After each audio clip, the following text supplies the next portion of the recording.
I'm coming. We'll just start up.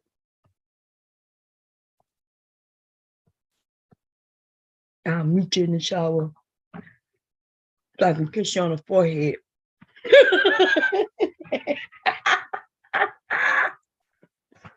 I'm gonna kiss you on the forehead, baby.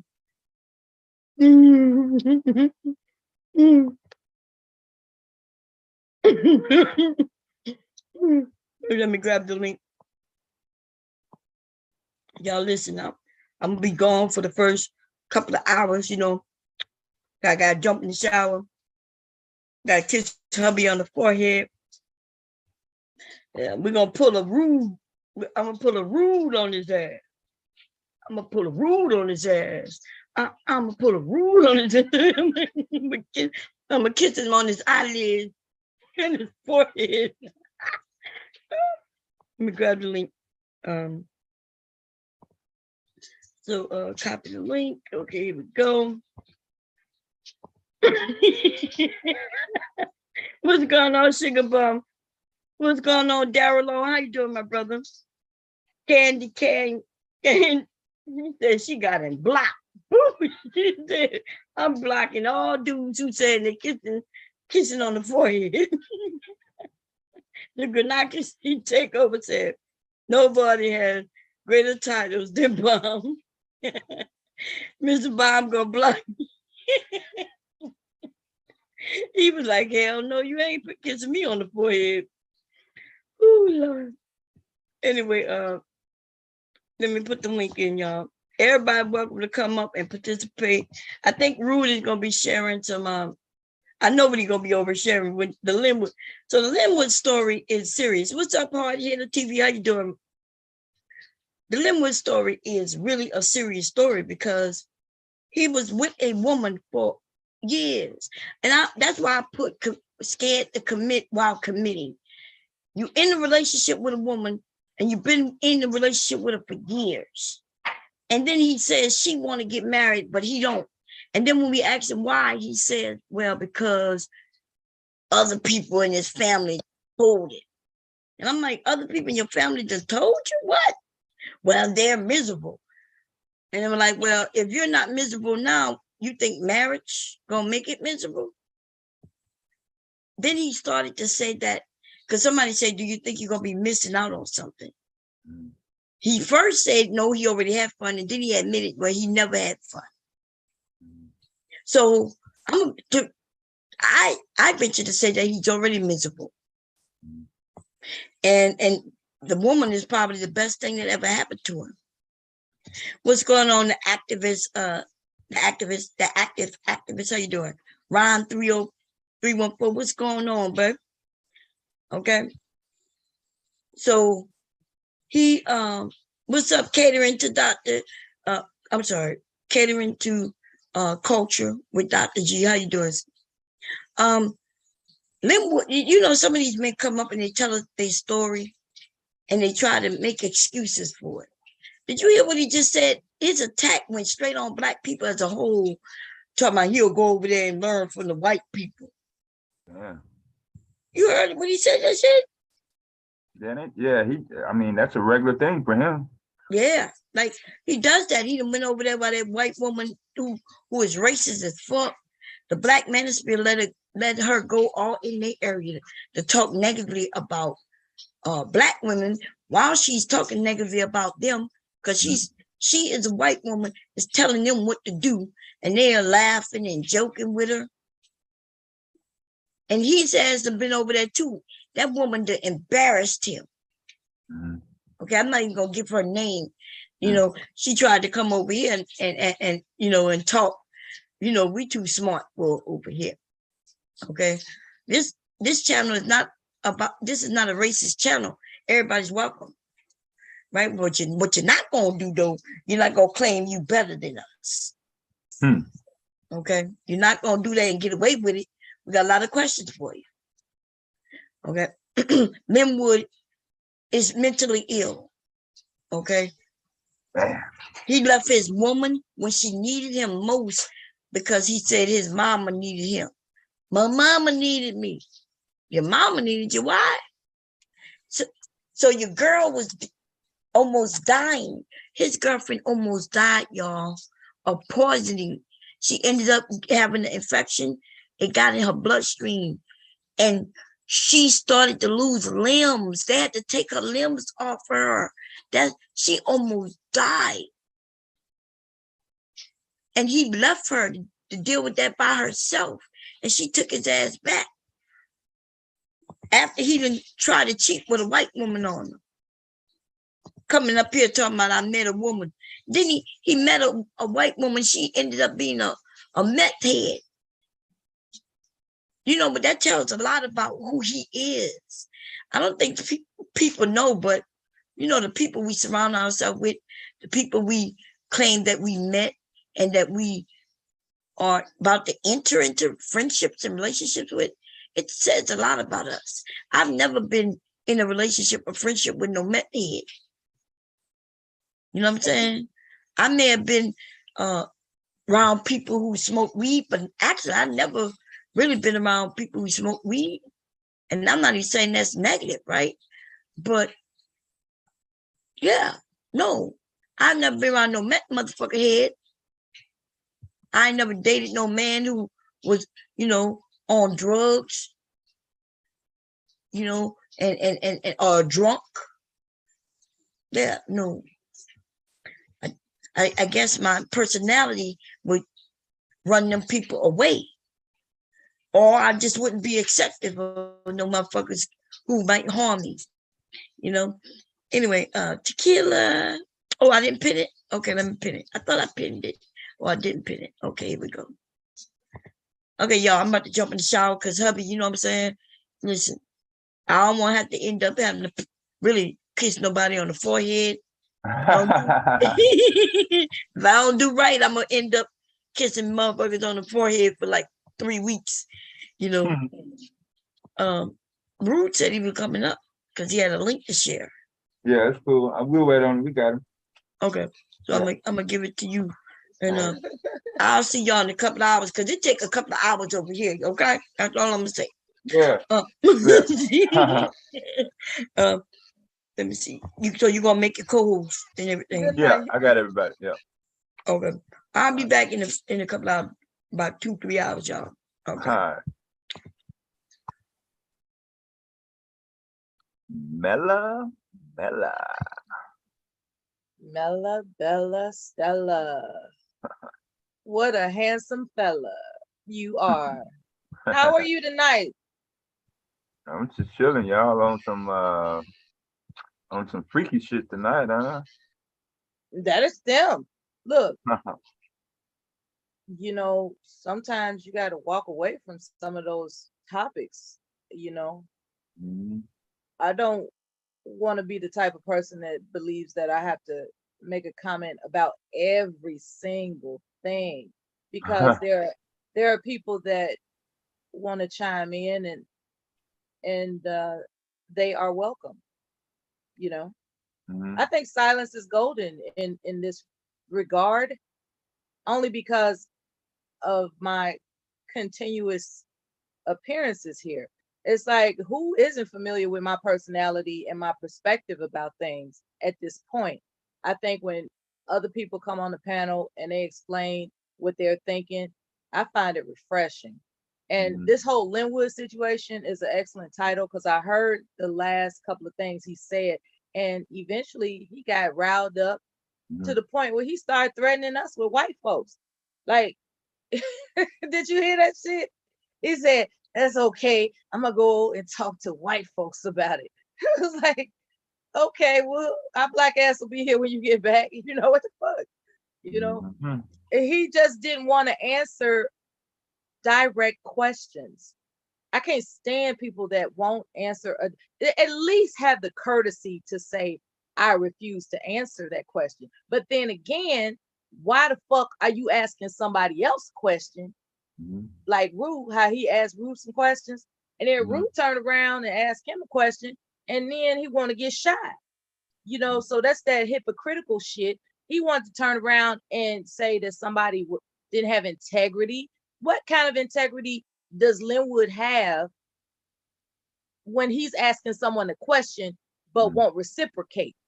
That is a lack of integrity, Linwood. So, I'm not even jumping on him about his decision to be nervous about marrying some woman that, took him back after his abandonment. What was tickling me was how he wanted to cast judgment out of desperation to call somebody without integrity when he was demonstrating a lack of integrity. I was like, what the fuck? Must our intelligence be insulted on a regular basis? What the fuck? Then you gonna threaten us with white folks? Come on, man. Something wrong with this guy. That's all I'm saying. How you doing tonight? What's poppin'? Talking to me? You and me? Yeah. I'm chilling. Yeah. It sound like somebody was running. Yeah. You always too cool for school. I gotta learn how to be chill like you. Sometimes I'm chill, and other times I know. I get so outraged about someone's gall and audacity that I can't help myself but say something. Everybody heard me go off the chain. Shit, don't take me. But it's far and few times that you actually snap. Yeah, I know. Yeah, that's a work in progress and shit. I'm just like at the point where if it's going to be a situation where I'm going to put myself where I'm uncomfortable, I have to be for sure that it's going to be beneficial to me, because I don't have the time like I had when I was young to be all fucked up in the head, be like Linwood. Well, I'm scared to get married because I don't want to break up. Yeah, I don't want to have a bad day. Yeah. He's scared. He's scared. He's a scared cat. Him got whiskers. He's a scared cat. Now, it's just, yeah. Now, everybody came here to see Bomb. I thought that was real tripped out how she fooled everybody into thinking that she was going to be on this live stream.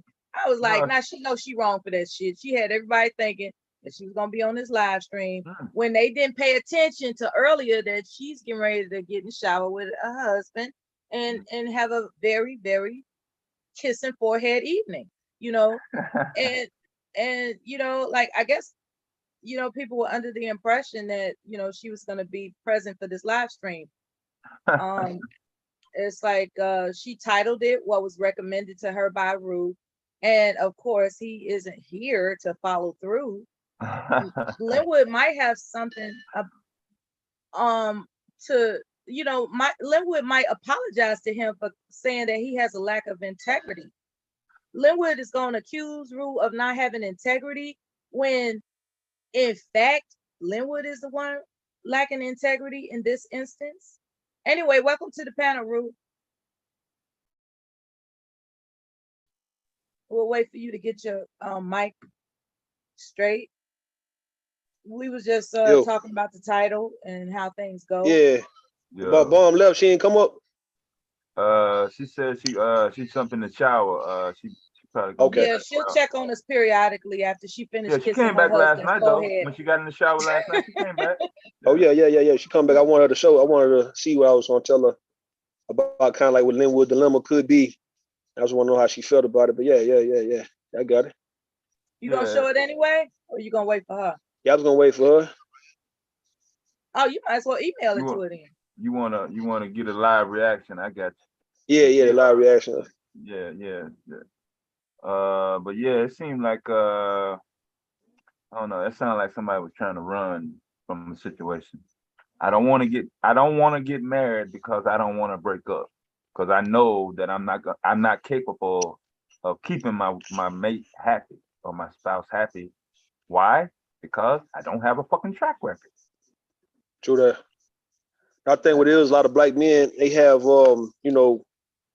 they inferior to a lot of shit, right? Like, it's a lot of black men don't want to strive for greatness, so they cool with being mediocre.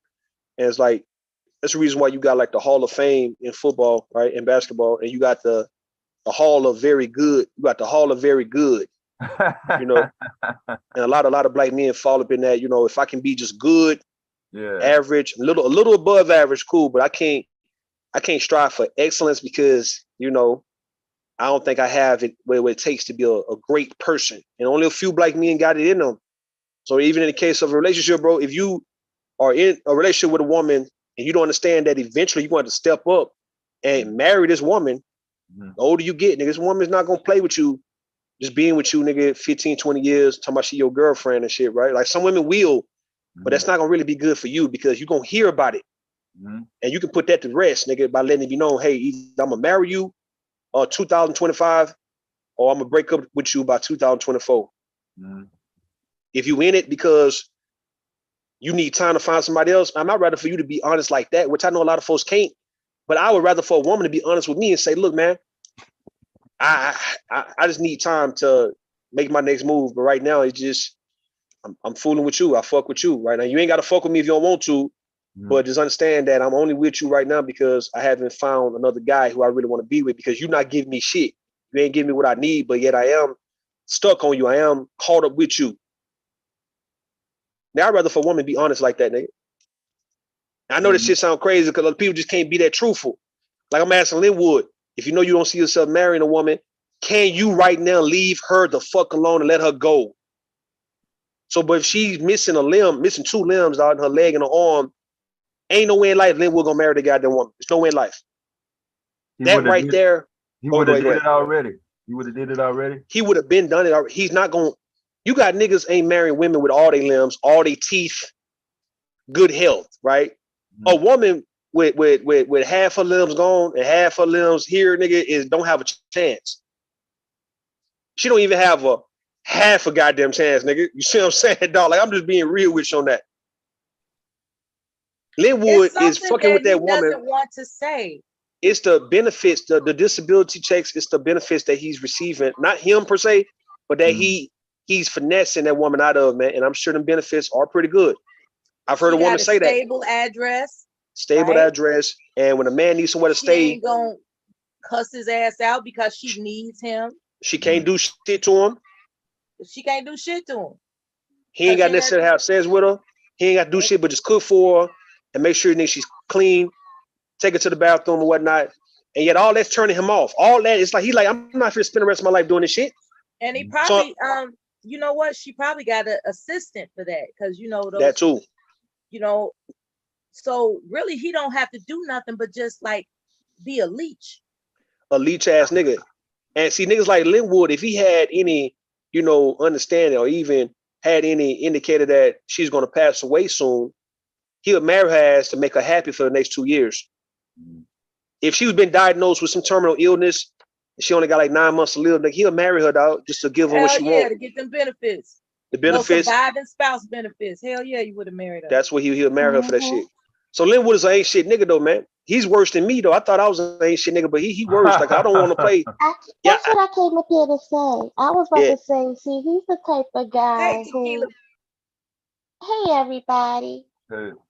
I came up here to say he's the kind of guy who, you know how they always say, we need to pick these type of men because these are the men who are educated, or these are the men who, who have made all the right decisions in life. No, these are the kind of men that a lot of women need to steer far, far away from because they're the ones who don't really have the integrity. A lot of men who are quote unquote educated lames sometimes can be the worst men. This is what I was saying. I think the last time I was up here when I said sometimes men, sometimes I guess a thug, sometimes are a better choice of a man than a quote unquote educated lame. Damn. Why you say that? And it's sad to say that. No, I'm just saying because I'm saying sometimes it's more on character than it is what you did with your life, than it is what you did with your education. So why a lot of men on here don't understand that a lot of you ladies have good intuition and damn good discernment to see the truth, right? To where, all right, you guys appear to be better than the street thug, right? Y'all appear to be better, man. Just because you ain't, you never had a criminal record, you never been to jail. But nigga, y'all niggas are worse because for that reason too. The fact that you ain't got a criminal record, you ain't a felon, you ain't never been to jail, to where you feel you are better than any woman, and pretty much any woman should be thankful to be with you, and you really want a woman to be at your mercy at the same time. So why these niggas don't understand that, okay, these women see through us, dog? Like, why are we playing this Braxton, P. Hardin Brigg, you know, Carlton Banks as Linwood ass type of game? Like, we the better catch, and we don't understand why black women fucking with the thug and the street nigga, and what does she see in Pookie and Ray Ray and shit? But yeah, when you hear niggas like Linwood got a temper like me. Like, Linwood would cuss you clean the fuck out and would go even farther and say, nigga, I wish nigga a motherfucker blow your head off and shit like that, right? Linwood playing games with women, being a homosexual. He just what the fuck type of homosexual he is? Nigga, he's a lame homosexual. He just a nigga who, I guess he playing games with a woman who is a paraplegic, nigga. Like, what the fuck? Like, and not only that, check this out. He got a job. So the kind of money that he's making, he's not going to be able to afford the comfort of her address with his job. So he's just waiting to stack up whatever he can. You know, like I said, he's using that woman. And if he saw that she was going to drop dead within 2 years, he would marry her to get those survival death benefits. Certainly. That's the only reason he would do it. Talking about, well, marriages don't last. I don't want to look 15 years later and we get divorced. Nigga, you won't stay with her 15 years regardless. You know what I'm saying? Like, that's what he's gonna do. He's gonna stay with her regardless. You know, because he might be in the type of job that he don't like. And when you got a woman that's already established, you just might nut up and say, I don't need this fucking job. I got this paraplegic woman taking care of me. You know what I'm saying? It gives him a sense of security being there with her. You know, he on that using shit, man. Nigga talking about he's scared to get married. But you with a woman though, like living with her. Nigga, how you scared to get married when you living with a woman already? Yeah. You scared of a wedding? His family don't. He said something about his family giving him flack about it. If that was the case, he would have his own place to live. He full of shit. Now his family is telling him, Linwood, you a damn fool. You a hoe ass nigga. You full of shit. You fucking with that woman. And you using that woman, dog. You using that woman. You abusing that woman. All right. And you string that woman along. A personal assistant, because we don't know if he's abusing her.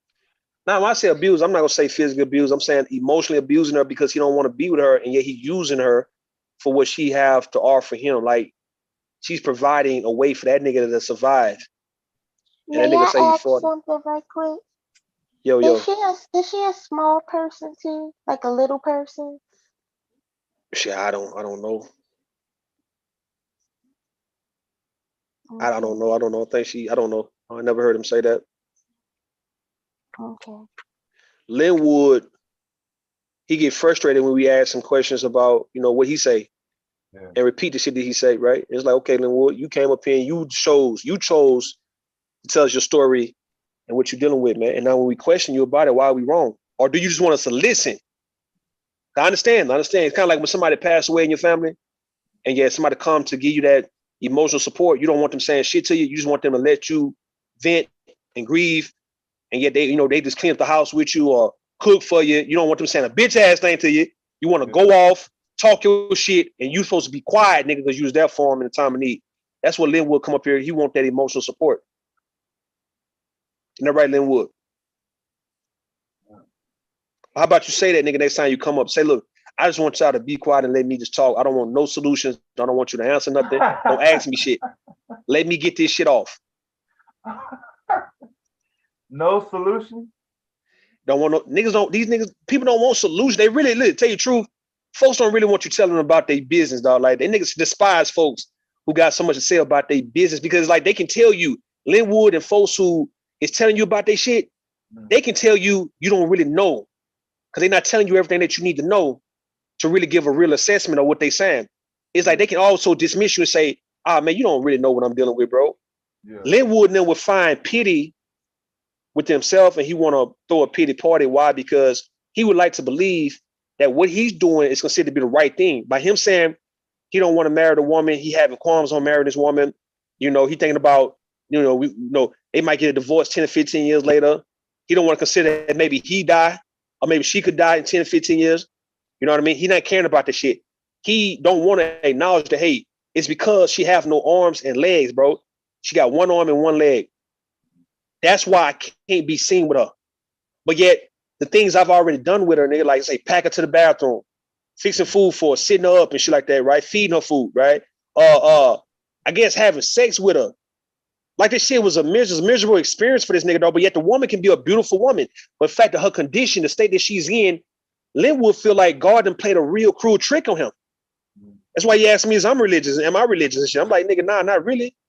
But he feel like the good Lord don't see his work and don't want to really redeem him at all, right? Because why would God bless me with a woman like this? That's what he's saying. Why in the fuck, out of all the women I could have got, out of all the women in the world that I see, why I got to be in with this woman who can't get out the motherfucking bed without me helping her get out the motherfucker, dog? And Linwood's not a 69-year-old man. He's 39 going on 40. Maybe if he was going on 70, he might be okay with this shit, dog. If the woman had her limbs at 39 and she lost them from 39 to 69 herself, right? And he can be okay with, all right, this is my wife. I'm not going nowhere. But I'm sure Linwood probably met this woman. No. He say that he met her before she lost a limb, right? That's what he say. Yeah, because but he got sick. And she got sick. Yeah. But she ended up losing two limbs. And that's devastating because there's a woman next door out there where I was raised up in, right? And she ended up losing all her motherfucking limbs, dog. Her leg, or both her legs and both her arms. And she eventually passed away around 2014. But yet, you know, she was rough with her husband. Her husband was rough with her, man. But he stayed by her side until she died. And I think he eventually died too. Yeah. But my thing is, do Linwood want to dedicate his life? He say he got a little more fun in him, right? Like I said, he ain't never had fun before. So now he's trying to seek some fun and some happiness and shit. But is he willing to sacrifice his 40s being with this woman? No, he do not. Even though he's not going to have any fun any goddamn way, the kind of fun he won't, he's still not going to have that kind of fun. But yet, it's kind of like a nigga who is free and not locked up. It's like he ain't got to do shit compared to a nigga who did 10 years. The fact that this nigga was free for them same 10 years, he feel like, okay, I'm better off being free no matter the situation at all. Nigga, you had to go to jail time for 10 years, nigga. So he feel like that too. Look, nigga, I'd rather be a nigga trying to seek fun, trying to seek some happiness, than to be dedicated to a woman who I got to pack and put her in the goddamn tub, man. Why he get defensive and threaten us with white folks though? Yeah. Because we backed his ass in the motherfucking corner. Based on some he trying to turn back the hands of time and jump in the motherfucking DeLorean and go back into his fucking 20s to make up for all the time to where he said he missed on his having fun type of shit. So I think it's more about him. If he ain't happy, he don't give a fuck about making not only her but anybody else that's around him. Exactly. I'm just saying reciprocation is the key. The lack of integrity that he accused that man of grew up, right? He accused him having a lack of integrity. In the realm of reciprocation, if you ask Rue a question, Rue can ask you a question. That's integrity. Like, you know, so like when he came out of that bag, I was like, I know he tripping. He's being defensive about something. The nigga can answer the question. And devastating is right. He was backed into a corner, and eventually he started screaming, "White folks, help me!" He couldn't. he called on white Jesus and shit. He couldn't answer the question when I asked him, "What is preventing you from making that woman happy?" Instead of him saying, "Nigga, I can't make this woman happy. There's nothing I can do to make her happy, dog. She's fucked up." In my mind, in my eyes, you don't see what I see, you guys. This woman is pathetic. This woman, I'm embarrassed. I'm ashamed that like the only reason I'm even with this woman is because of what she have going on financially, dog.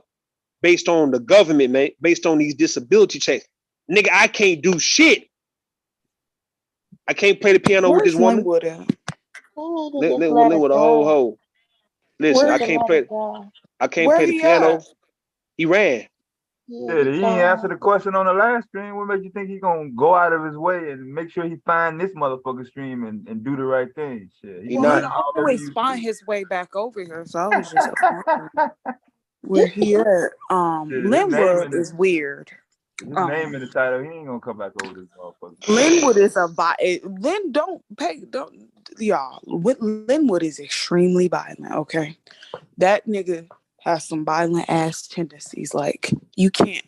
He's the type of dude that you can't like from the Players Club. The dude that followed Diamond home. Yeah, Myron. That's Marvin him. Right, or right, right, Myron, right, whatever. Yeah, Yeah. he's the dude from the Players Yeah, Club. that's But we know that he's not with that woman out of pure intentions and out of him just loving her and having a good heart. He's with that woman as far as what she provides. Because if she has no arms and legs, I guarantee you she's getting a check. So he could lay up in 100%. somebody's house rent free, not contribute, and just be there. yeah. Listen, So it makes sense when Tequila says she's scared, dog. Tequila said the other day, I'm scared of dating these It's niggas. the truth. I don't want to date. She I'm don't a know who to fan. go to. She don't know who to trust, who to believe. What I'm telling you right now, Tequila, this is not based on trust. It's not based on trust, right? Like you don't have to believe in shit. You just, I guess, believe in what you see and trust your gut. But if you dating, just understand. I'm gonna tell you like this, right? Just understand. We as men, we all have the same tendencies, right? The same way I can look at all you women and say, you know what? All you guys can get pregnant. All you guys can have a menstrual cycle.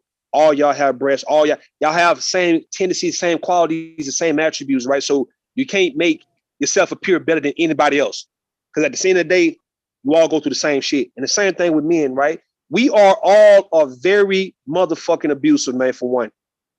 That's first and foremost. You're not gonna find a man who don't have it in him to not want to abuse a woman.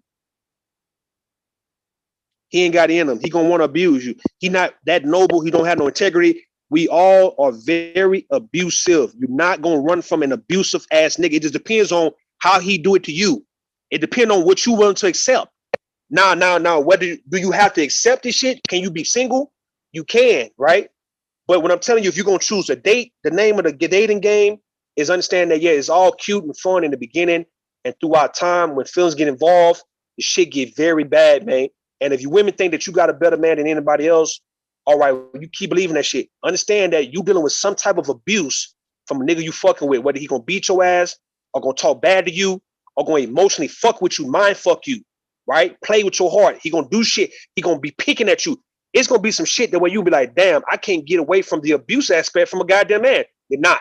now, You're just not. Rude. What the hell, No, Rude? I want you to hear me, Tay. You got to hear me, Tay, on this one, baby. Hear me.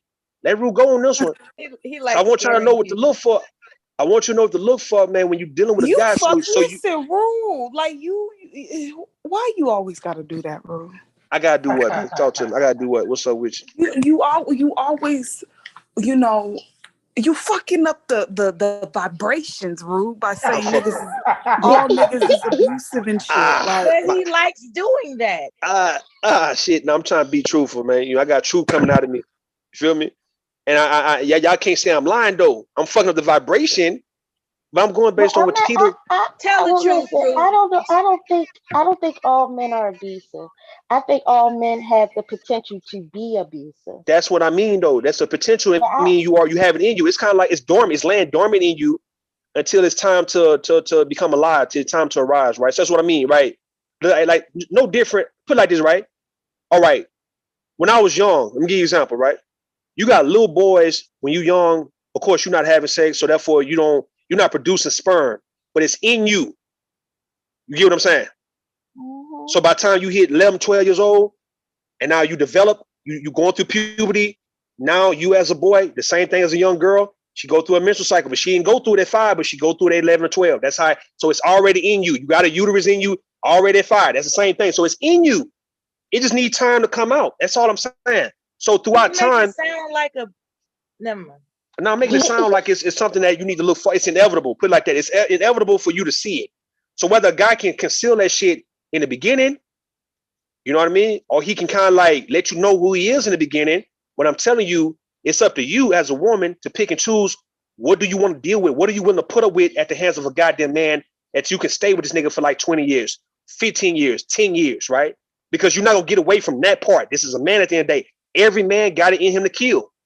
Every You woman do gotta too, right? definitely speak up on what you will and won't tolerate. I Okay, you gotta will. speak on that. That's You all. gotta That's speak the up key on it. thing. That's the key thing as a woman. When I hear y'all ladies talk, what do you tolerate? What will you tolerate? And what you not gonna put up with? It's that simple. Look, Tequila, Right. you might put up with a guy who been to prison, and you got Tay might put up with a guy who, fuck around and will fight. Not just her, but I'm talking about that he's a fighting ass nigga. He's already ready to fight. You wouldn't put up with that shit. You got some women who's not gonna put up with a man who's been on drugs. You got you women. When I asked these women the other day, would you put up with a man who told you that he was gay or he fucked around with a man when he was in his early 20s, but now he's in his 30s and he ain't fucking with no man? So women ain't putting up with that shit. It's just what you choosing to put up with. What are you willing to put up with? That's the whole compromising. What are we willing to put up with from this other person that I can say, you know what? I can be content with this shit. This other shit, hell nah, fuck that. But I'm not getting away from the fuckery because I think that, a man can be good and, a man can be almost damn near perfect. Nah, you're not going to meet nobody. You ain't going to meet no woman like that or no man like that. We all got bullshit in us. It's just the fact that, can I deal with this compared to that? It's just all. That's it. So yeah, we are abusive. Sometimes we just waiting. Sometimes you're waiting for the perfect moment to let it out. If you What think a would be nigga an won't cuss, example of the perfect moment? The perfect moment would be maybe he done pretend like he was so good like Linwood for so long, like for instance, right when Linwood cursed out Miss Olivia. For the longest, Linwood act like he just never was that type of guy like me, right? Came at me That with He that was shit. was funny as angelic, fuck. wasn't he? He was That angelic was and shit. funny. He said, He "Shut was the fuck singing. up, bitch." He was singing in the heaven's choir and shit. Yeah. Listen, you remember on Canton Spiritual, the Canton Spiritual, remember the track? The Canton, I'm singing in the heavenly choir. That nigga Linwood was in the heavenly choir singing and shit, right? Until that moment, he realized that Saying none of you ma'am women and shit.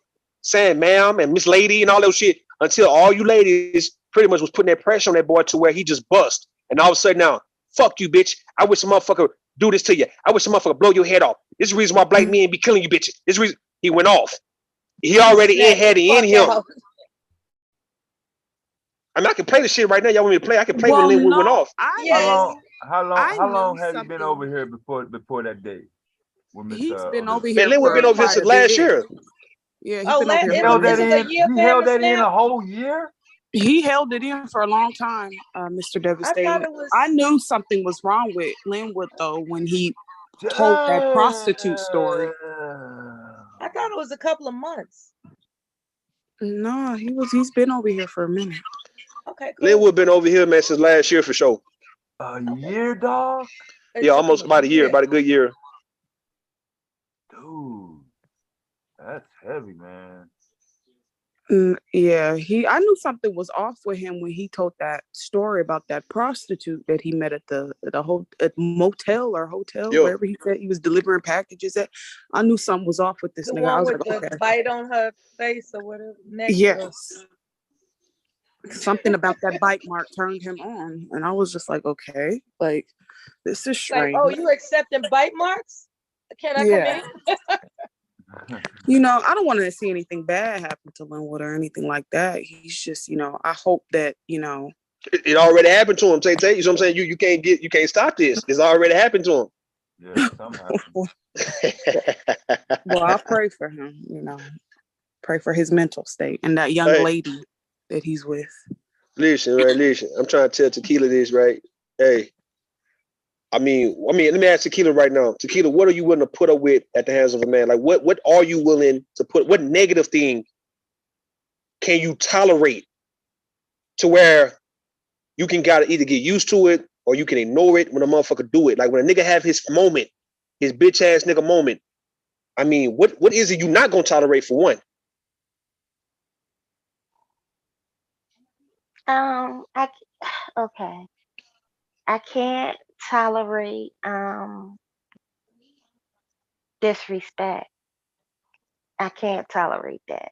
All I right, what can't. type? I can't tolerate. Well, I definitely can't tolerate a man physically abusing me or even mentally abusing me.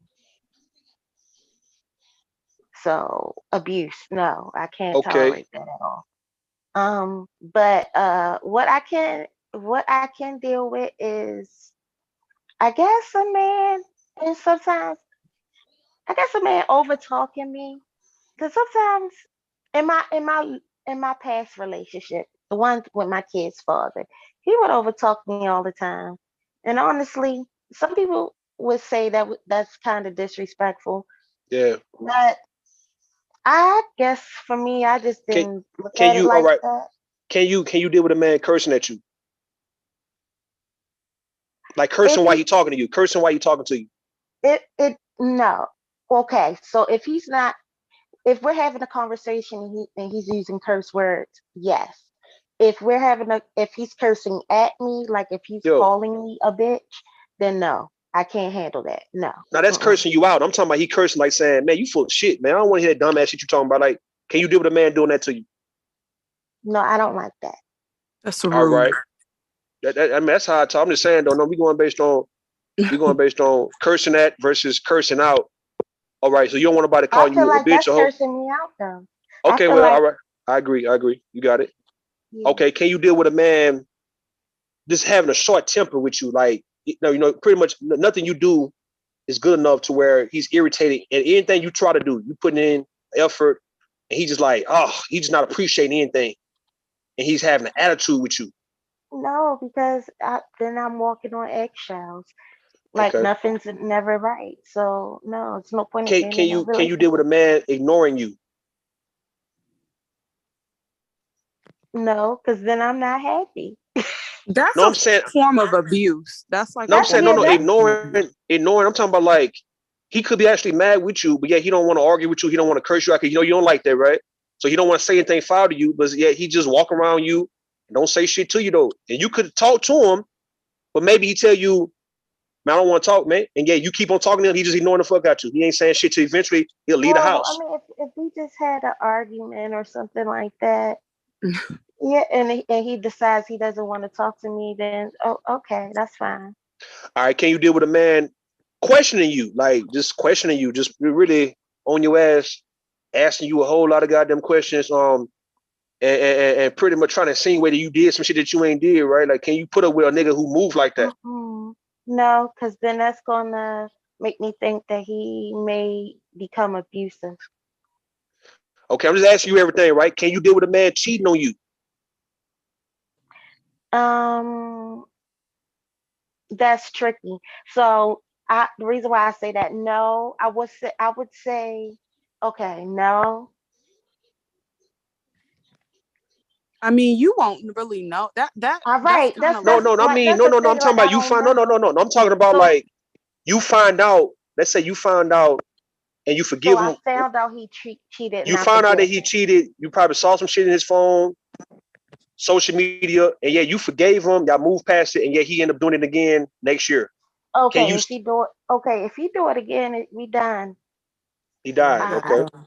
he is I can't keep doing it after it's a repeater Can can you offense. can you put up with a man? Can you deal with a man, right, that you've been with, married to, or let's say you stand with, and yet he stay away for a few days, right?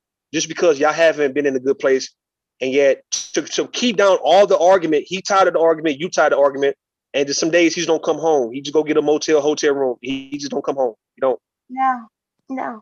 Mm-mm. I'm trying to name everything negative that a lot of women deal with at the hands of have a you man, done right? that shit before, Rude?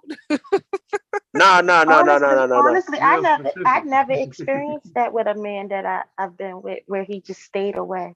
I know some women have, but no, I haven't. Can you deal with a man who we talking about abuse? He financially abused.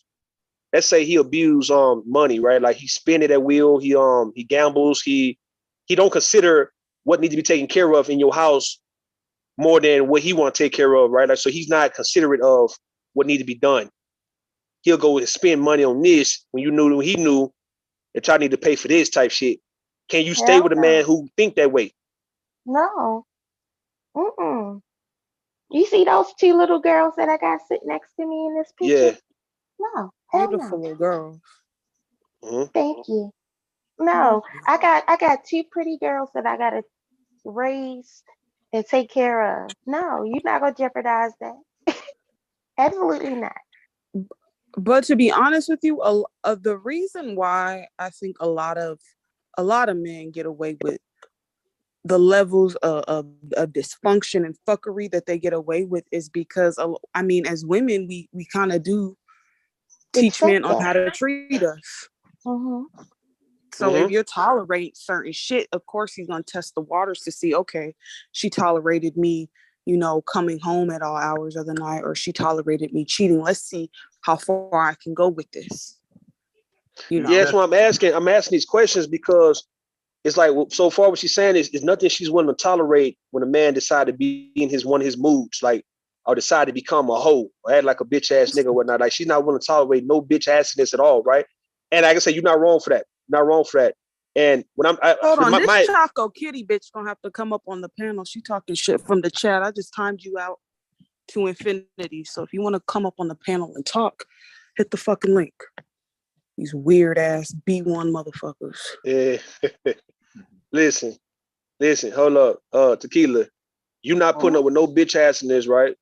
So people would tell you to stay single. But my thing is, if you still want to date, you have to take more control of the situation by not allowing so much of your emotions to get caught up into the shit, right?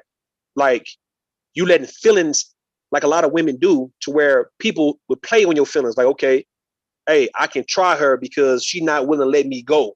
So my whole motto is I don't fuck with people. Like I won't mess with you if I can't let you go, right? Because there's some things I don't want to put up with. So that's the mindset is I'm not involving myself with a person who I feel like I'm gonna always be with. I never let go. That's dangerous.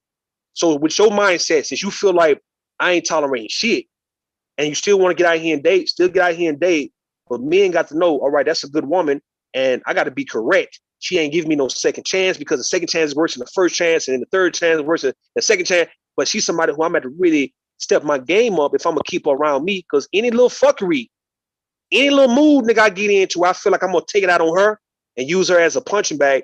Dog, she's not gonna stay around for that. She's not gonna forgive me. She's not gonna reason with me or none of that shit. So if you got that mindset, yeah, take control of the situation up front. And like what Tay Tay said, teach a nigga how to handle you. Y'all you women, y'all let a motherfucker get away with shit because y'all be wanting a man. I guess it's like a fucking, I And don't know if that's it's a what I'm badge of saying. honor. That's why I'm single. Because Yeah. I have dated. I mean, I've dated since I've broken up with my kid's father. Well, yeah, I've dated. I've been on plenty Mhm. of dates. I've been in a relationship and everything. But like the guys, they just like you said, they show behaviors that I didn't Yep. necessarily like and care for, and here And I you got am out of again, it. And and see, you I'm did the by right. myself. You did the right thing So because a nigga give you a preview. You know what's gonna come later on, so therefore you got the fuck out of it. No love lost. You ain't took no L. No matter how much you like the guy, that's how it's supposed to be. It's like don't like nobody that much to where you wouldn't put up like fuck giving people passes. All that handsome, fine nigga, pretty girl privilege, man. Fuck all that, man. Like we too grown for that shit. That's some I 20-year-old mean, shit, man. and the thing is, it does hurt. I ain't gonna lie. That this last thing, it hurt because the thing about it is, my kids, they got to know him. Okay. Um, but I think I was telling y'all he wanted us to live with each other before we took the next step of marriage.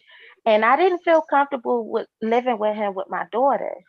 All And right. I just was just like, nah, I'm not okay with that. And he just, I don't know, he just wasn't comfortable. He just was like, well, I'm not going to marry you or propose to you.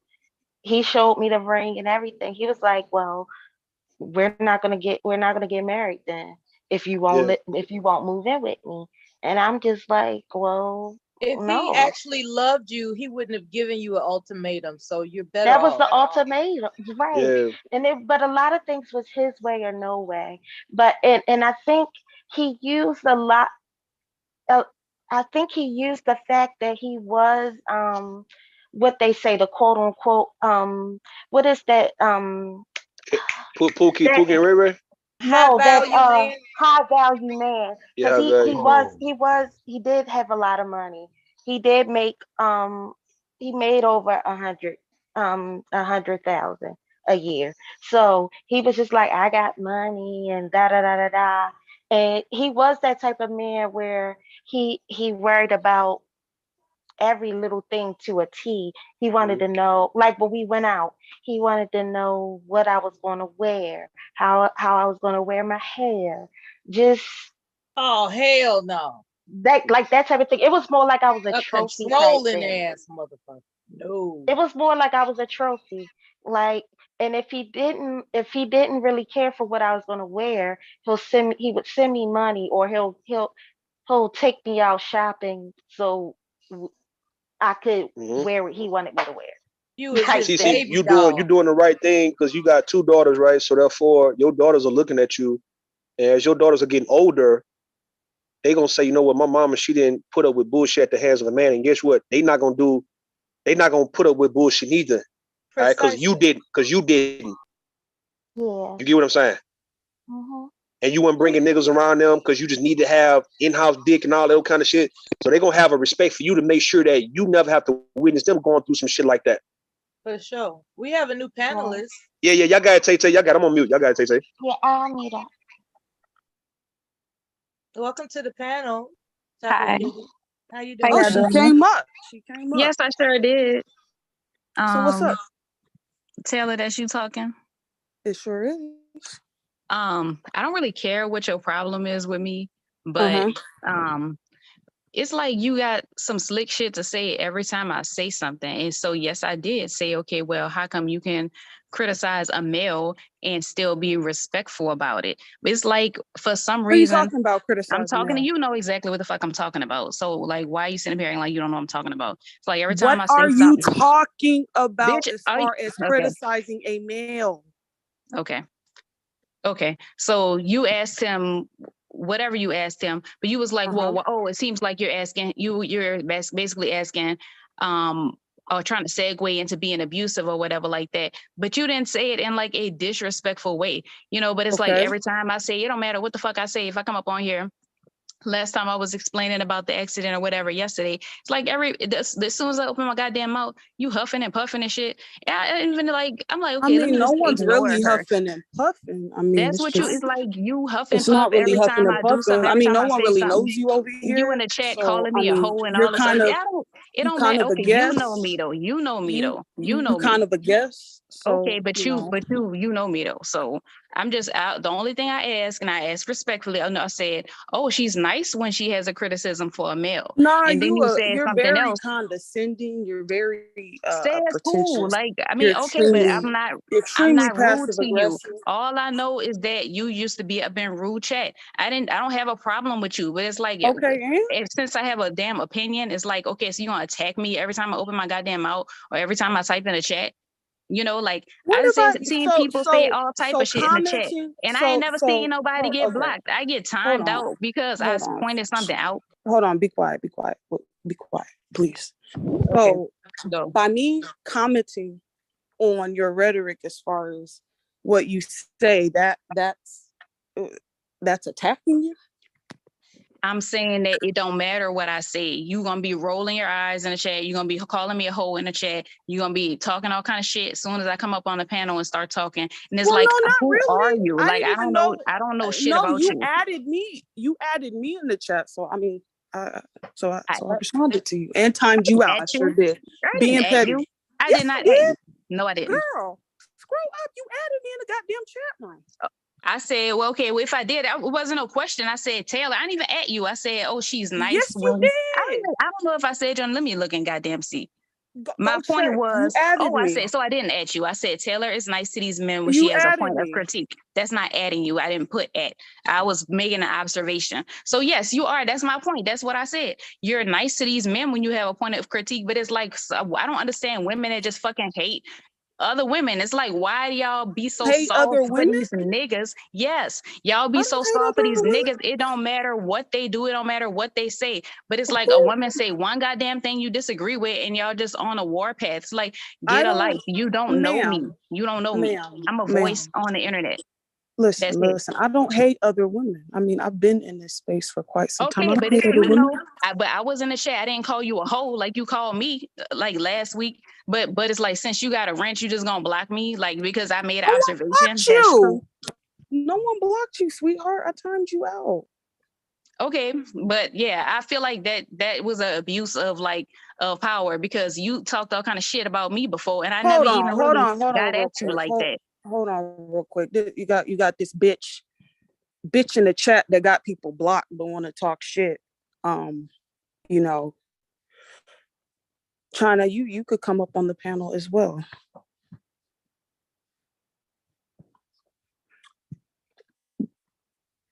She got people blocked, but she want to fucking talk shit and add people in the goddamn chat.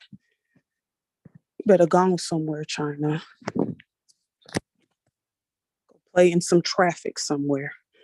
Listen, Choco Kitty, me critiquing your arguments and critiquing your mindset, that has nothing to do. I don't dislike you.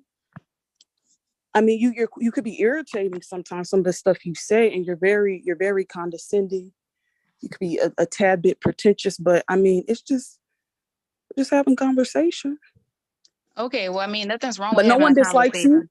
But no one dislikes you. It don't. I feel like people shouldn't dislike me, but it kind of doesn't matter if people dislike me or not. My whole thing is like, why people can't have a disagreement or disagree on something and just leave it at that. You know what I mean? You ain't gotta, you know. When have I bothered you though? Other than when you being on the panel saying something I perceive as kind of silly. When have I bothered you as far as followed you around or anything like that?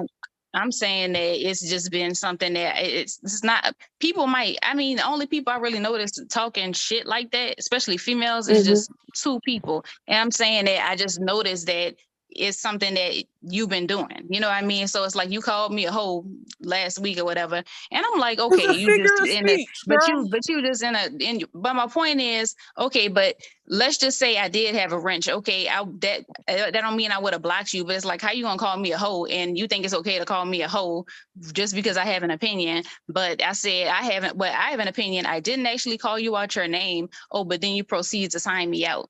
Like, I mean, come on. I just feel like that's bullshit, because I feel like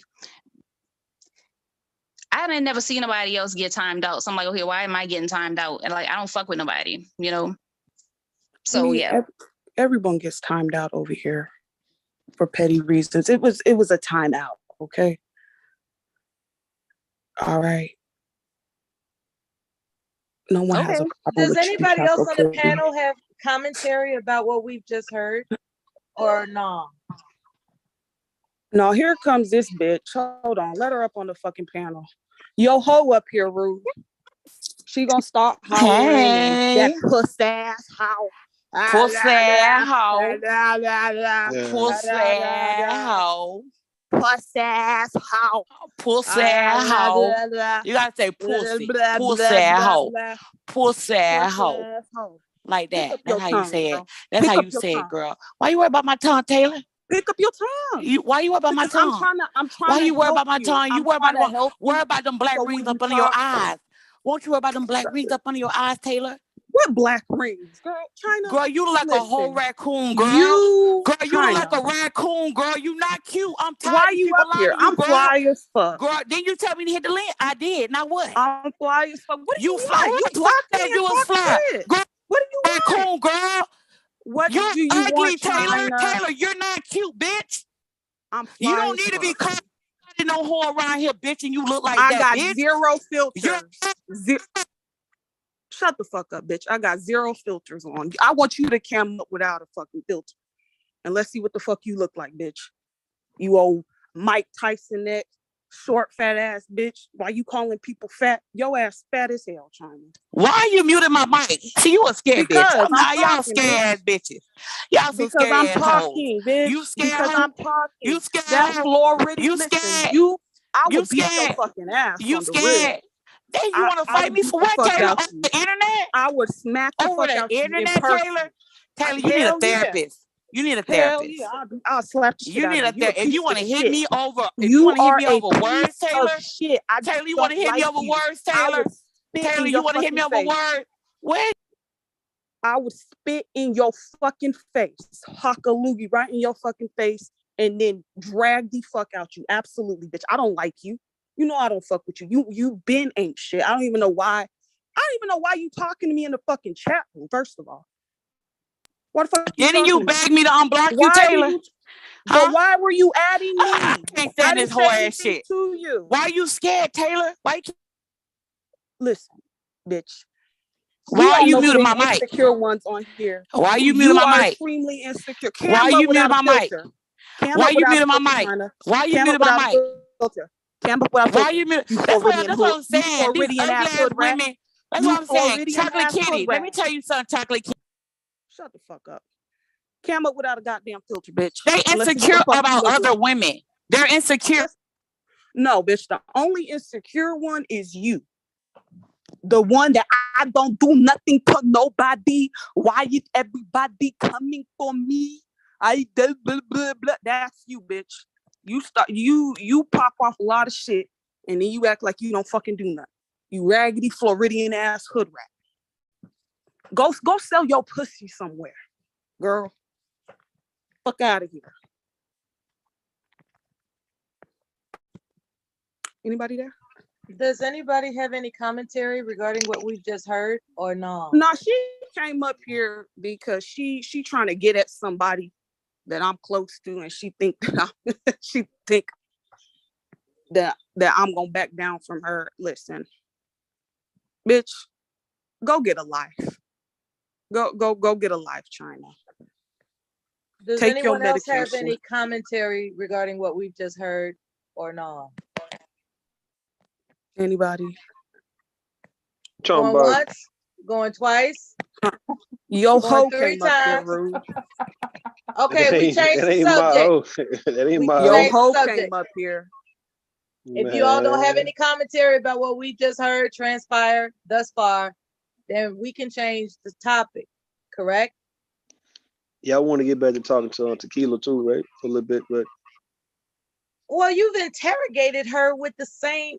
Well, I'm sorry, that's a strong word.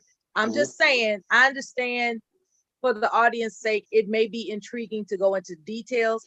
In my humble thought, not that anybody asked, when she answers a question, I refuse emotional, psychological, physical abuse. I will not tolerate abuse. Like that's an answer to me. That's just me. I'm efficient like that. I thought she answered the question efficiently. It seemed that it's up to her whether or not she wants to continue to be interrogated, I guess. I don't know. No, she answered the question. No. It's for, when I do shit, it's for the record. I want to make sure I'm thorough in the details so everybody can know. Because one type of abuse is not the same. Okay, you the method. Yeah, one type of yeah, exactly. You know it. So why you playing with me like you don't understand me? The fuck? We're entertaining the audience, baby. That's all. All right, we got it. So yeah, I'm not asking her no more questions when it comes to what she's not gonna tolerate. It's just pretty much me talking to her about what I've already was saying to her. Okay, this dating game is really fucked up. And a lot of men pretty much have similar traits. And yeah, but what the most important thing she is doing is showing her daughters how to be treated. If like she's the one, because people do respect their mamas. And pretty much what I was saying about, women who are mothers and how they let men handle them in front of their kids and stuff. That's not good for the kids. And kids kind of lose either respect for their mother or they really feel so sorry for the mama. So where they end up losing themselves and their mama shit. And their mamas are wrong for allowing their kids to see them get their ass whooped or get treated wrong, treated fucked up. So yes, Tequila is showing her daughters, hey, I'm not gonna be that type of mother to where my daughters think it's okay for a man to call her a bitch or call them a bitch, right? Or slap them or cheat on them, and they accepting that shit. So now we was done with the questioning part, right? Yeah, but the thing is with the dating thing is just like, you know what?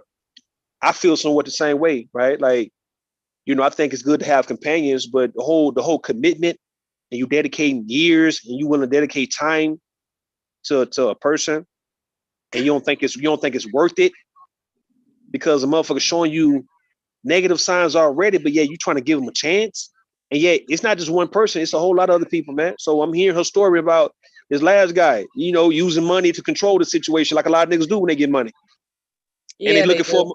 yeah, looking for a whole slave,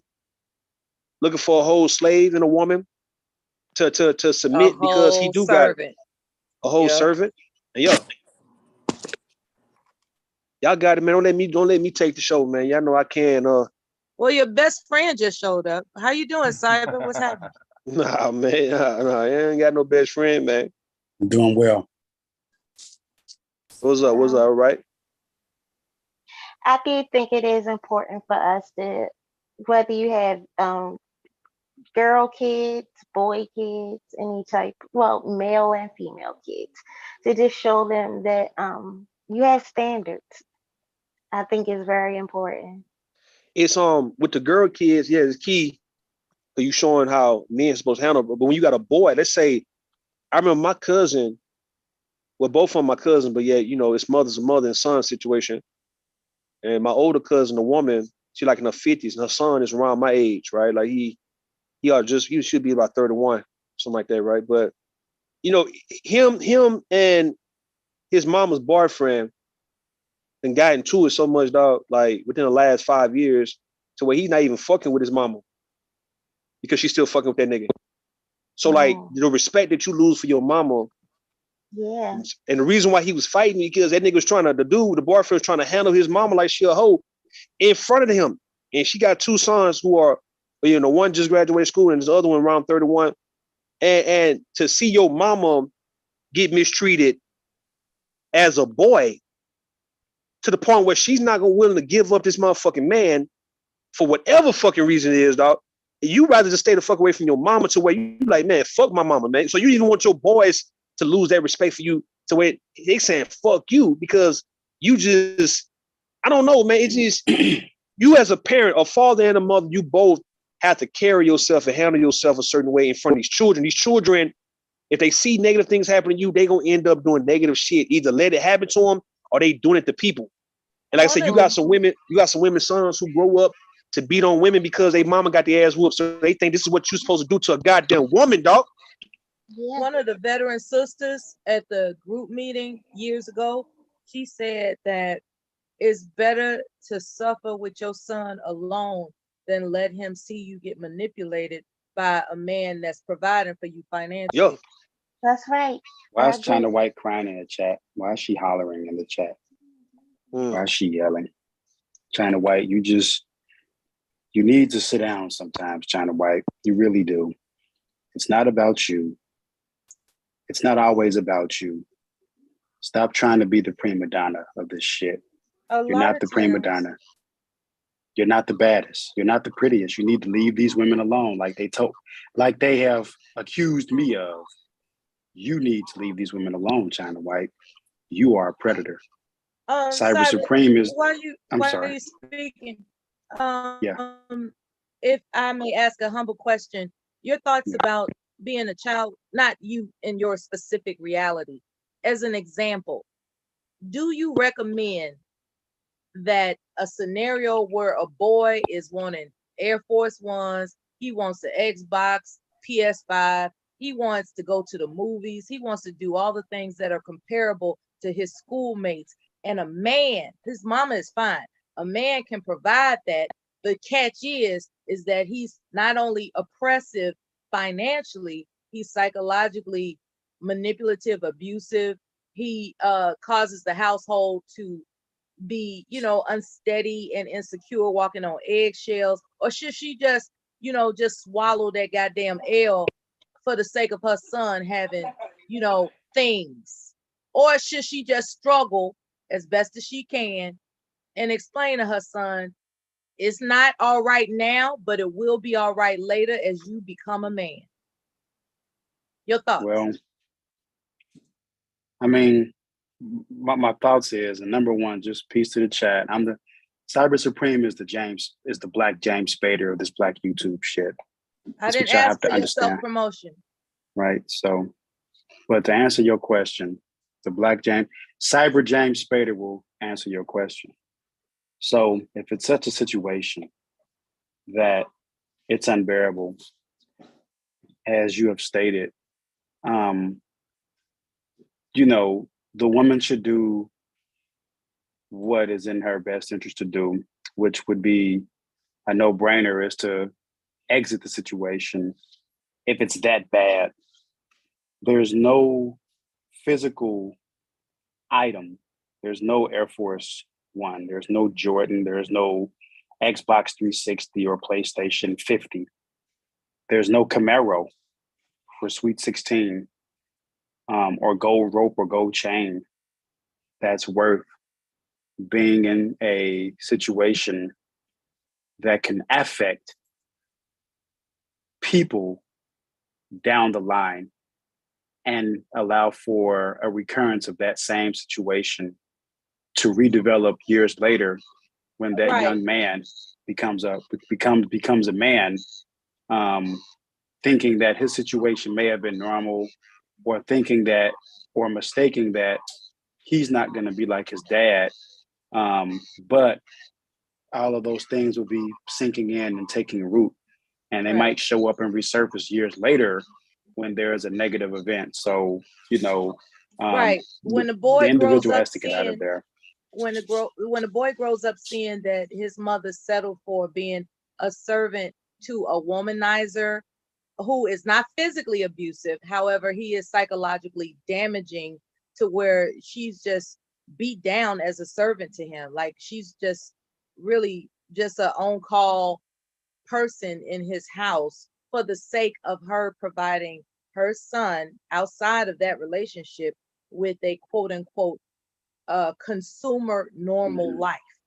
And make sure you take the cyanide. It's not worth it. You're saying it's not worth it. He's not he's not hitting her. It's just he's beating her down spiritually. Like, she's not. Yeah, she has to get out of there. Yeah, she has to get out. She has to get out of there. And Candy Cane, make sure you take the cyanide pill with that, so when you go to sleep, you never wake back up.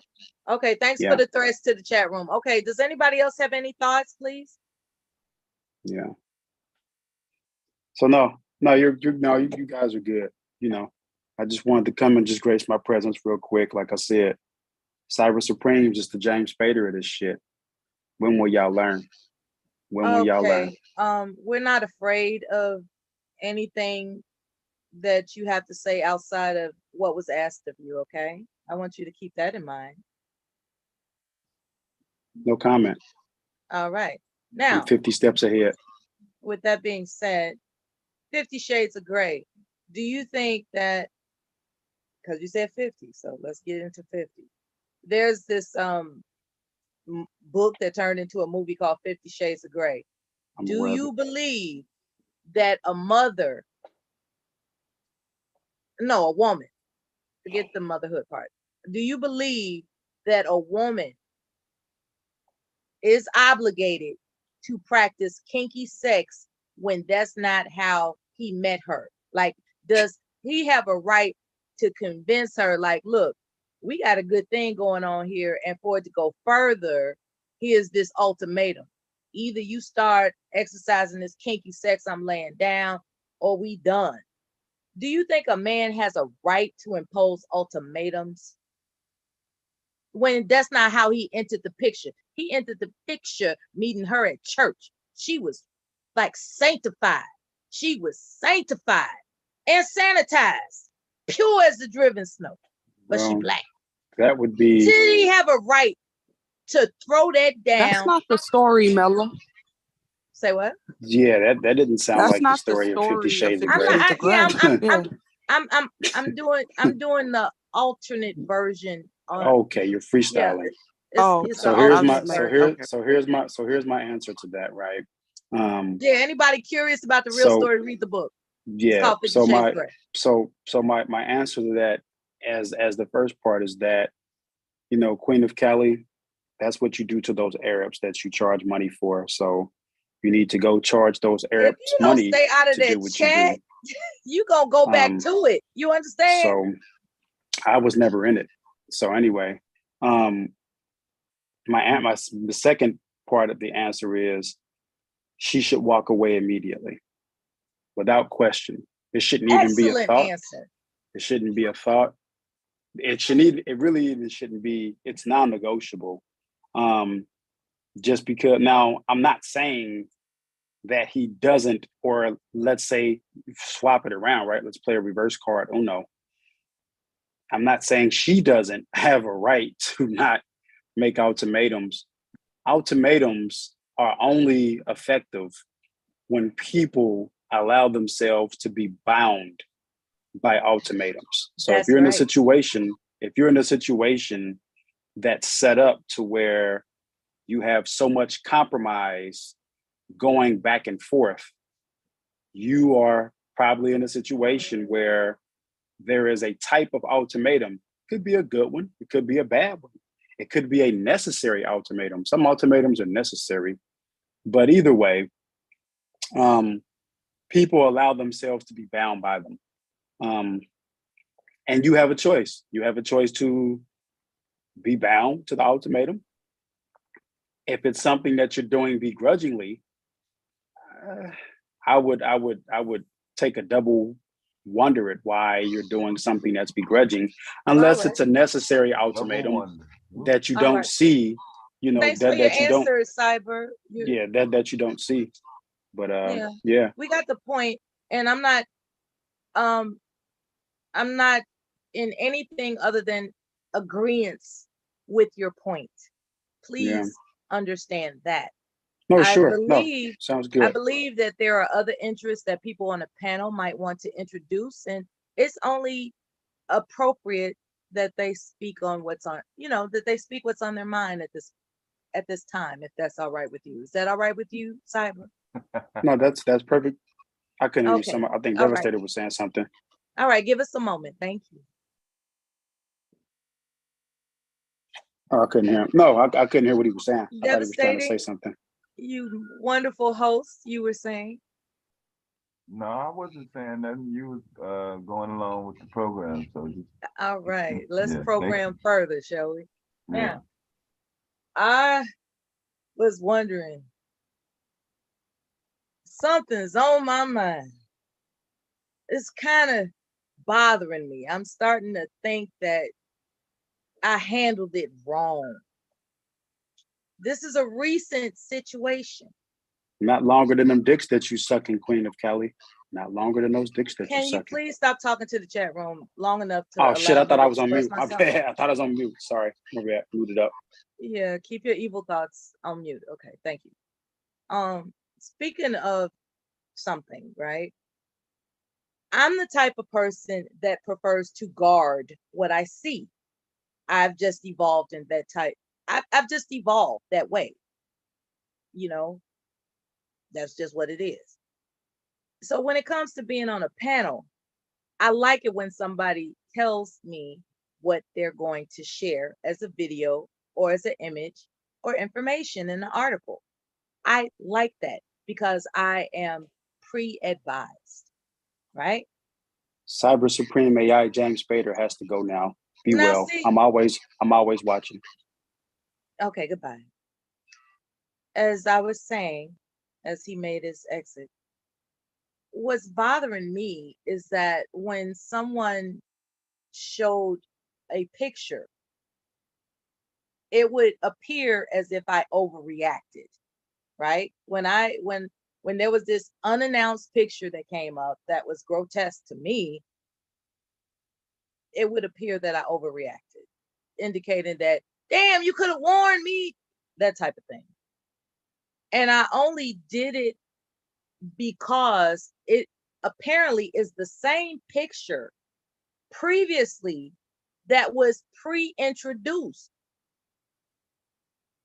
That person previously said, okay, we're about to look at photos of somebody with monkeypox. And I've heard monkeypox is like chickenpox on steroids. That's something I don't want to see. I'm squeamish when it comes to seeing blood, when it comes to seeing pus and crazy stuff, right? And so someone that I really, really have a affinity for took it upon themselves to not, in this particular instance, they usually say what they're going to present. They usually say, and I've grown accustomed to that. Here's a video of this, and I'm about to show you this. I'm getting the pre-information so I can decide whether or not I'm going to switch to a screen where I don't have to see anything. I'm just going to listen. I wasn't given that opportunity. And when, so I saw something I didn't want to see. It was horrifying for my eyeballs to see. And I just want to know, for those who are familiar with this situation, and hopefully I described it as well as you can take it in. Did I overreact? Because I really wasn't trying to insult the man. I was just like, damn, can you just tell me when you about to show something gross? Like, you usually tell people when you're about to show something. This particular time, you didn't show something. And I'm not going to accuse you of thinking it would be funny. I'm just saying, like, it was already known that I'm the type of person that's going to swipe the screen. See, this is the part that puzzles me. I had already made it known previously. I don't want to see what you're about to show, so I'm swiping to the screen that doesn't let me see. And I've said this at least 3 times to maybe 2 different people. I'm not assuming he knew that. What I am saying is that the timeline of coincidence is hella curious.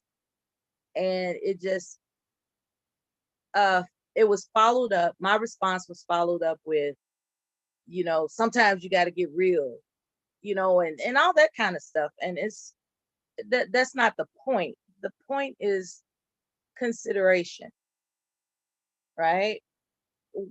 And these are the things that start to drive a wedge in people who otherwise have a good rapport with one another. Speaking of someone who I've had a good rapport with, let's welcome RBR Network to the panel. God bless his heart. He's being admitted now. All right.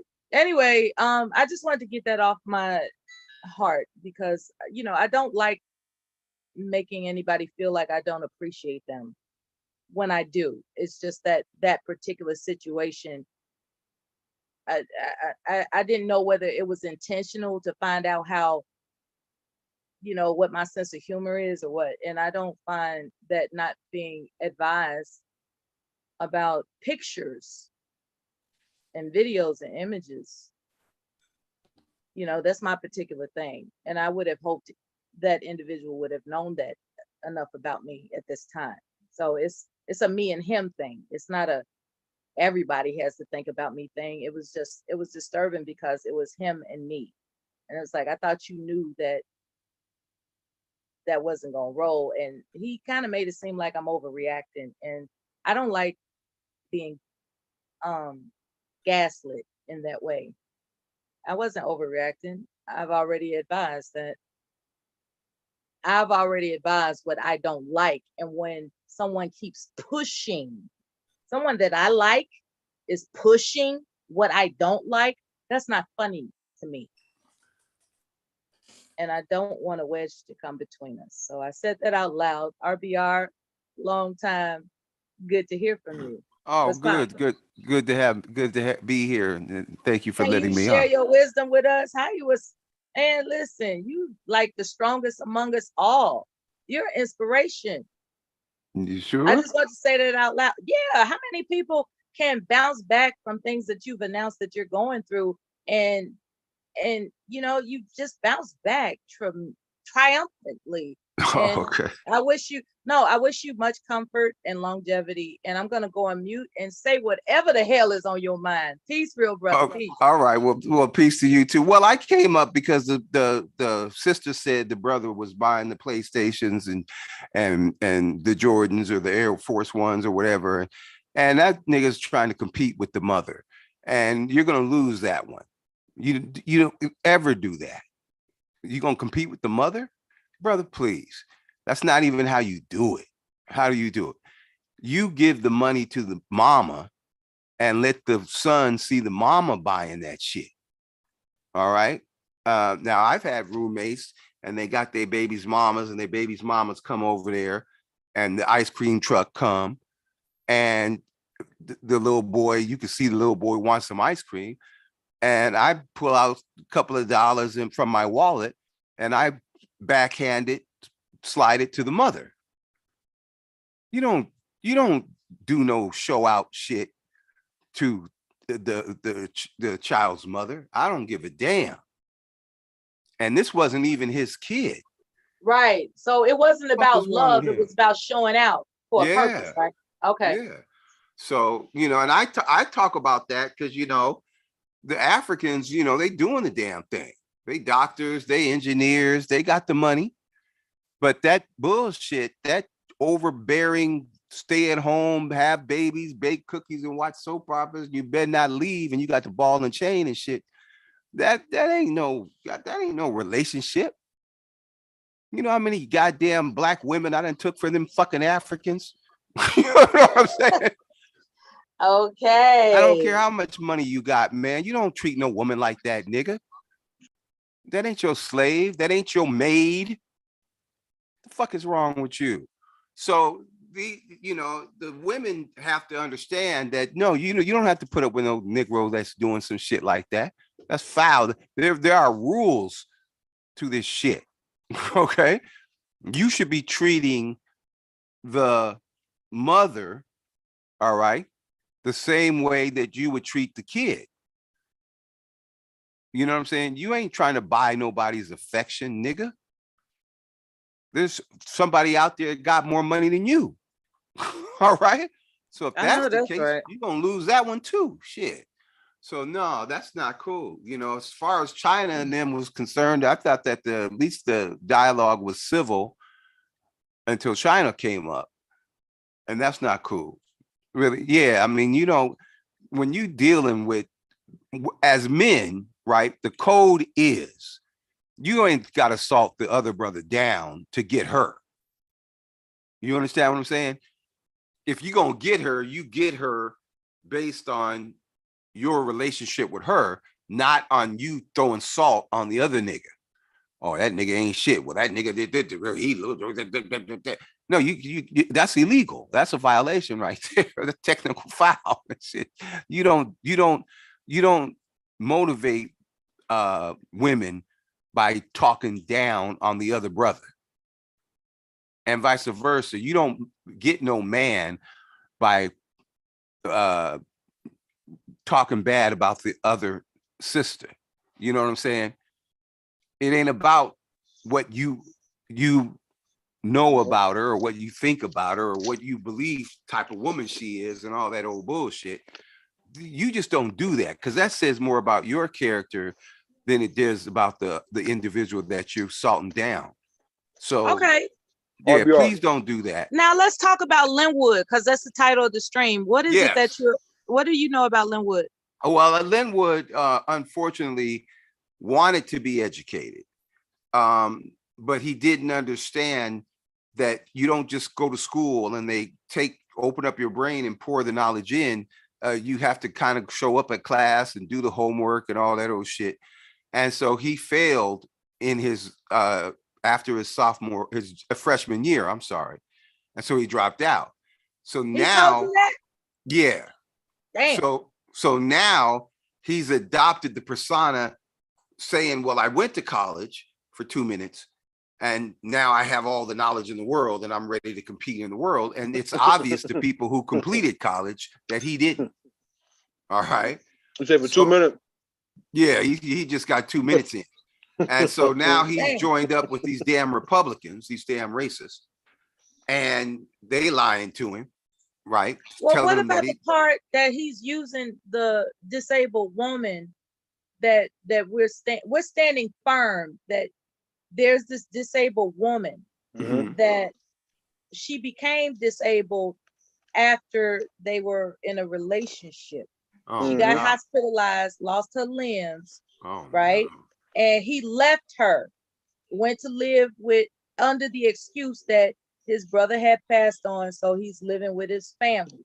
As soon as his family got on his nerves and she saw she had the whole, customized setup, I suppose, he decided to get a mediocre gig and moved back in with it, talking about, baby, I was just looking to make a way for myself. And now that I got a little mediocre job, I want to try to do right by you. So he's living with her and she's pressuring him for marriage, the big M. And he's upset to the point where he came on the panel asking for advice, and under the guise of being a Christian, which we know damn well he isn't, right? Because we heard him cuss out people. So anyway, he's asking under the guise of Christian values whether or not he should get married, but he's scared because he thinks all his life. Before RBR answers that, RBR, before you answer that, man, remember I told you got some explaining to do, man. Wait, am I saying something wrong? No, we got you, man. Cause we fuck Linwood, man. The elephant in the room is RBR taking a whole. The damn stream. No, hold up. Since we got RBR to go, the legend.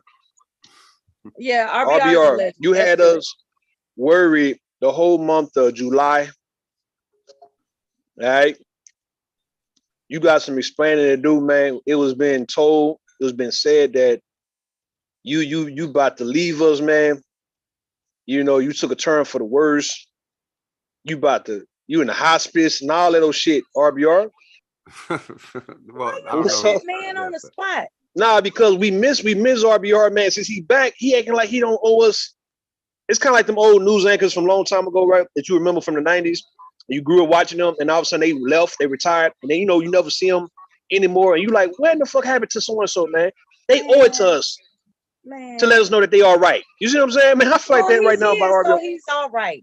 No. I need them to dismiss them rumors. The folks try to get you out of here, RBR. I don't appreciate that shit, man. What's up, man? No, well, Afro Power got cussed out by Psychopathist because he was monitoring a few people that were, trying to celebrate the end of truth as we know it. But I can't really give credence to that. Yes, I know there are people that disagree, with the truth. It's like kryptonite to them and they don't like it. All right. So yeah, there were people that were probably hoping that, that this was the end. But and yeah, whenever you have major surgery, then that's one of the, that's one of the possibilities.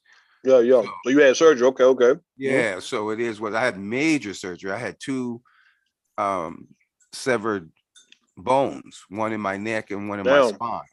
Yeah. So it was major surgery, and I'm getting stronger and recovering and all that old stuff. But no, you sound the same, man. Like I said, we miss you, dog. We miss you, man. Like we was like, what the fuck, man? What happened? Yeah. No, I've had this disease for a long time. So I'm grateful, to the Obamacare and all that old shit. So I'm grateful too. I'm grateful like a motherfucker. But one of the discussions we had was about Yahweh and the Most High and the karma, and if you join the Klan and help us kill off the black race and destroy the country, then you wouldn't have got cancer and all kind of stupid ass shit like that. And we had to dispel stuff like that. If I'm a burn in hell for helping my people, then I'm a burn in hell. But you don't sell out your race and country because white people think God wants us to kill everybody. That's not white. That's not what we do. Now, people, right? Since you're speaking of the Klan, right? You heard of this whole Uhuru, whatever, right? These black people, right? These this socialist party, right? They out there saying that they support Putin, and they getting on the news and stuff like that, right? I mean, it's been happening for the last 2 weeks. Where they at? There was one like there in St. Louis. I see one in Tampa Bay. The news in Tampa Bay, right? You're saying Uhuru, leader defending Russia, and you're talking about the clans. You talking about the Klan. I'm good you mentioned the Klan, but yeah, they damn so. These are Negroes that's defending the Klan right here. Oh my God. Yeah, we need to push back on them. What's the name of them again? It's a Uhuru, right? African Socialist Party. Yeah, that's fucked up. UHRU. How's it spelled? UHURU. All right. Yeah. Yeah, no, we gotta push back. That's not a majority. That's a false majority. Do you have any For who now? questions for any of us? No, I just thought that it was real cool that we had to, have the discussion. I wanted to talk about that. My show tonight was on Black self-hatred. Oh, I heard that. So the premise is, just because white people hate us doesn't mean we have to hate ourselves. So that's the point I'm talking about. So it's like we hate each other because white people hate us. And so there's a segment of Black people who believe that there's a segment of Black people who have done something to white people. That's why white people hate us. And that's not true. They hate us because we're Black. Because you know we're what I'm Black. saying? Yeah. Can you believe and so they were talking about Black ass threatened to go? When he was pushed in a corner with these inquiries about why he's not marrying this woman, he actually came to the point, I'm going to talk to some civilized people, white people, and I'm leaving. And I was like, who the fuck does that? He threatened us with white folks, RPR. Yeah, well, that's because like I said, he didn't complete his education. And even if he had of, he would have been indoctrinated. So he would have still took the same. So he told me, I said, shit, 96% of Black people voted for Obama. 4% of Black people didn't. 10% of Black people voted for Trump. And he said, well, the advertisers probably, if 10% of the people are bringing in the bulk of the money, they're not. Just because you support Trump doesn't mean you're rich. Okay. The majority of Black people who spend the $1.6 trillion every year are Democrats. We're not them conservatives they're not there's no group, no advertiser. Let me go get not the sellouts and shit. There ain't no advertiser trying to find them niggas. Them niggas need their asses kicked. You know what I'm saying? You ain't making no money off of the Republicans, off of Black conservatives. So we need to stop it. We need to stop with that nonsense. Lynwood needs to stop with that silliness. But if he didn't love her, which obviously is what happened, because if he loved her, he wouldn't trip over her situation. And I'm not saying it's easy. You know what I'm saying? I'm not saying it's easy because I'm sitting here with some bullshit myself. But if you don't love a motherfucker, I don't think you should be marrying him. All right. And he said the kind he of fool loves he her. is. Oh, he said he loves her? Yeah. He's a fool. But you remember the last time he was on the panel, he was talking about the white girl with the tattoo and the funny dress on, and exactly her what she was doing at dinner and stuff like that. And it just made me think he wasn't really looking for love. He was doing the 50 dates and 50 nights thing. You know what I'm saying? And I was mentioning that same sentiment, RBR. This feels like good old times. Yeah. So, I think he's being a little dishonest. Yes. And the tactic that he's learned thus far is to flip it around on everyone else, to accuse us of having lack of integrity. That was the specific term he used. Rue was questioning him after he first questioned Rue. And Rue's questions were more pronounced. And he somehow, resorted to being defensive. And so he refused to answer the question, even though it was, it was mentioned again. And it's like, you refuse to answer the question. It's a simple question. And because he refused to answer the question, isn't he in fact the one that's demonstrating a lack of integrity regarding quid pro quo? Yeah. He don't want to be, he's not trying to be honest. And he probably, did he say how long they had been together? I don't know the length, but it's been long enough. Okay. At least a year from what I've been informed. Yeah. Yeah. So now, was the girl Black? Most likely. I can't say for certain. Okay. Well, I think that, yeah, like I said, I think that he was doing the dating thing. And these discussions, I've said it plenty of times. Why are we talking about dating? Why are 40, 50, 30, 40, 50-year-old people talking about dating? I We don't should know, be, Brown. yeah, we should be in full-blown relationships. It could all be so simple. Yeah, every type of man or every type of sister you've met. So what you gonna do? Just keep go rotating them in like ponies? No, you know what you want. You know what you like. You know what you're attracted to. So stop playing. I've always wanted to ask you this. It's an intimate question. What is your personal definition of love? Yeah, no, well, love is a feeling, of course, but it's a feeling that you want an exclusive relationship to the point to where you wouldn't mess up that relationship just to be having sex with somebody that you don't love, that you don't want to be in a relationship with. So it's a very high threshold because obviously, as far as men are concerned, we would, it's a very low bar. You basically will sleep with anybody who wants to sleep with you. So if we find a sister that raises the bar, that we wouldn't sleep with anybody because we wouldn't want to mess up our relationship. That's right. That's when you know that that's what it is. And it's never going to be who your friends and your peers and your dating coach told you who it's supposed to be. It's always going to be a feeling. And I'm not saying that it's different for everybody, but I am saying that people get that feeling and they know how they feel and they scared and they hide it and they want to mask it and they're afraid to approach the ones that they really know that they really want. And that's a problem. Yes.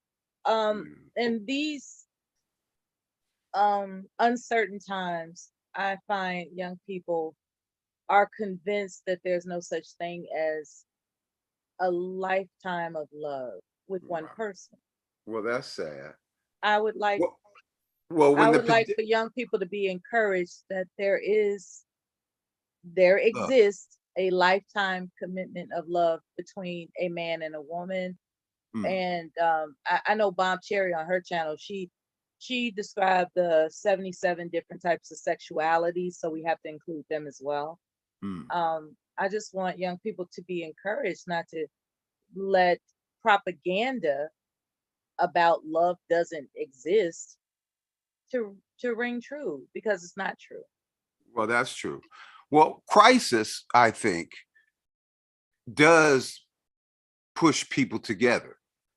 Also, tremendous joy and success and the election of Black geniuses also brings people together. So when the pandemic jumped off and we were on lockdown and we didn't know that the lockdown was going to last 2 years, it was at that point. Right. Now, I had already been, I'd already been with my wife. We'd already been together for 10, 12 years, whatever it was. Right. And so I was good, but I couldn't help but think of the lonely as fuck motherfuckers who didn't have anybody and they had the lockdown. And when you did go out, you saw them. They had their dogs, but they didn't have no man. And vice versa. That's tough. The dogs didn't have nobody either. No, I'm just kidding. I'm just kidding. But that's got to be tough to be alone for 2 years. That and you can't talk to them because I'm committed. But I wonder about those sisters. And there's a lot of brothers they done killed off. A lot of them. Your boy Psycho was saying, you could play that hard to get game all you want. Your ass gonna end up alone. You know what I'm saying? So now, I'm glad you said that. I'm glad you said that. There is a beautiful sister. She's an operatic singer, believe it or not. Like very gifted.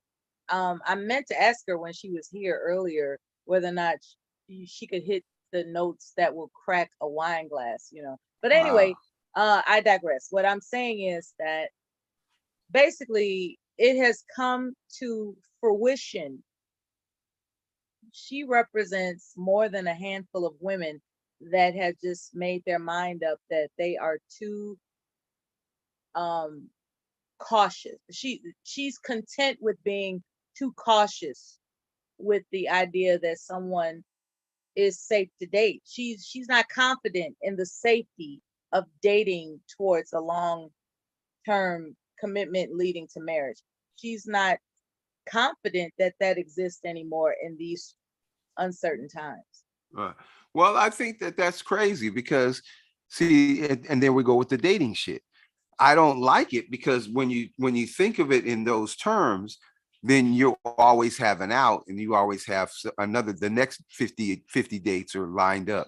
Okay. What I think is more important is there are relationships that were formed, and this might be the fish that got away, but you know that person, and you've known that person all their life, and they've known you. And that's the best kind of relationship. That's what happened with Dr. Boyce Watkins, because he read in my book. I wrote that in the book. So this is somebody that you've met, that you loved, and you had a great time with that person. And you were stupid enough to think, well, every time I meet a sister, that it's going to be like that. No, it's not. Okay. Right.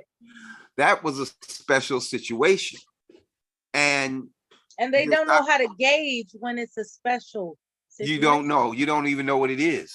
It hit you like a brick. So you move on, thinking that you're going to find that with somebody else. And you're not. Not to say that you won't, but I'm saying that I've probably been in love with about 3 times. Seriously. You know what I'm saying? And I don't think there's anything you can do to either induce that relationship or to attract that kind of person. But I've what been you in can love do times is myself in my life. Yeah. How many times? 3. 3. Okay. So when you have done that, you can say, well, I know what I want. I know when I get that feeling. And then when you get that feeling with whatever person it is, now you know that you have to make it a relationship. And especially if you're going into 2 years of lockdown. And that's what I would say to the sister. Right. If you're going into 2 years of lockdown, you have a decision to make. You know what I'm saying?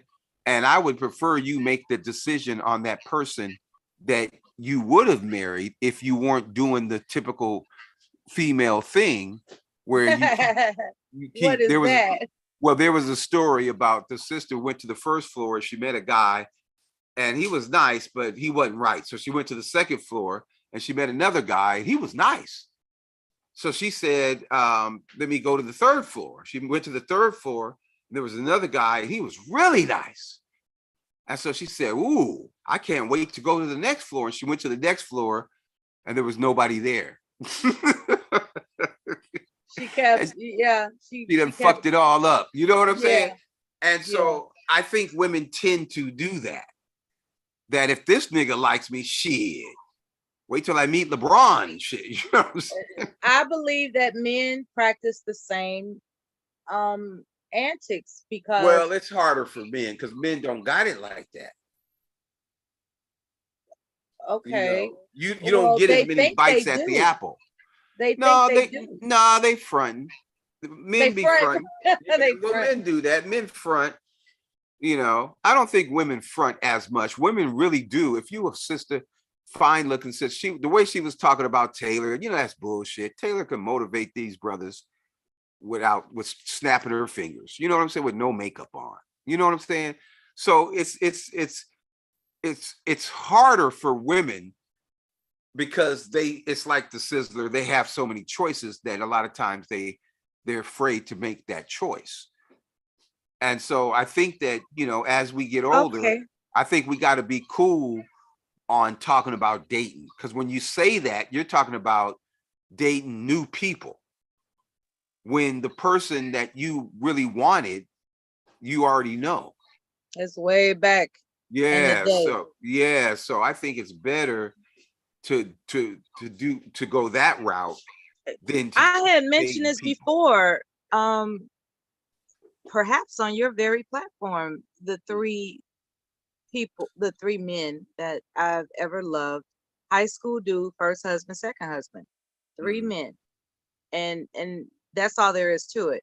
Now, had I stopped at high school boyfriend, who knows?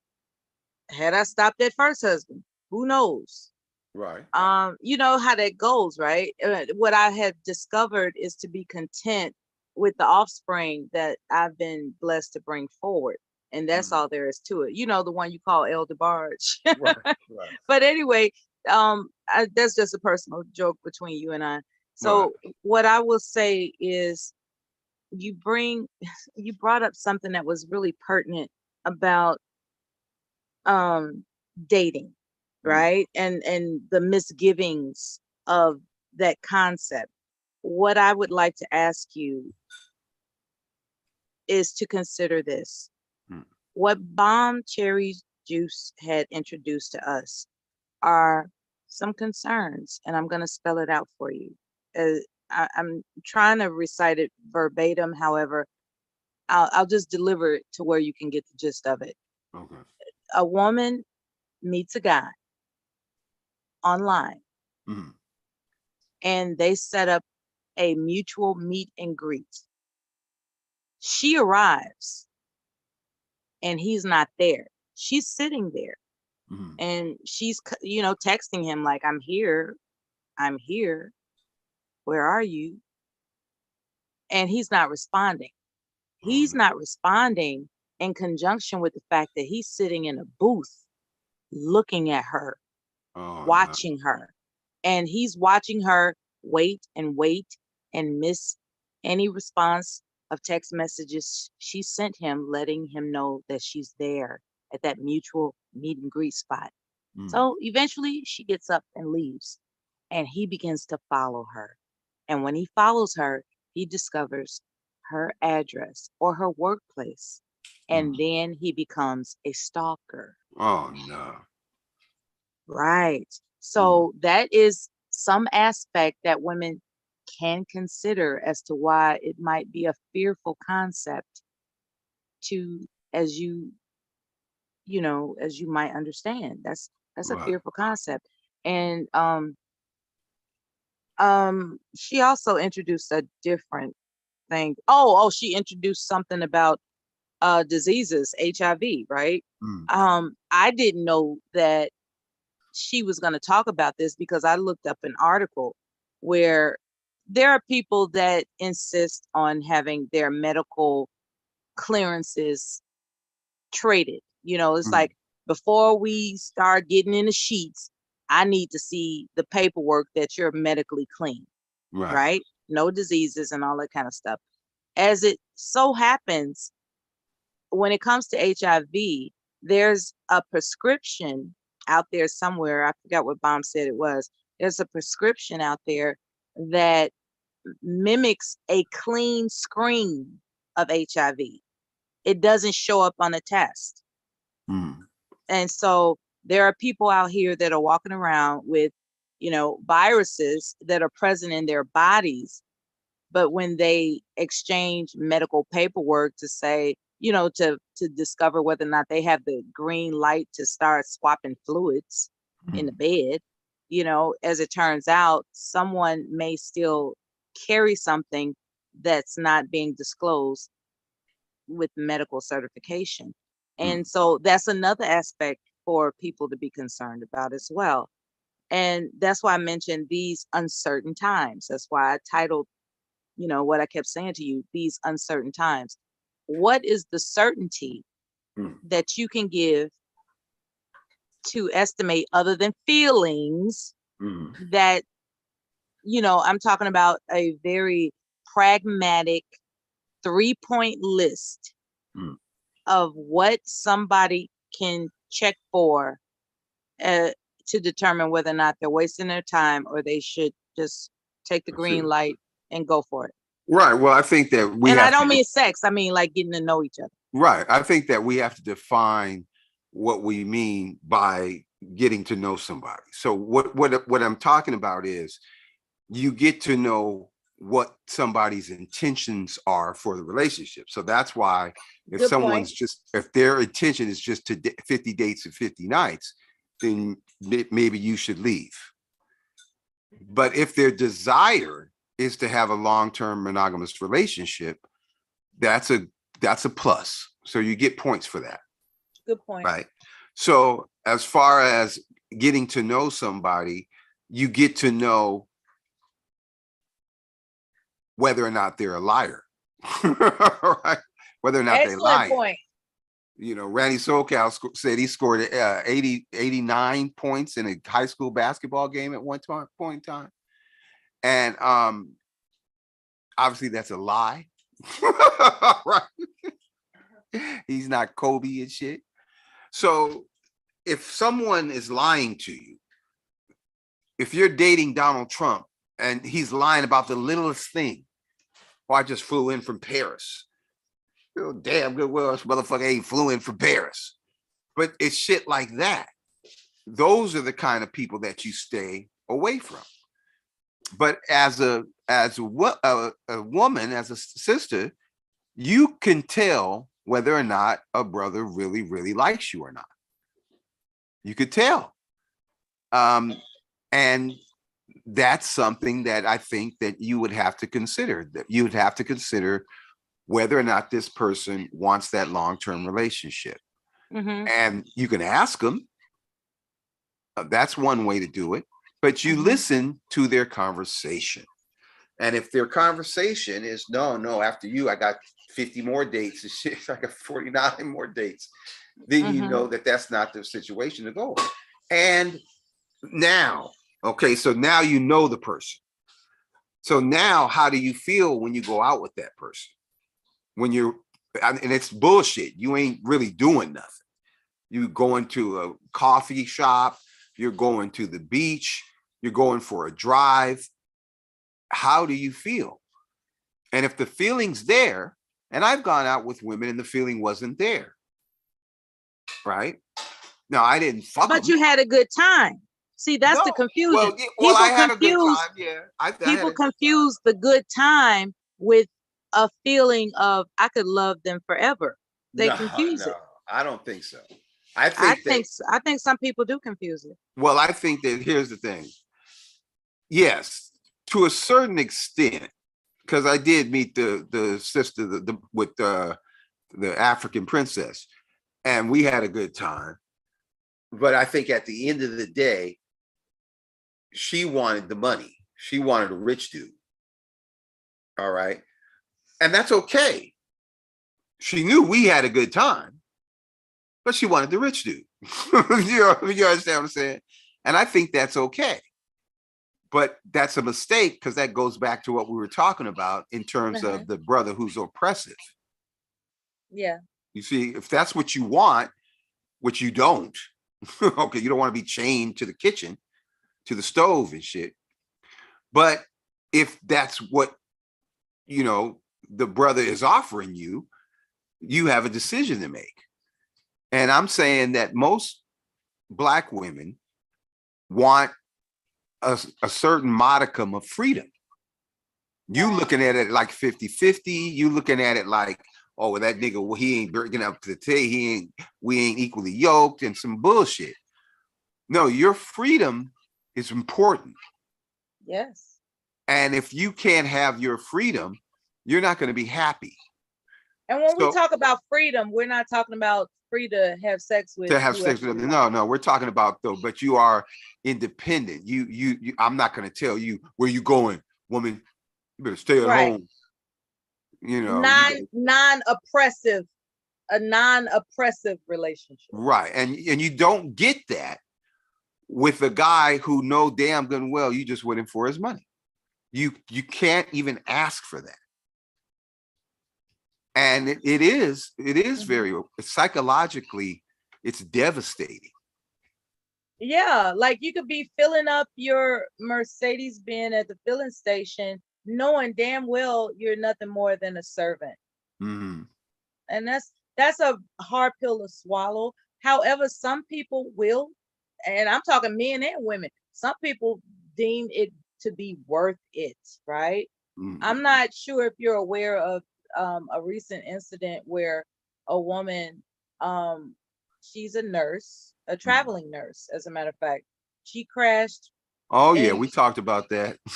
Oh yeah, man. And my question to you is, has she not hit that light pole with that Mercedes that saved her life? Do you think she would have kept going? Of course. Exactly. You know, Exactly. she would have did Anne Hesh, should ran into somebody's house and shit, burned that up. Man, So, listen. you know what I'm saying? So yeah, that kind of personality is borderline crazy. You know, I talked about type A men, right? How in the hell did she keep her nursing certifications? She had so many accidents. Well, they without didn't all know. those, I mean, with all those, yeah, like how does that They happen? didn't know. They didn't know. They didn't know she had all them accidents. She was able to shuffle the paperwork. No, they just, you know, the court cases, they didn't really add them up like that. But they should have took her license, her driver's license at least. Exactly. I mean, guys that are behind in their child support get their licenses taken. Yeah. And why is it that she gets to have 13 wrecks, car wrecks, you know, and still keep her license, driver's license, you know? I have no idea what her performance is in her profession. However, she's definitely not the ideal driver, okay? And there are 6 people that are deceased because she was allowed to continue driving. Yeah. You know, at some point, the state has to be held accountable. The state of Texas has to be held accountable, or whatever state that she had these occurrences. You know, now someone brought into the introduction that there may be extenuating circumstances within those quote unquote unproven yet 13 wrecks where perhaps someone hit her.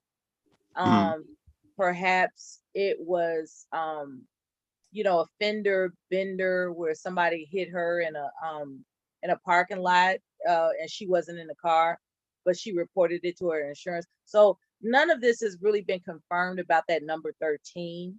However, that's what's blasting across the news waves. She's had 13 prior wrecks. And you know, so at this point I can only speculate. However, we also are speculating about the propensity that more likely than not, she would have driven away from that fiery crash had it not been for that Mercedes that saved her life, crashing into that cement hole. And so I said, you know, anyway, let's get off that because I don't want to think about 6 dead people. That's bad. I want to talk about high school love, right? I mentioned the 3 men that I will count that I've ever been in love with, and the first one being high school dude. The problem is, as a virgin, he wanted that virginity. Okay, that's what he was on, and it's not necessarily that he looked at me. I don't even know how to put this. It was almost as if I was a novelty to him, right? In hindsight, I was a novelty because, you know, all the high school girls, they was getting it in. And here it is through third party confirmation, you know, it's like, okay, this is it's not where I told him that. This is third party confirmation through mutual friends and the, you know, the rumors going around. So, you know, he's confident that that information is true. So when he's approaching me with the you know, I want you type of assertion, right? Right. And the thing is, when I had never been kissed with that type of, you know, deep passion before, it opened up something that I really wanted to believe could be young love. Mm-hmm. And I wanted to believe that this boy that stirred my little hormones that I never knew existed before, but I didn't do anything about because I was afraid of my father, to be honest with you. I thought my father could read my mind. So I just, I wasn't trying to give it up to nobody because I was just that type of person. So my point is, there are times that I had wondered if I would have given in to him on that day that he wanted me, as overwhelmed with passion the situation had become. And I told him no, and he's respectful. Like, "Yeah, okay, I understand." It was probably hard as hell hooked into that. I think about it, but that's neither here nor there. I didn't know anything about that. Mm-hmm. But I told him no, he respects that. And I think back, like, had I given him what he was looking for, am I really supposed to believe that he would not have considered it anything other than another notch on his belt and got the fuck on? Or would he have said, we got to keep doing more of this until I get pregnant as a teenager and he's lassoed with the responsibility? Now, he had affluent parents, so they were supportive enough of his shenanigans for me to believe that they probably would have, like, okay, y'all got to get married, whatever. My point is, I think I made the right decision refusing him. And I was wondering if you could tell me, in that scenario, when two young people, and let's amp it up a notch. Let's say getting ready to get out of high school, not just in the middle of high school, they're about to graduate, right? And they can go their separate ways. What happens is they experience this moment of passion. Are they supposed to just really get together and conquer everything? Or is she supposed to play it safe? Like, I don't know you like that. Like, Right. you know what I'm saying? Because I don't advise young women to give up their preciousness. I don't advise women to give up their purity just because some boy turns you on. Mm. I don't advise that. Was And he I think I popular? made the right decision. Was he popular at the school? He was exceptionally popular. Oh shit. Like he's one of those, like, quarterback. He was the he was known quarterback. as the big man on campus type of thing, okay. right? And so the whole situation would evolve to where he is the type of person that believed in his quote unquote bros. And so my thought was like, he was always going to put in impressing his peers, his male peers, over the sanctity of any relationship. And as it turns out, I'm probably true in my thought about that, my assumptions about that. But he was just that popular, Mm-hmm. and so it was kind of a trip. Because that's the kind of, you want to fall in love with a nice, meek guy, someone safe and, like really not known. So you all can like giggle together and explore each other. This guy, any event that I would be his girl, I would be on Front Street for real. Like, yeah, this is my woman. This is my woman. This is my woman. And at that age, boys are horny, that he probably would have wanted to get it in all the damn time to the point where I got pregnant or something. And it would have been a whole fucking young ass mess. However, it doesn't change the fact that me resisting him made him very it made him understanding at first, and then eventually he, as I found out, he was told by his bros that she's leading you on.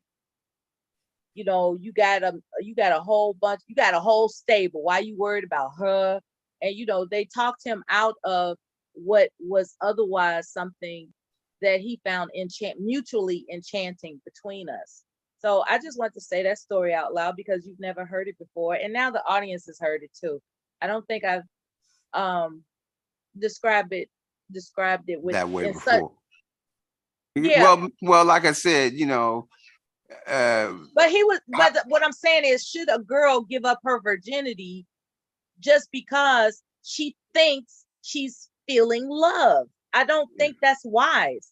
Just because a girl feels love, she's not supposed to give up her virginity. Yeah, well, he should respect that, though. He did respect it. He did. Yeah, he should Kudos to respect him, that. wherever Yeah. he is. Well, yeah, so I think that's more important. I think it's more important that he be in love with you than you being in love with him. So I think that if like I said before with the other situation, I don't think you should be marrying somebody that you don't love.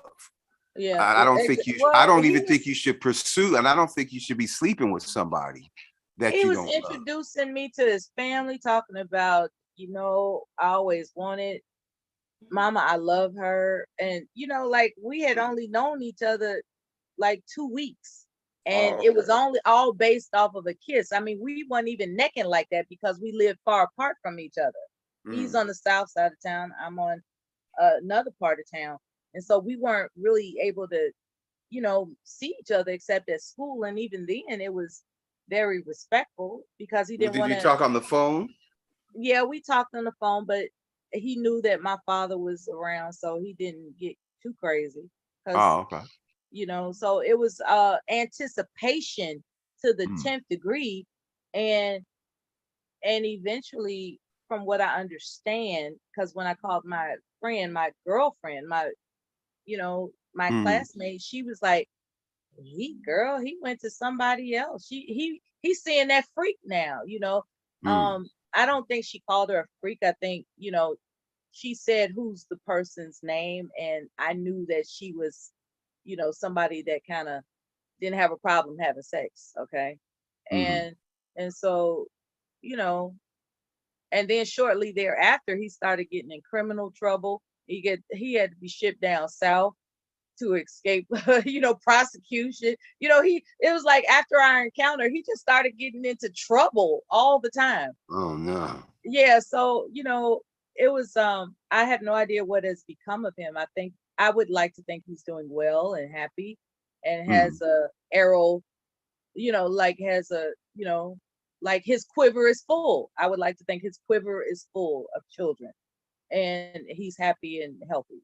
However, it doesn't negate the fact that the message that I'm delivering to young women out there who have girls: do not ever in your life think that just because a boy is enamored with you, enchanted with you, says he loves you, he introduces you to his mama, takes you to the barbecue, pronounces that you're going to be his future wife.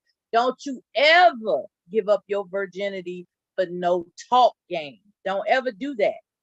Because as it turns out, life for me turned out just fine. So even though it might hurt when he's like, okay, you're not going to give it up to me, I'm going to move on. You're not going to settle for this ultimatum that I'm giving you. I'm going to move on. You'll be fine. Tell your daughters they will be fine. One love lost are more to gain. Don't allow your daughters to fall in love thinking that some guy who intends to talk them out of their virginity is sincere, because let's keep this fresh in mind. They are young. These boys, when it comes to these high school boys, they're young and they will change their mind like the wind blows. So that's the message I'm trying to deliver. Mothers of young daughters, guard their purity. Okay, inform them what to be aware of. What do you think about that, RBR? Well, I think that, I don't think women in high school should be talking about marriage and relationships and stuff like that. So I think right. So if a high school boy they're is too telling you young. like, I want you to be my future wife, you know he's full of shit. And keep it pushing. Keep Well, it. I'm not saying that niggas can't fall in love in high school. I'm just saying that's a little young. Falling in love, but pronouncing the future when they haven't even, their brain hasn't even developed yet. It's ridiculous. How is somebody 18 going to pronounce that you're going to be my future wife when organically the brain doesn't fully develop until 25? He doesn't even know what he's talking about until he's 25. Period. Yeah. Well, he should. I think that if he's serious, he'll hang around till after high school. And yeah, all we'll that. talk at 26. Yeah, those relationships will last beyond high school, and I think that that's fine. Nothing wrong with that.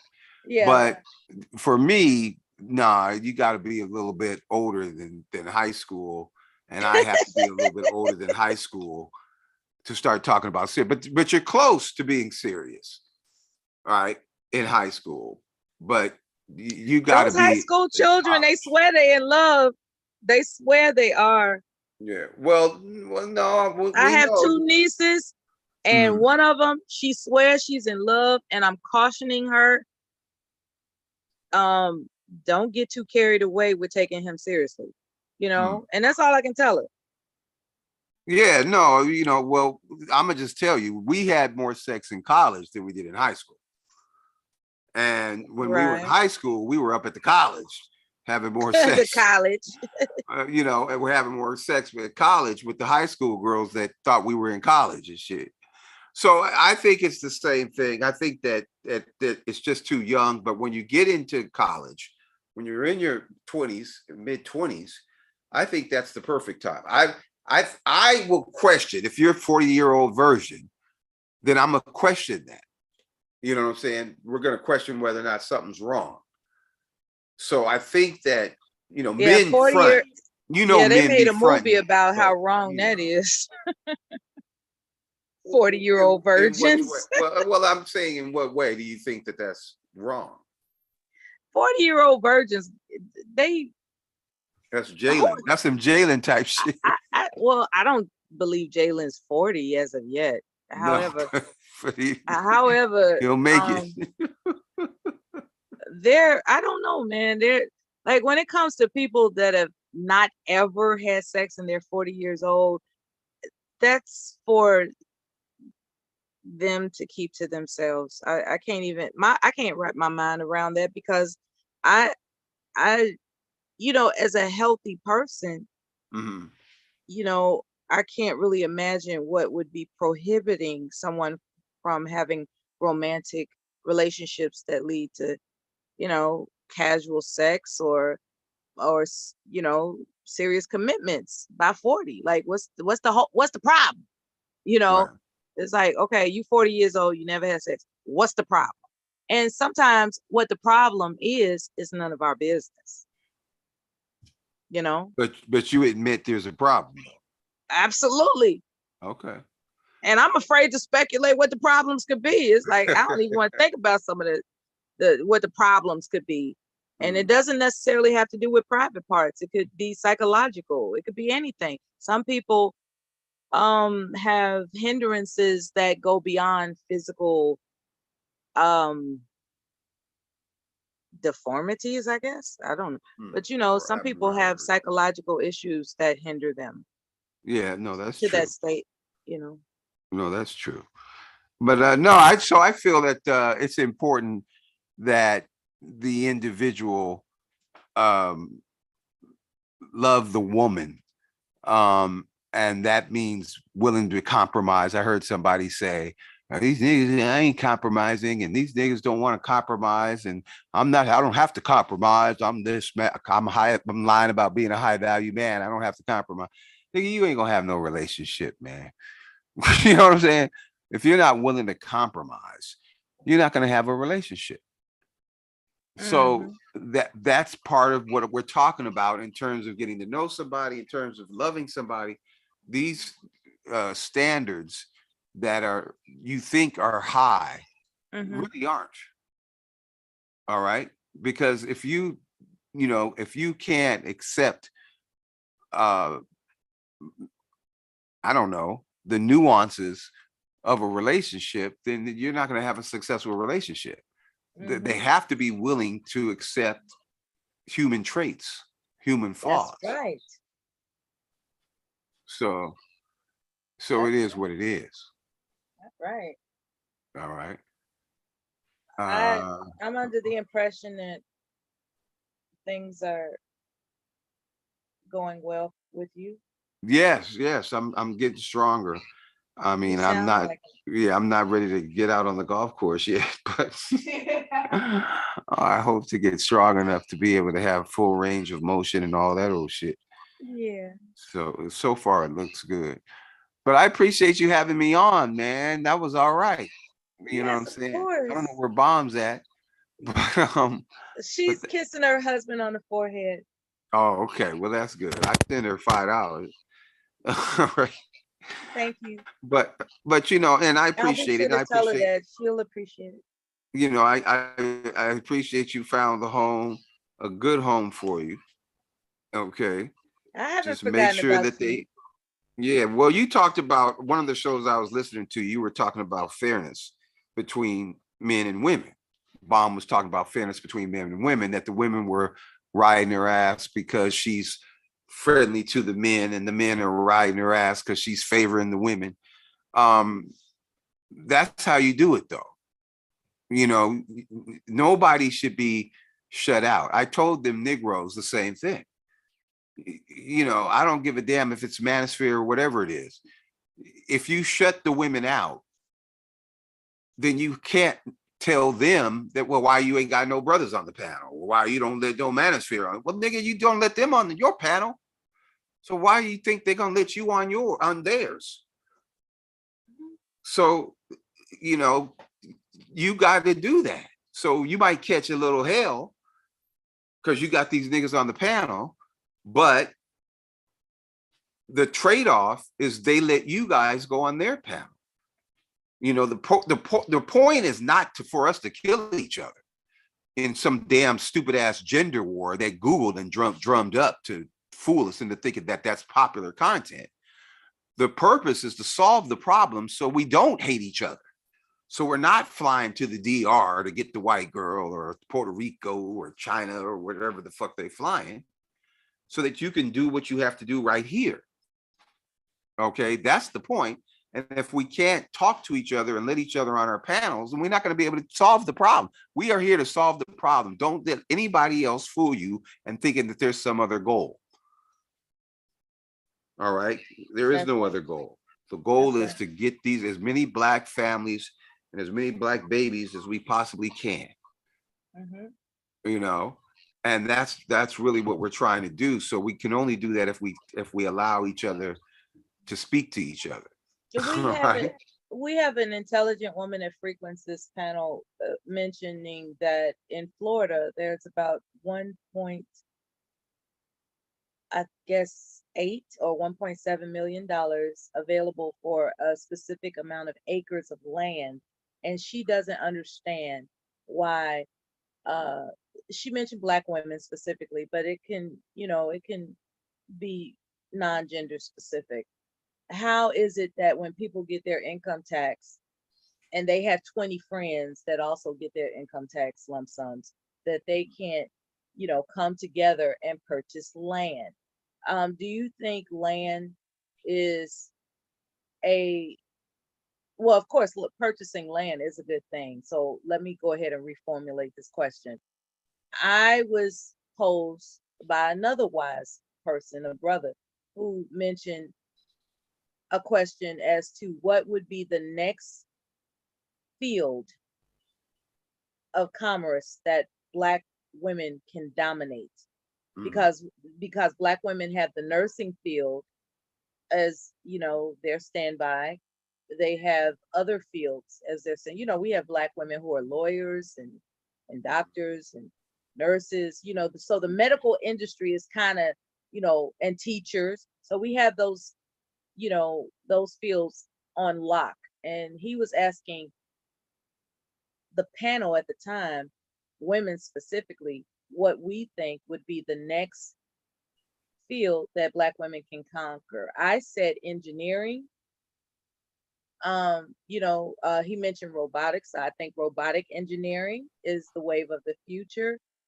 Or are you just set on people just getting together and stacking their money up and then buying everything, like or a combination of both?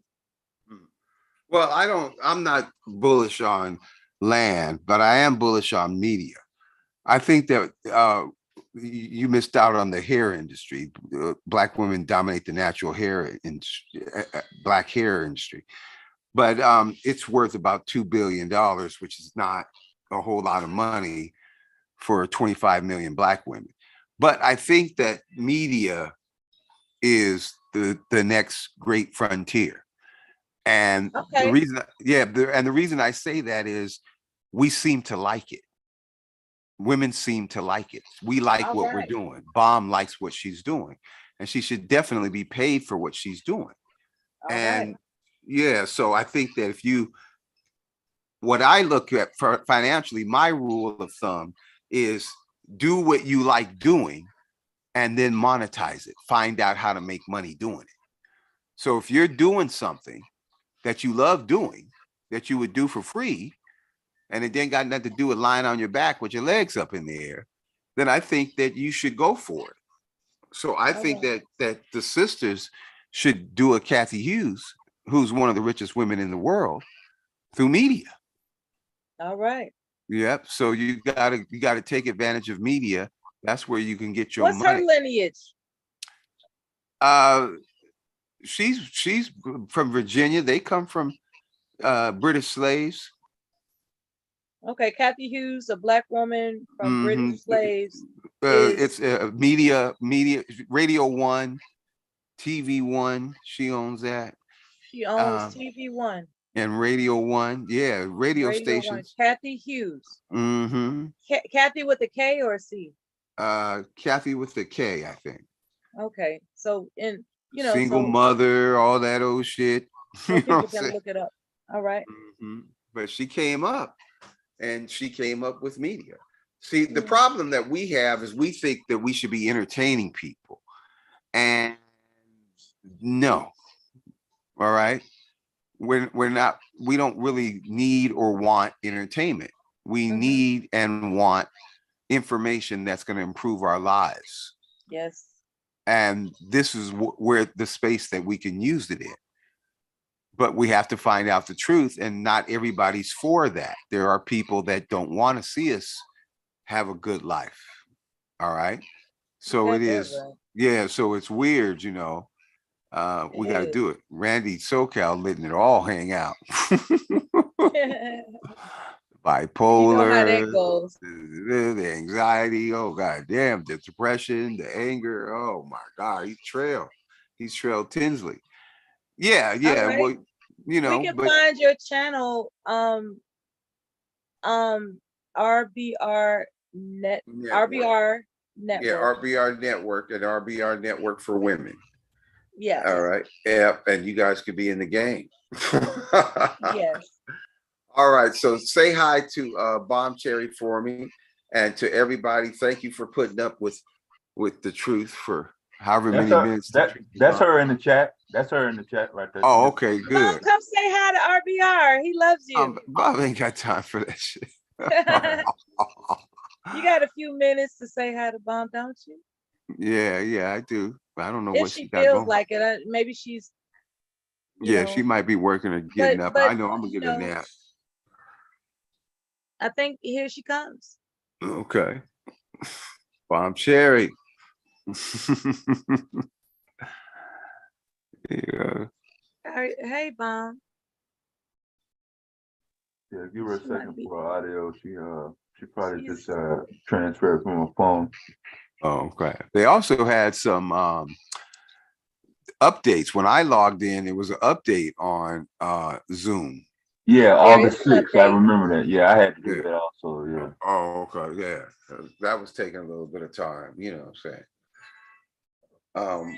I like it, but StreamYards, somebody said StreamYards is for the desktop and Zoom is for the phone. So I don't know. But Psychopathia told me that one. Yeah, I like it though. Yeah. I think Bomb is with us now. Hi, Bomb.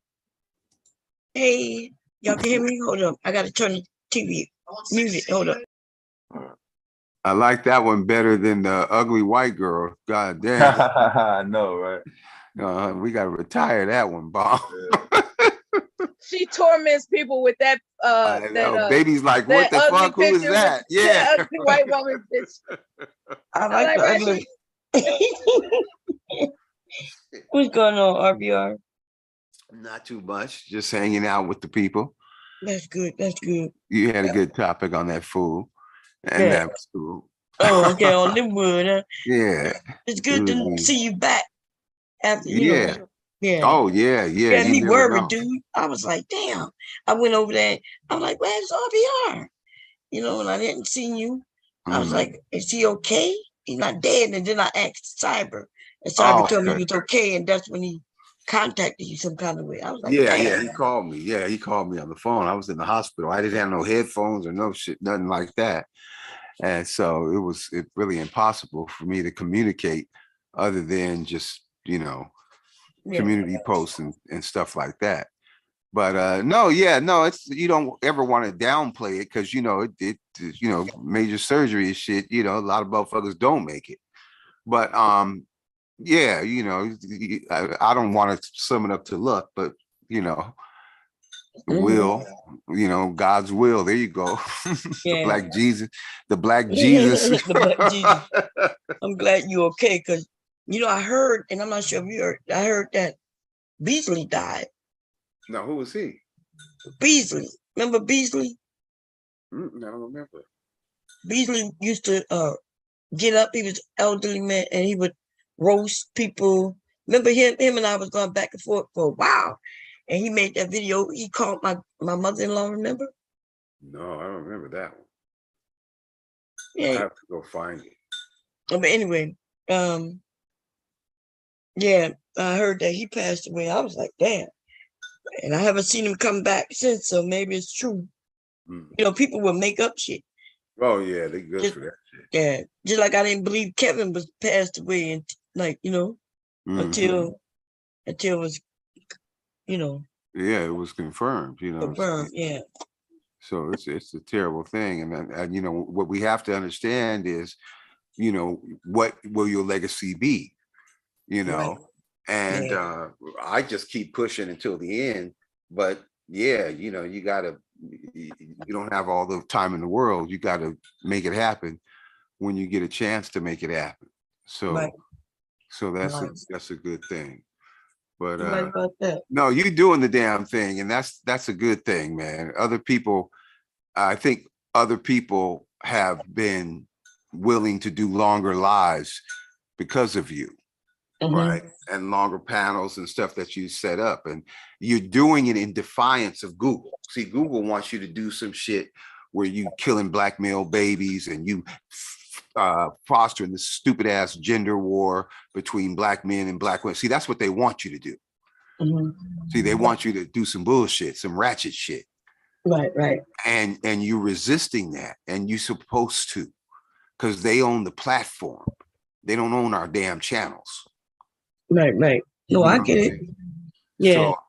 So I mean, that's what I like. And I'm waiting for somebody to do a lawsuit against it because they took channels from me for no reason. I didn't even have no strikes. And because I was talking about something they didn't want me to talk about, they just took the channel. One time I was talking about that Confederate flag. Somebody had the Confederate flag and I was talking about it, and they just took my channel away. That's a channel where I have videos of my parents who are no longer with us. Remember back in the day when you did lives, you couldn't download the lives. So I had a lot of stuff that was done live, and that shit gone. Wow. Yeah, no, which is totally illegal because that's your shit.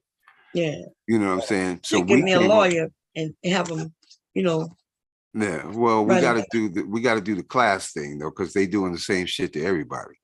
Yeah. But we were over there on Blog Talk Radio and live stream and Ustream and all these other streams. Right. Before these motherfuckers even came into the game, and now they came into the game acting like they've been here longer than us. Motherfucker, we had these channels long before you existed. If you don't shut up, leave out, get your hand out of the cookie jar and shit. That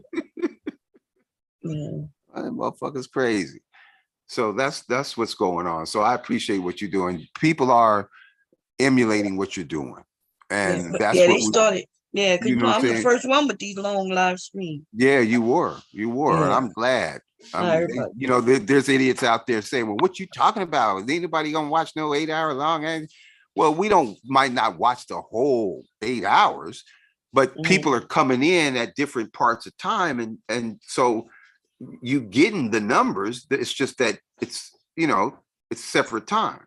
Yeah. So your watch time might be 20, 30, for me, 20 minutes is good. Yeah. In an 8 hour stream, if people watch for average of 20 minutes, then all they need to hear is 2 + 2 is 4, the earth is round, and racists hate Obama because he's black. And then now they good. they know everything they need to know. I'm glad you believe me now, RBR. I told you when you had Zoom, Bomb Cherry has created a new innovation and it starts by trusting someone enough to have them co-host in order to have your live streams go further and further. And you never wanted to trust anybody to discover how to make them co-host. I said, Bomb Cherry Juice is doing it. You could do it too. Yeah. So I'm glad you believe me now because I believed you then. Now I'm trying to figure out which one of these. The fact that you acknowledged that I told you it was going to happen, and you came over here acknowledging that I told you it was going to happen, and it's now happening is good enough for me. Okay. I proved my point. I'm trying to figure out which backstabber should I let co-host me. I know that's right. It's hard to trust people. It is. Yeah. Yeah. But you just got to get to know how the function works, and it was and she has people that love her, and it was all set in place, and time took over, and here we are, and here you are, and we're so glad that you're healthy and happy and strong. Keep up the good work. All right. Well, I appreciate it, man. People have a new perspective on life when they go through some shit like that. So that's a positive thing. Everybody should go through that shit, all right, and come back strong on the other end, so you could have the kind of perspective that you need to fulfill, your life goals and your legacy. So that's what I'm doing. So you guys are doing the same thing. So I appreciate that. Yeah, you find a nice group of people. That's what keep the channel going as long as it do. Because before I would do 12 hours. I could do 12 hours easy by myself, but 24, that's a whole nother story. So the people that are coming on after the 12 hours, they're sleeping during the 12 hours, and then they... Yeah, we got shifts. We got Devastating, Mella, myself. We even have Mr. Kev, Silent. It's a whole group. And then, then we got the people who come up and help them. Just start the conversation and keep it going. That's a nice group of people who just keep things rocking. No, I love it. I really do. Because I was telling, me and Afro Power is one of my biggest supporters. But he's thinking, ban these motherfuckers that are talking about they hope you die and all this sort of shit. Get them motherfuckers up. And I'm like, I don't like to ban motherfuckers. I don't like to block motherfuckers. I want motherfuckers to bring every opposing view or any view that they have, and let's deal with these issues. And so I don't want to kill people off just because they oppose me. So I would be definitely open to something like that if we can prevent people who want to destroy the channel from destroying the channel. You know what I'm saying? Because people look at that as an opportunity, not with you, Bomb, because like I said, you have to put your foot down, and it just happens to land on their ass. So you can, you can put your foot down. But I don't ban Sometimes I people haven't neither. tried to do it. Okay. Yeah, we don't ban people. I don't block over here. Okay. Yeah, it's just that if people piss me off, I didn't know I'm a roaster for 40 days and 40 nights. Make it fun, you know, it ain't a big deal.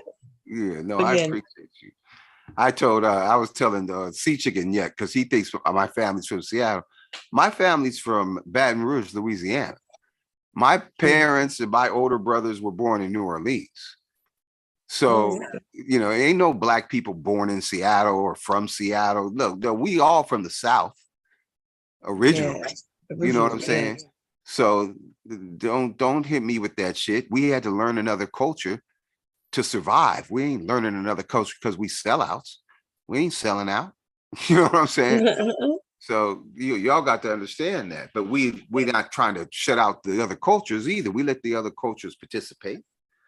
Ain't no trip in there. All that, baby. Oh, okay. I don't know what that is. All right. So, man, I'm going to get my nap now, man. This was so cool. Thank you guys for having me on. All right. I appreciate you. Okay. I'll talk to you. All right. You guys be good. All right. You too. All right, you be better. Love you. Bye. All right. Yeah. Yeah. All right. So did Rude ever come up? He sure did. He wanted to share a video with you, and only you could see it as a surprise, because he wouldn't share it with us. He, you know how he feels about you, and he just wanted you to have the first surprise reaction. Oh, I got it. Yeah, and it's about how he gave a hint. You know, I like to interpret things based on the fact that we were discussing Linwood and his hesitation about whether or not he can accept amputees. I can only guess that it was probably something about how well amputees function. Right, that's what I assumed that's what it was too. But you know, I told y'all, didn't I think I told Devastating this morning that, you know, hubby and I ended up taking a shower and talking last night, so I had to get on my job tonight. I'm doing like so put him to sleep. You had work to do. Yeah, I had to put him to sleep. He's snoring. Okay. And I'm ready to start working. I'm trying to think what I'm gonna make tonight. Because remember, I'm supposed to make 10 items a week. And I didn't know that. Yeah, I put a restriction on myself. You know, I could play on YouTube as much as I want, but I gotta do it 10 hours a week minimum. Okay. So last night I made officially really 3 items. Yeah. And plus I finished up 2 other ad bags. Now I'm trying to figure out what can I make. Gotta go down there and cut it and all that little stuff. And then I'm gonna start putting the stuff. I am gonna post some of this stuff in the community on my community tab if somebody want it. But I really was remember I told you I was making it for a local sale. Yeah. But if I sell it, I could just make it again, you know. Yeah. You're gonna try to do something before or around the holiday for your like garage sale or something local. Or what you mean? You talking about for what? You talking about for Christmas? She said she was gonna make some coffin wallets that are shaped like coffins. That's for Halloween. But you know, we got before Halloween come, we got Labor Day. But I don't know what do you make? Then we got Veterans Day. So I'm thinking all that stuff ahead. But you know, for school, which is what I'm focusing on, that's why it's bags. Yeah. The kids can put their bags around their waist. Bags. I love them too. I can do book bags, overnight bags for the ladies. You know what they call my whole bag is called a whole bag. You know, ladies put their little undergarments and their makeup and all that when they're going overnight. Make it cute. And like, got to keep it cute, baby. Got to keep it cute. Because that's what it's all about, man. And so then I gotta sit down and price this stuff based on what I done spent on some of this stuff already, so I can get some new fabric. Okay. I need y'all to send me a picture of that guy for me to digitize, but I need it gotta be a nice picture. I forget the guy y'all said. I got you. Yeah. When I get that, I'll take the time and see and digitize it. But yeah, Christmas, school in this area. We got young ladies who want to go to school, they backpacks, purses. And if y'all ever see a bag that you think is cute, y'all, and you're like, hey, Bob, can you make this? Because I'd be looking for different things, different ideas. Test my pattern making skills. And see what I can create. I like these fanny packs though. Yeah, that's the new thing. Yeah. Well, actually, it's not new, You know what I mean. Yeah. I thought this shit was gone, but actually, they wear them across their chest and their back now. Remember, we used to wear them around our waist. Yeah, I know. But yeah, they wear them. It goes across their chest. I thought they went out with the Walkmans, but they're back. Me too. Yeah. Because you can put your little cell phone in it, and you can go to the gym. You can have this thing around your waist and exercise and everything. And have your phone. That's right. And everything in it.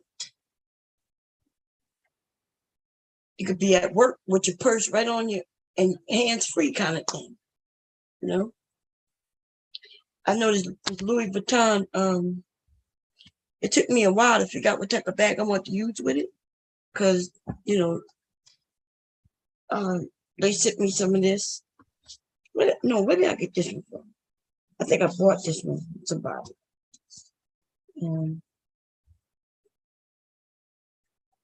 And so I know this bag gonna go fast, you know what I'm saying? If you were sharing your screen, we can't see it. But oh no, I'm not sharing it. No, I'm okay, just looking cool. at it. I'm trying to think what I'm making tonight.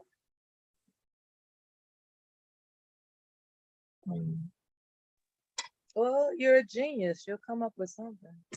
I do have to make some pads. I was thinking about just getting down there, going hurry up and cut up. Pads? Yeah. Yeah. Make some pads.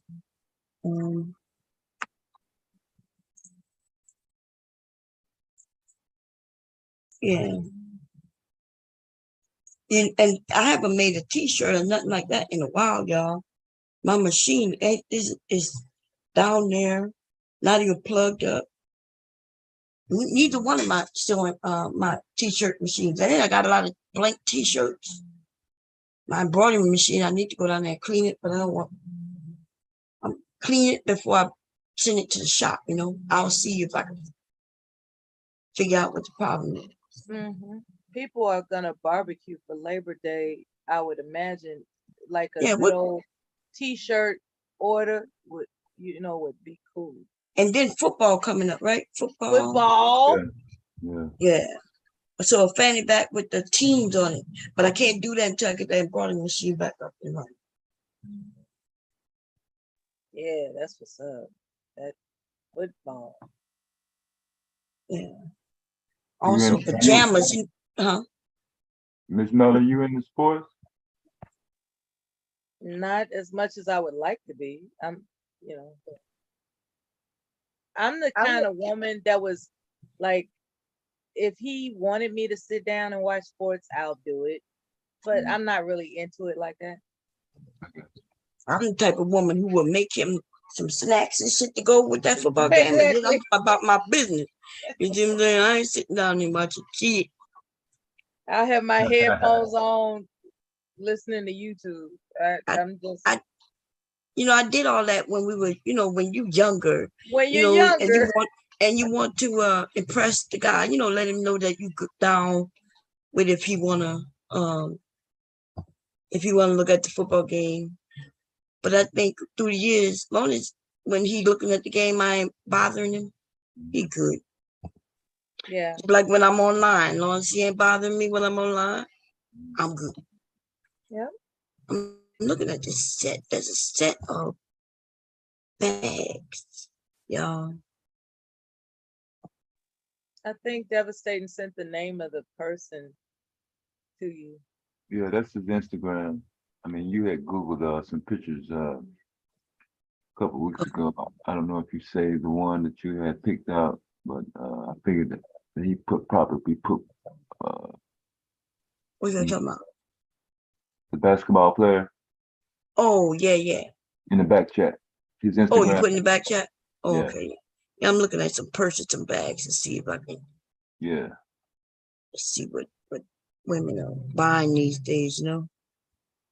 There's a lot of people, a lot of women who just want some cute bags. They like one of a kind. It don't really have to have a name, an expensive name on it, because they don't want to pay that expensive price, you know. Which I don't blame them. How your bag costs more than the money you have in the bank? Ain't that some shit? The bag is $10,000, and you ain't even got $1,000 in the bank. And I see this Manolo bag or whatever they call it. I just want to I think my tag will make the bags even fancier, depending on, you know. Did you ever look up what you call machine, so I can know if his machine will do what I needed to do when I was? I didn't get the information from you to see, can his machine do it? I should have got that before you. No, I just need to know, does it cut vinyl, wood, and all that shit? No. Oh, so here's only make things. I think his is just a printer. Oh, okay. What am I thinking about? I'm thinking about a laser printer. Yeah, that's what they call. Let me see what I'm thinking about. Let me go look. I'll tell you. Let's see. It's called laser. My computer's over here doing all kinds of weird shit. Yeah. There's a printer. So it's called the laser. Not printing machine, maybe. I don't know. Yeah, he's got a 3D printer. Yeah, it's a 3D printer. Yeah. But it's not gonna cut fabric. No, I'm not trying to get the thing that I'm thinking about do cut. It engraves, it cuts, but he must have something that I'm thinking something different. Let me see what I'm thinking about. It's like the glow forge. That's what I'm thinking about. Okay. Let me show it to you. Let me show you what I'm talking about. Hold up. Let's share the screen. Share the screen. So I can go to Joanne's. I can literally I don't think we need the sound, but I'll do it anyway. Okay, so but I got pictures. Skip to that. Hey gang, it's Will from Tested. I'm here with Dan Shapiro of Glowforge. Okay, so let me mute it. We'll just watch some of it. Yeah. And so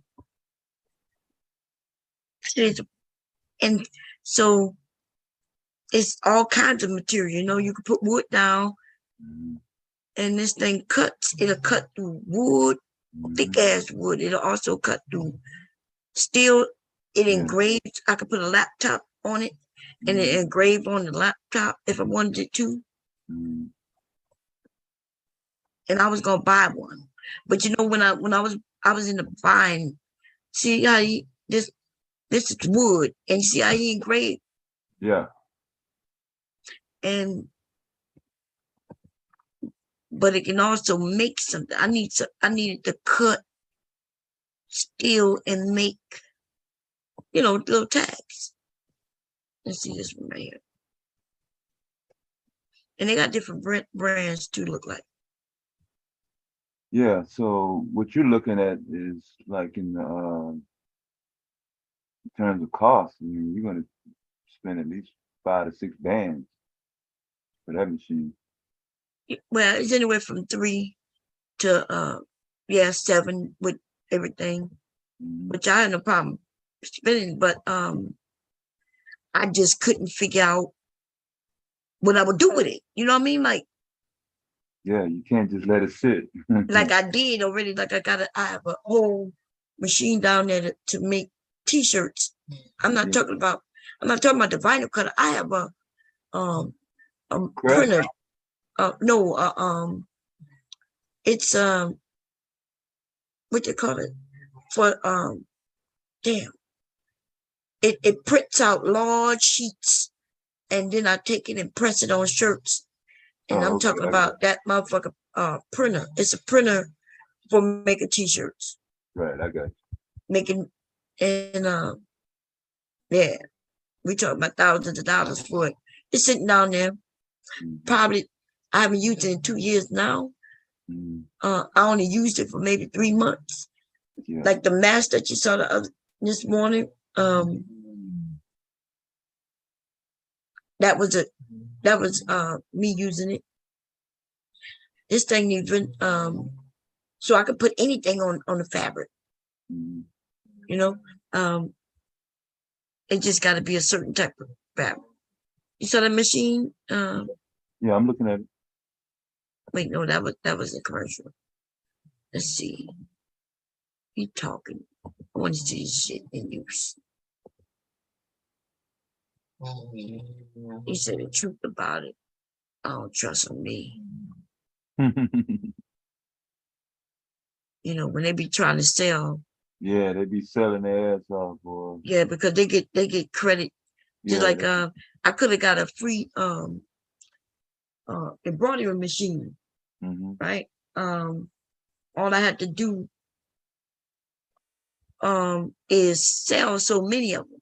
They'll send it to me, and then I gotta use it. By using it, I show people, and then I give them a link so they could go and buy it. And if I sell so many, mine will be free, right? Sounds like a good deal. The problem with that is, if I don't sell that many, and then they give you a certain amount of time. That's it. That's why they get you. Yeah, and then I gotta pay for it, and that's where they get people. You're right. Look, this thing cuts. Oh, damn it! Let me back it up.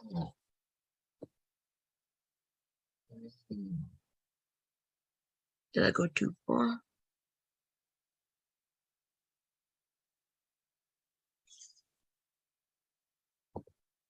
Okay, here we go.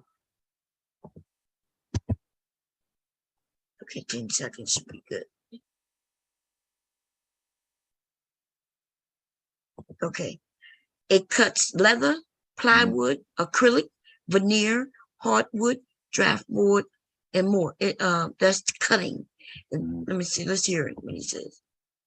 Materials that they have on the website for you to buy, I think are decently priced. I don't get the impression that Glowforge is trying to make money off these materials. I think they're just offering them to us at cost. So you can price shop around, get them a little cheaper, but they're not too bad.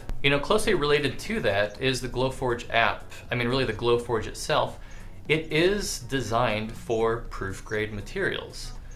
It works seamlessly. They designed it for use of these materials. I think a lot on their part is they don't want you putting something in there that causes damage, so they want you to use their materials. You can use whatever you want. You don't have to use their proof grade materials, but it is set up that way. The app, the settings, they're all set up, and they're. Let's see. I don't want something that does that, And material you're cutting. This is great. I've cut a 1-inch thick wood. I think it was pine that I got from Home Depot that cut it fine. One thing to keep in mind is you really want to pay attention to what you're cutting and do some research on it first. Not everything is laser safe, as you've probably heard. So before you engrave a leather flask, before you engrave some plastic item, especially plastic, or whatever you're doing, make sure that this thing is safe, because you don't want it to generate fumes that are toxic. You don't want it to reflect back or cause some issue in your laser and cause damage to the Glowforge. Every time you use a material that's not a proof grade material, it's always going to give you a warning saying only use proof grade materials. You can use a lot of materials that are not proof grade materials, but just do some research, make sure it's laser safe first, and you'll be fine. So that concludes my review of the Glowforge. Gantry and all the mechanisms. There's clips, tape. You won't have to worry about something getting damaged.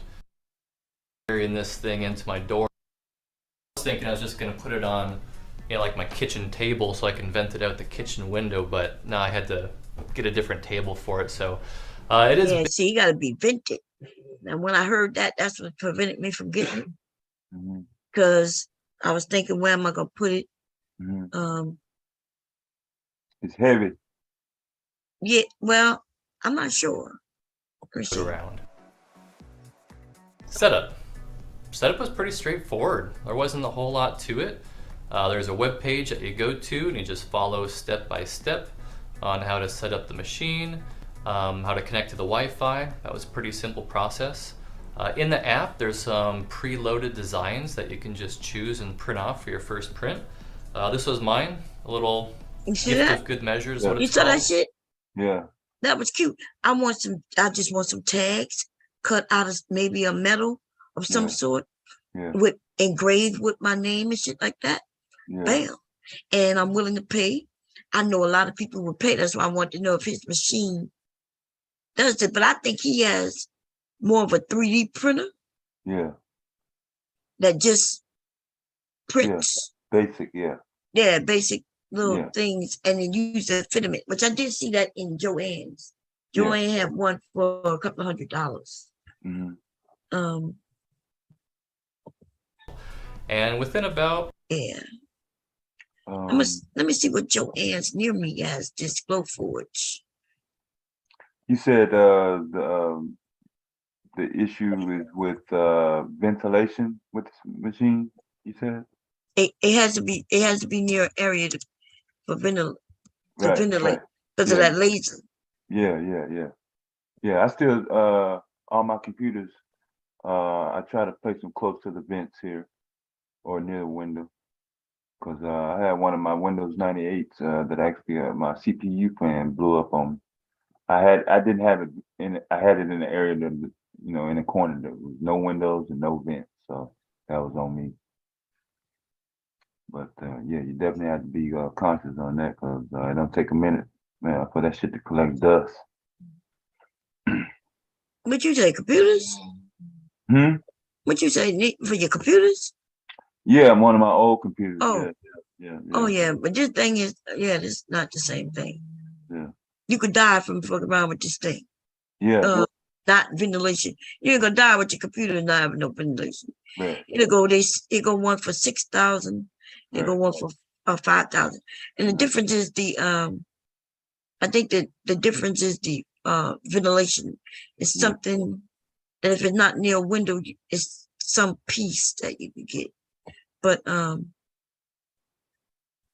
they're selling them at let's see, but I think they got them for rental. But if I'm correct, the rental is when you go there to use it. I don't think you bring it home. You know, they might have a room. That's what I think. No, Amazon got them. Or you can get the Glowforge. I'm talking about renting it for about an hour. Oh, you just want. What are you talking about?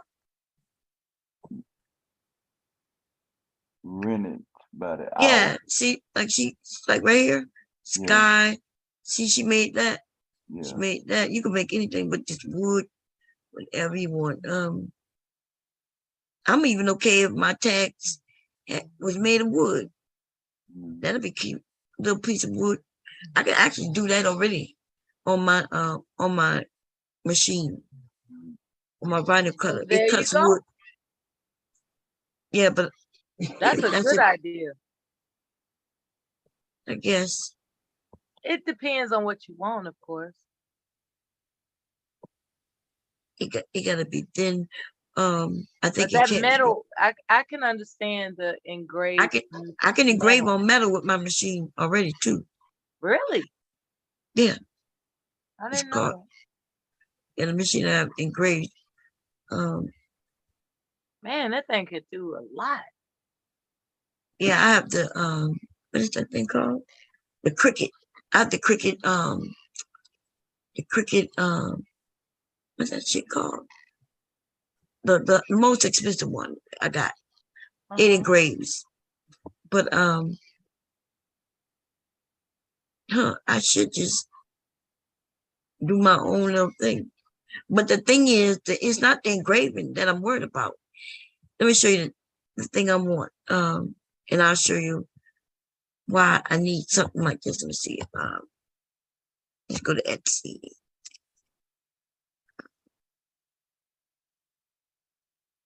Let's see.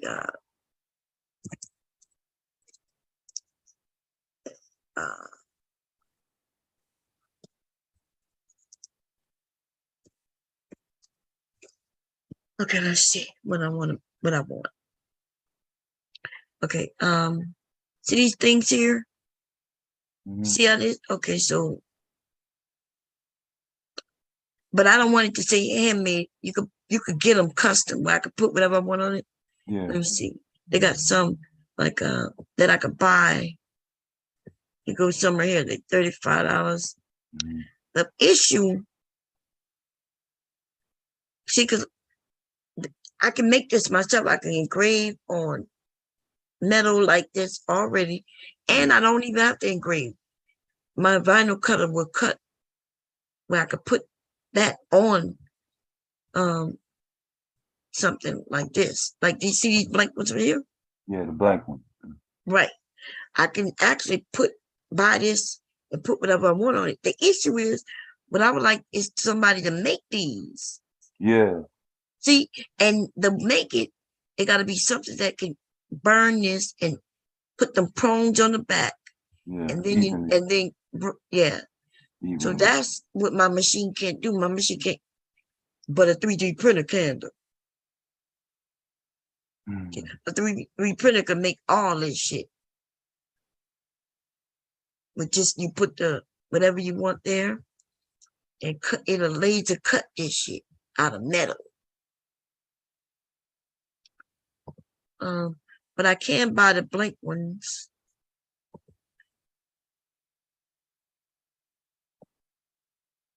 And make them myself. But they let's see how much they are. 10 pieces for $30. So that's $3 a piece. Yeah. So but I add that cost. See, that's what I was telling people. You add the cost to the bag, right? 3 times, no, is it? Yeah, 3 times 10 is 30. Yeah, so $3 a piece. That's not that bad, but so $3 a piece. $3 a piece is going to be more than either renting or trying to produce those blanks by yourself. Those blanks. Oh, most definitely. I probably can make 100 of these things with a sheet of metal and cut these things myself. But not only that, it'll be a business for me too. Yeah. Because not only will I make my own, but then I'll make some for the people in the US here. Yeah. So that's a business. That's why when I heard that he had one, I was like, shit, we can make money. Yeah. Like our advertising, it's all kinds of things you make with that 3D printer. You make these things right here made with 3D printers. shaped like a bee. I got some that's remember I showed you the bees? These are the handbag openers. I think that's what this is. But this, they said it's a label, a bee label.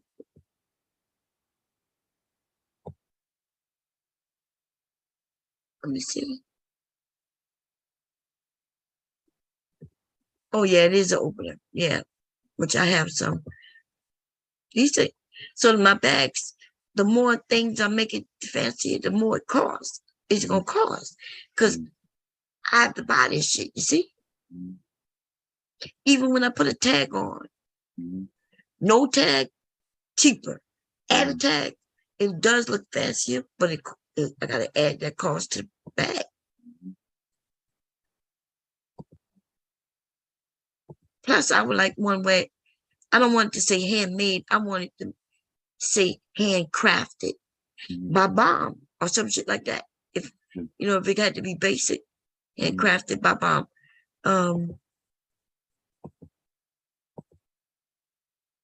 But yeah, these handmade ones. Let's see how much they. I think they're $1.39 each, maybe. Let me see. I don't know. Yep. If I wanted one, it's $1.39. If I wanted 50, it's $1 each. Yeah. It's cheaper for me to buy. Buy in groups. Even look like it don't get no cheaper than 10. No. If I get 10, it's the same as me getting 50. You know, it's $1 something. Yeah. Isn't that something? Yeah. You would think if I got more and more, it would get cheaper and cheaper, right? If I get 10 and it's $11.69, shit. If I got 50, it should be like 50 cents each instead of $1 each. But I'd be looking, you know. And then it depends on the color too. Yeah. Some of them, I know rainbow color costs more, but theirs don't. I might just get me some, but I don't want handmade. I'd rather say handcrafted or. Yeah, no, handmade is that's generic, and that I wouldn't. Yeah. Even if I'm gonna pay for them, well, you know. Yeah, I could. Yeah, if anything, I could make my own, like I said, with these blank ones. And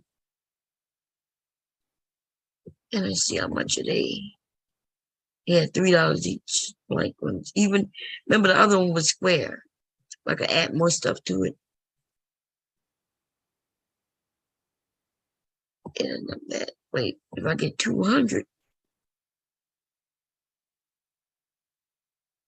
So these are $3 a piece.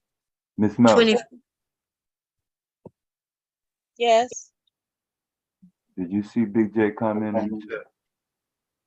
Was I looking at the chat? Yeah. No, I wasn't looking at the chat. I'm sorry. Look at that bag, man. I be looking when I see different bags. That's when I be like, okay, I'm gonna make that bag. We all the bad niggas running the same area because we buying the same shit.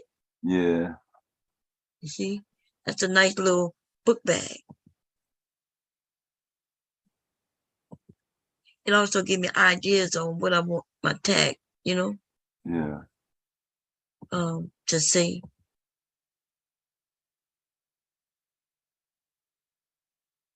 Okay, how much is that? $5.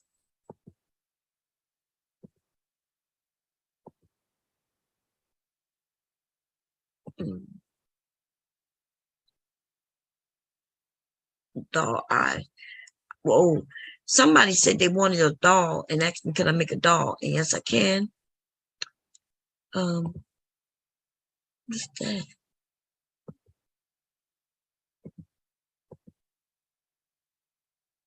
I was gonna make you know, a doll and see if they sell. Because people do like custom dolls.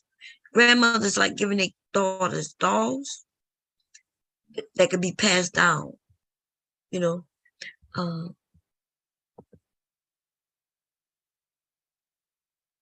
Hand sew. I like the hand sew on. Also, like if I had hand sewn by Bomb. Let's see how much I know, but it's still kind of generic, but it's still cute, right? Look, but they cost more than $3. And then on top of it, see how those holes are there? That means I gotta put rivets. Right. And that costs money. So now these gonna cost at minimum, you know, if I bought them single, I can get 2 sample tags for $3, right? Yeah. I get 5, but so this less than 10. I can get these, and then I gotta get rivets.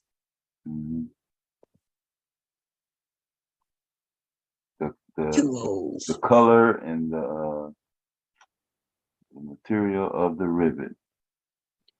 I just bought the rivet setter. It's downstairs. I haven't opened it yet. Oh, okay. Look at this. It's cute. Handmade by, see, it's in the shape of a heart. The problem is it looked more like a something to go on your necklace or something. A tag. You see it? Because it only got 1 hole.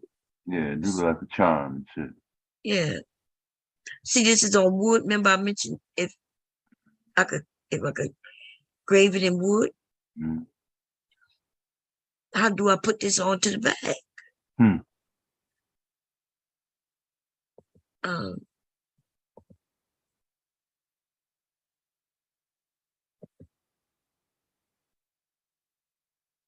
I think these are cute, but these are the people who have that thing, that laser cutter, that making this and making money doing it.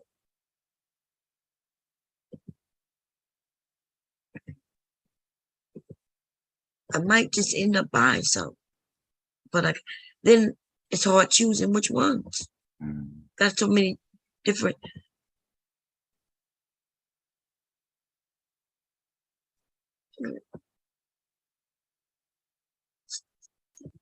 See, so the prong goes in the hole, and then I put a bracket, and that's what holds it there. I like these. Man, all the shit I have to buy, zippers, the tags. What's the name of those? The ones with the prongs again? They're just called let's see,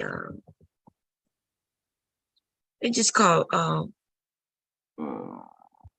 brass tag badges. Yeah, I think because it says studs because of the brackets. That's what these people name it, but other people name it different things. Let's see.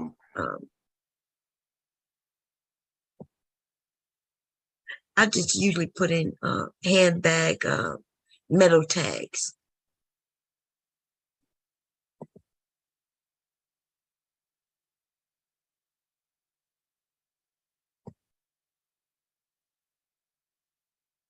That's ugly. I don't like it. I can't read it. I know. That's why I say I don't like it. They probably think it's fancy, but you can't hardly read it. It does say one of a kind, but yeah, when you blew it up, I still had to squint my eye and like, what is it saying? Yeah, somebody I don't know. This is one of a kind. It's terrible. It looked like they engraved it probably with the thing I got. Because it engraves, but it don't engrave that great,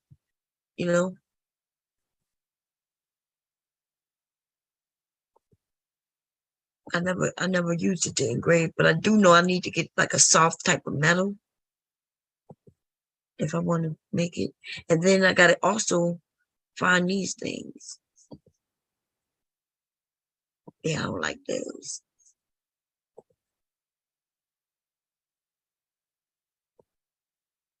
I bought some of these. They looked so cute. It's a handmade, it's scripted, but it don't it's too small. It don't look good on the bag. Okay. Because the fabric, if there's a rigid fabric, you can't see it at all. Mm-hmm. Wasted my money on it, but I did buy some.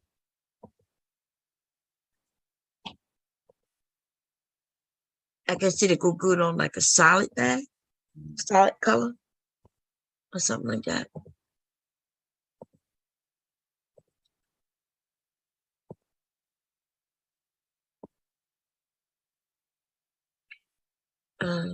So you're gonna try to go with not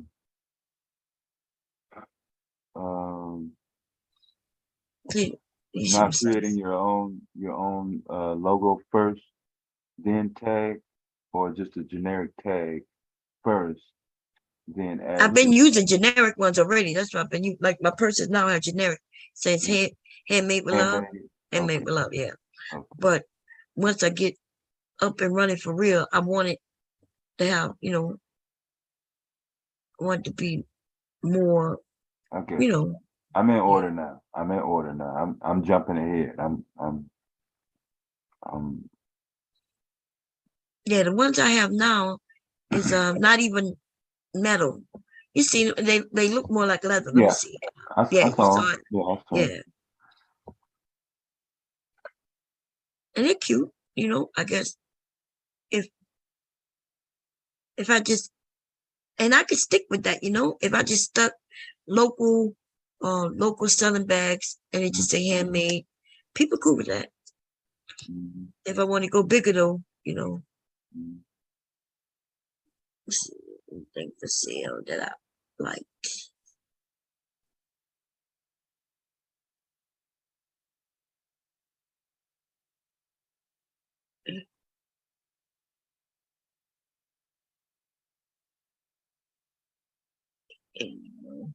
Okay. What's that black woman thing?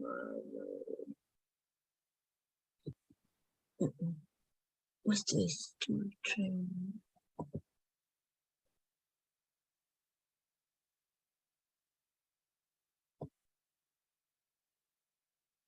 Oh, pencil pouch. You see how much a pencil pouch costs? Mm-hmm. And that's what I'm like. I need to figure out.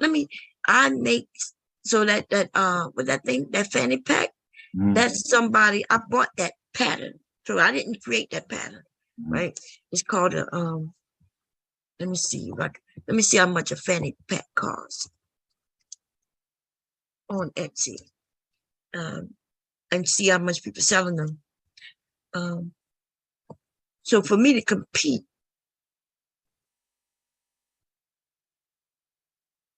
you see how much this shit cost? Let me find the pattern that I have.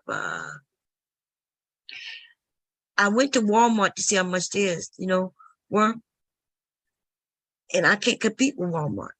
This is the same pattern I have right here, pretty much.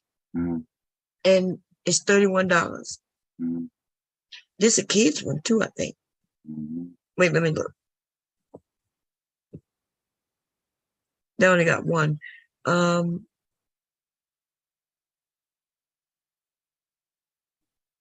Yeah.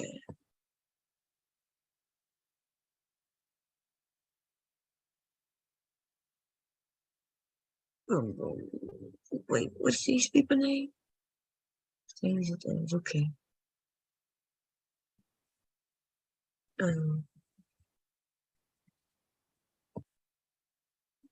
I like this. I made one of those. See, $31. Look, $61 for the HO2 bag. Yeah. Waterproof. Let me see. Let me go back to it where it was. No, it's just a sling bag. Some people put waterproof in it. Just look like regular. Let me see what it says. It's not waterproof. Bottle. Yeah. Okay. Yeah. People buy them though.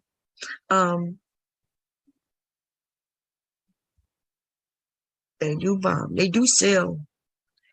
I don't sell mine for that about, which I should look like if I sell them on here. You know why they cost that much? Because they offer probably free shipping. Because they be wanting you to, they want this shit to go for free shipping. I'm like, this type of bag I can ship for cheap because it really folds up and it'll be okay. But some purses can't fold up. They'll have to be in like this bigger box. Yeah. And so it'll cost. Some sort of foam or a bubble wrap. No, it don't need to be a foam.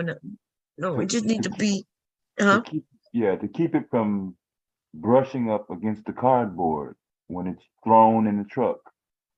Are you okay with it bouncing around loose? Yeah, it can bounce around. It's not gonna hurt it. Uncovered though? What you mean uncovered? Yeah. You're gonna wrap it in something. Simple, even if it's a simple piece of plastic. If you're shipping, I would recommend, I guess, in case you have a situation. I'm just saying, you can ask Kev. He's a UPS driver. I delivered packages before. If I know that this is my friend that made this product, I'm gonna take extra care of it. You know what I'm saying? That's one thing.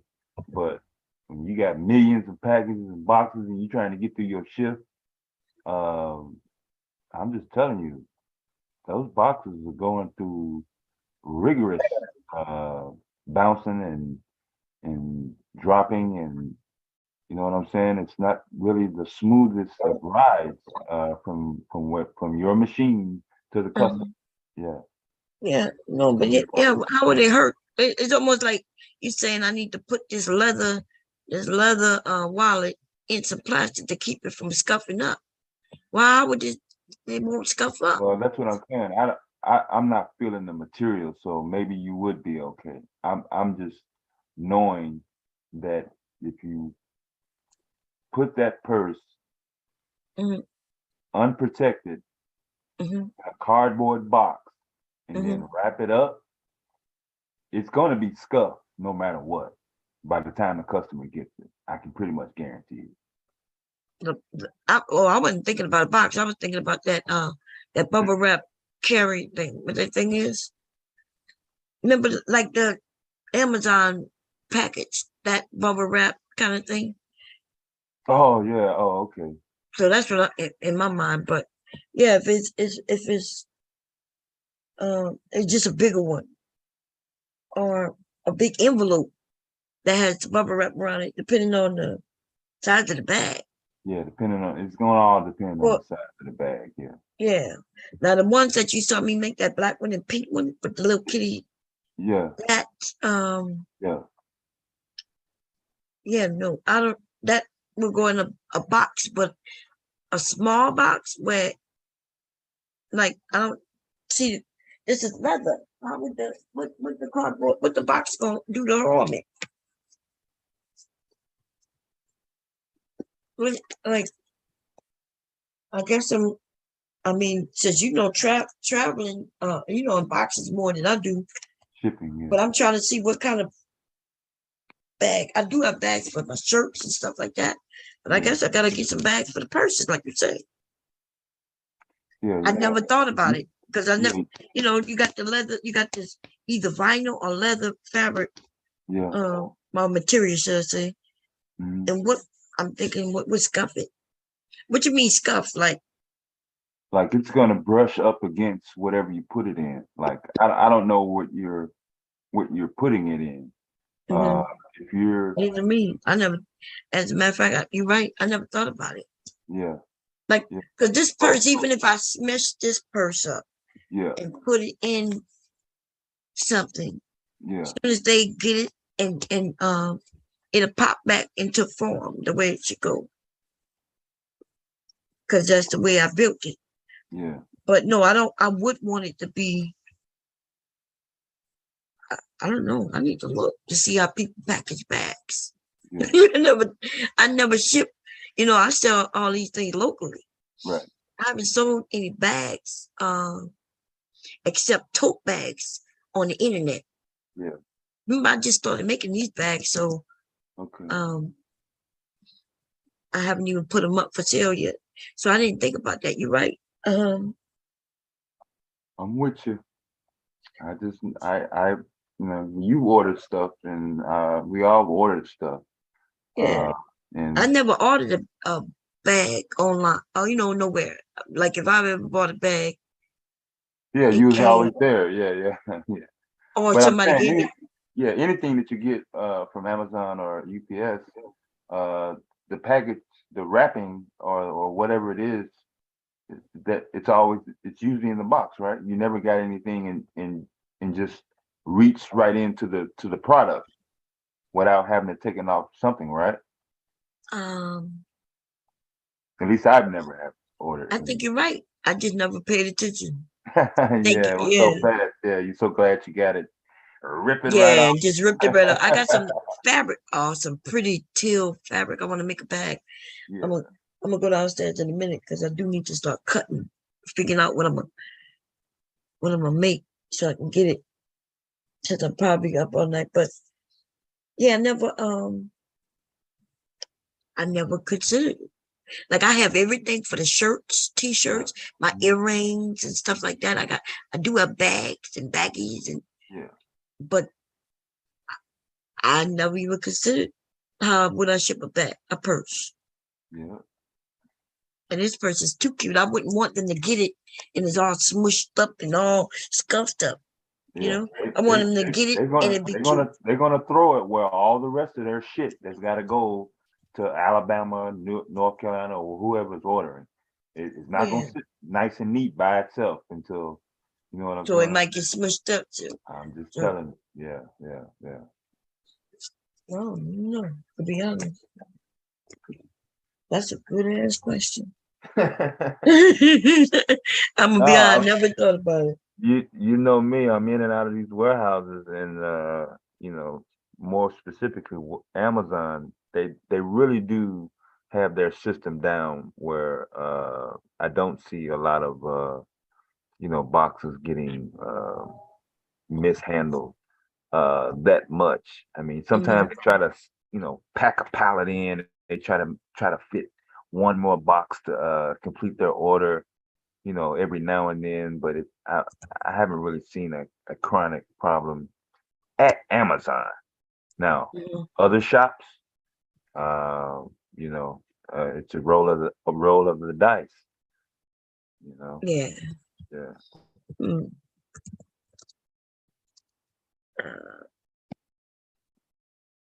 No, I think you're right. I never even thought about it, to be honest. When I put my stuff in my truck, I try to secure it and strap it down where it won't move as much as possible. I don't want to do it too tight because I'll break the rail on the truck. But if I'm driving and I hit a pothole, whatever I got in my truck, if it's damaged, yeah, they got insurance, but that's still a hit on me, and the customer still has to go through whatever to get his product back.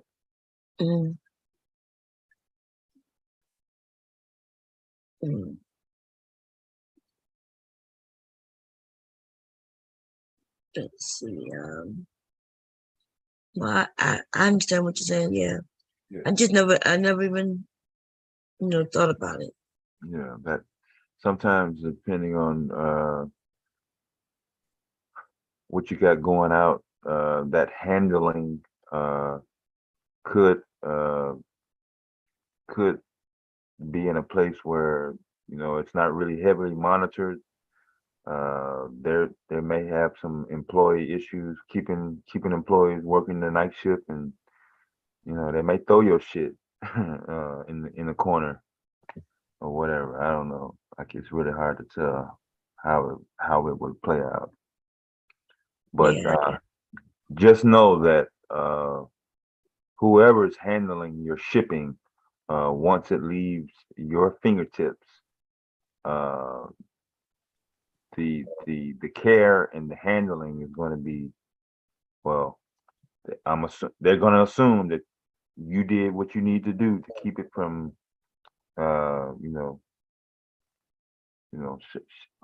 shuffling around inside the box, and they're not gonna take their time, especially if you don't have fragile on it or handle with care. They're gonna, you know, whatever is the quickest method, whether it's throwing it, dragging it, you know. Yeah. Do they care about handle with care if it's written on there? That's what I'm saying too. Even if you Yeah. got it on there, I mean, he's so used to throwing boxes or whatever, and then finally he gets his box, handle with care. Is he gonna slow down? I don't know, but Yeah. people that ship glass, because I've shipped glass before, and I really took my time to make sure that it did not move inside that box. Yeah.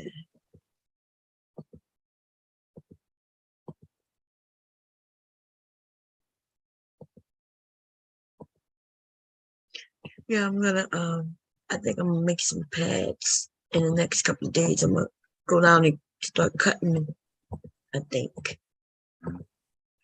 I just want to do You got the back check link? back. No, what it was? I It's forgot. the basketball player's Instagram. Oh, okay. Let me go look and see. Yeah, you gotta remind me. I'm Yeah, I'm in the same boat. Same boat. I got 100 projects over here. I'm trying to show through.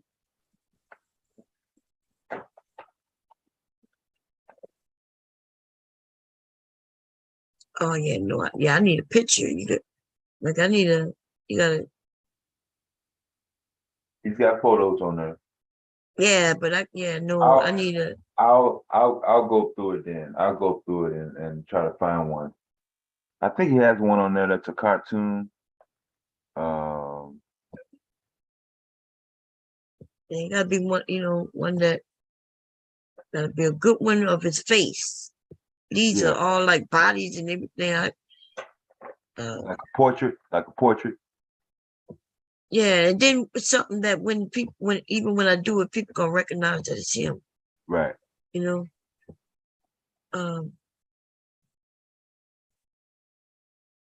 I see a nice one with his dreads up, Yeah. smiling. Yeah, that's a newer one. So yeah. Okay. Do you want him looking with a smile? I see one where he's screaming. Okay, where it said Ball Stars download, where he advertising something. That. But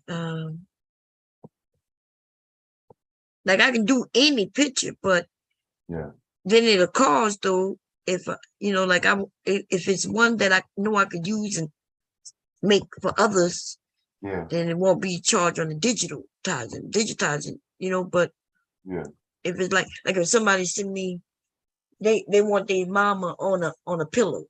Right. Well, I gotta charge it for the digitizing it and doing the pillow. All that, yeah.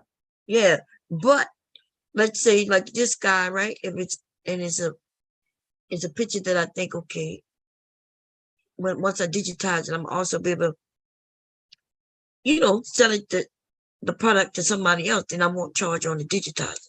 I got you. You see what I mean? No, I got you what you're saying. Yeah. But digitizing, that take me hours. It might take me a couple of days. Yeah. Now remember that program I showed you? Yeah. That I asked about? Yeah. That when I told you it was over $1,000. Yeah. That program would digitize that shit. Oh, okay. By me putting the picture in, and bam. But I literally have to go through. How long did that Kobe Bryant take? 3 weeks, probably a little more weeks. No, it's a lot of detail. And that was, No, it's a lot of detail. I'm already familiar, but these younger people, they want their shit as soon as they hit the send button. Yeah. Well, yeah. Well, that's why I tell them if I get first, not only do I digitize it and try to get it to, look like, then I gotta stitch it out to make sure it looks good. And that's what I was doing when y'all saw me stitching it out. That's why I stitch it out large With to your see, hand. make sure. We saw you. We saw you. Yeah. So, but digitizing, yeah, man, that's a lot. It's a lot. See, even if you found somebody to digitize it though, they do have people who digitize it for about $30. Yeah. Shit. As a matter of fact, it depends on the picture. I may just find somebody who will digitize it for me. Because I'm just learning how to do the faces. But it came out good though. But it did take me 3 weeks. Yeah. When I be sitting over here talking, I be over here working. Now I do have a program. Let me show you. I showed people this before. Let's see. So I know how to make SVGs. That's when I want to make t-shirts. If I find the SVG of the guy, I can digitize it. It'd be so easy through the program I'm about to show you. SVGs is where they take a photo and they break it down into the individual colors. And that's what we do when we're doing t-shirts with vinyl. Remember, we got the different color vinyls and then we put it on top of each other and make a design. Okay, so, but I have this program called So What? So let me see if I can. I never tried to digitize the photo I got up right now. That woman with the what the hell? What? Oh, I'm sorry. It's not the same thing. It's So Art, not So What. I'm about to say I paid for it. It should be terminal evaluation. Okay, so y'all can see my screen, right? Yeah. Okay. First, I'm gonna stop the share so I can, because I don't know what this picture is. I don't want y'all to see no nudity. Set it up. Yeah. Set it up. Right. I just need to see where that picture at. I think I know what that is. It's in one of my business folders because that is one of my hot sellers for the trays. Yeah. But let me see. Cause y'all know I'd be accidentally showing nudity. Let me see. Documents. I know it's somewhere in the documents and it should be under my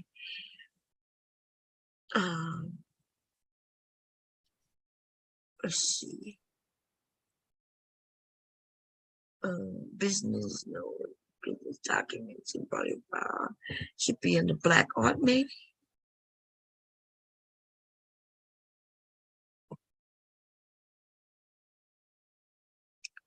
No, it's not in the black art. Even in the black art folder, there's a nudity. Like I don't even know how they got there. But let's see. For sale, maybe in my for sale item. No, it's not there. In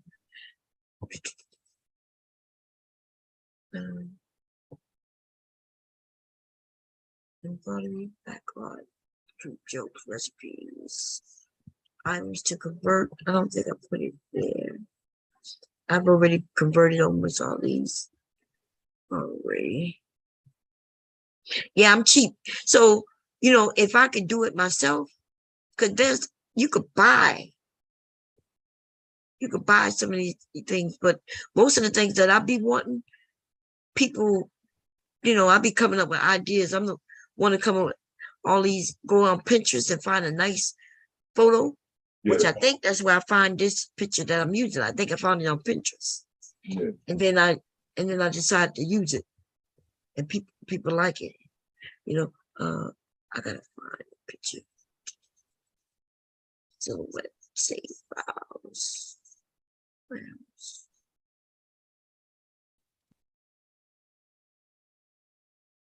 How would I know where I got that? It's got so much shit. Wow, let me see.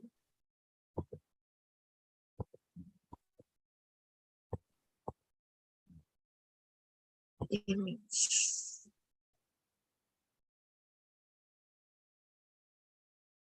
English PS. It must be just in my downloads. Let me go check.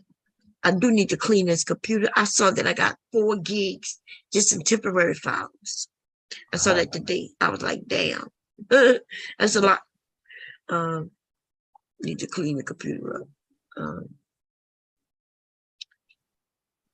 Pictures. Black love. Black art.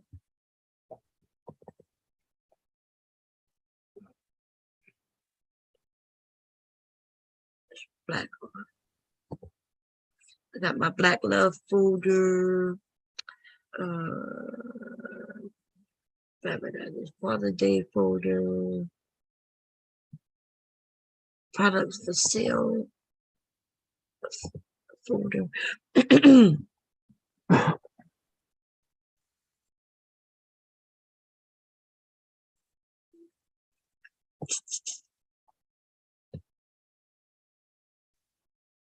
I'm gonna choose this instead. Okay, I found something that I want to do. What is in pictures? Where is it? Yeah, it's in pictures. Okay, I found something. Let me share the screen. I'm gonna see if I can do it. It might be hard, but if okay. What is it? So I'm gonna go in this. Open. No, open. What? I think it was pictures. Library. Pictures.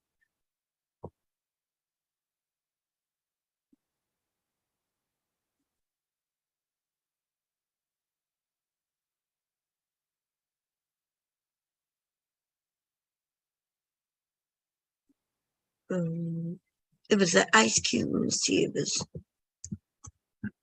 Yeah, let me see. Is this the right one? I hate that sound. Yeah, I don't know what that. I thought it was my shit. I was like, yo.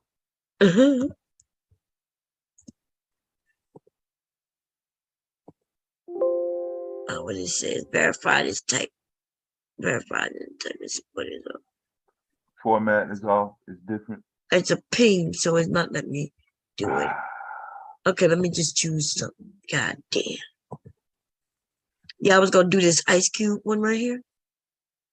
I could go and change. See it? So let me open it and show you. Well, if it depends on where you open it, I might be able to change it. See it? Yeah. Now this I can do because they already got colors, kind of highlighting this. I think I got this off of pictures also. So if I want to do ice cube, let me open that in another. Wait, let me see. Can I save it and change the?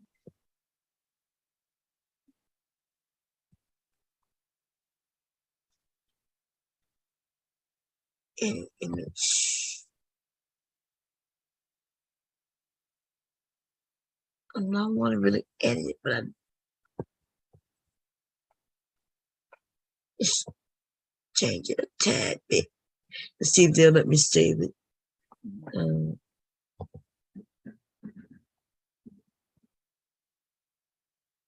Is it gonna let me? Nope. Thought it was gonna let me change it up, change the file name. Yeah. But it didn't. I gotta put in another program to do that. So let me go. Let me stop the share and do that again. Actually, I don't want to do all that. I just want to pick a photo. Let me pick one. God damn.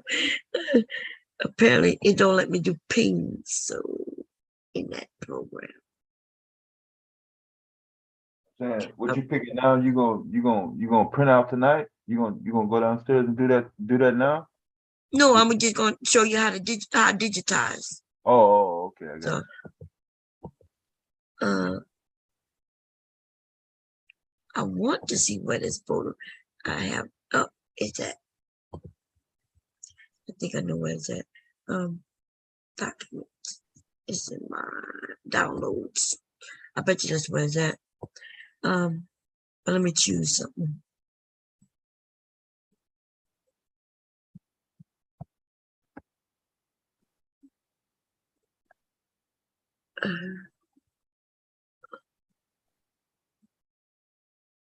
Okay, I see something. Wait, let me make sure it's not a. Yeah, it's a JPEG. Okay, IMG 1439. IMG 1439. Let me see.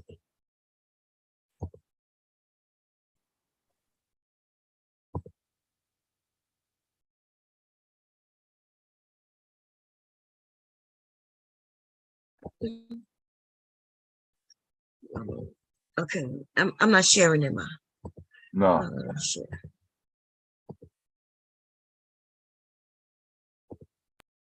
Okay, let's see.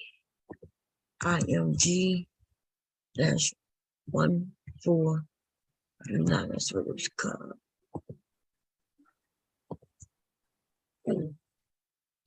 It's by Marley. Yeah. Okay. That's it.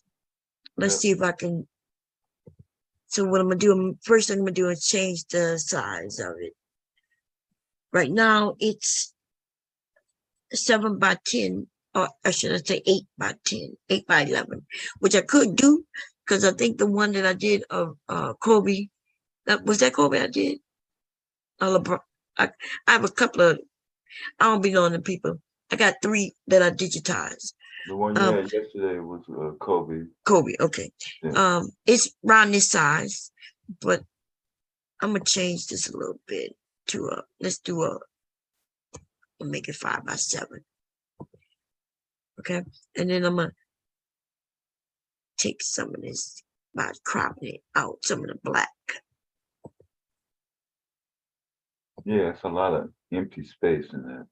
Yeah, but the black is needed because if you look at the photo, the way it's set up, yeah, that black is part of his face, see? But I don't need all of it way down there. Yeah. But it don't matter. I do want to take some of that out though. Okay, there we go. So this is right now, how many colors you think this is using, this picture?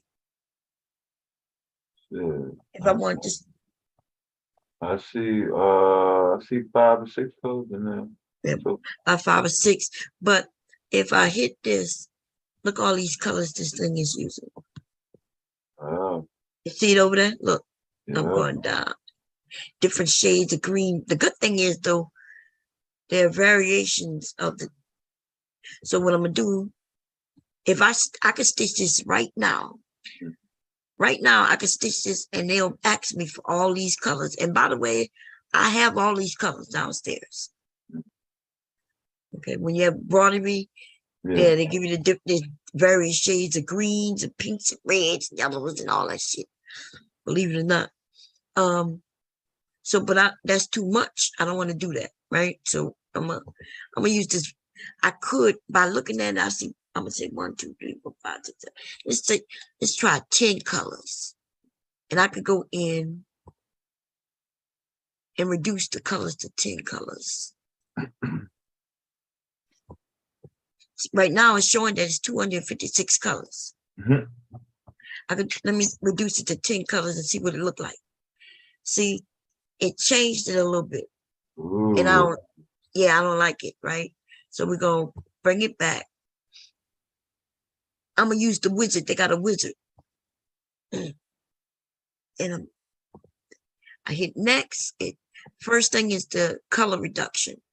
I'm gonna try 192 colors. That's still too high. Let's try 32 colors. 32 colors did change it, but it still look okay. But let's try 64 colors. So 64 colors kept it the same. You see that? Yeah. Pretty much. So I go to next. Then they're gonna do they're gonna merge some colors for me. And I'm gonna try with the lowest one. and it changed too much. So I'm gonna go up to the 80%. And 80% look good, but I don't like that white. See, they got some white in there, in the forehead. So I'm gonna go to 40%. And 40% looks good. Yeah, 40% looks good.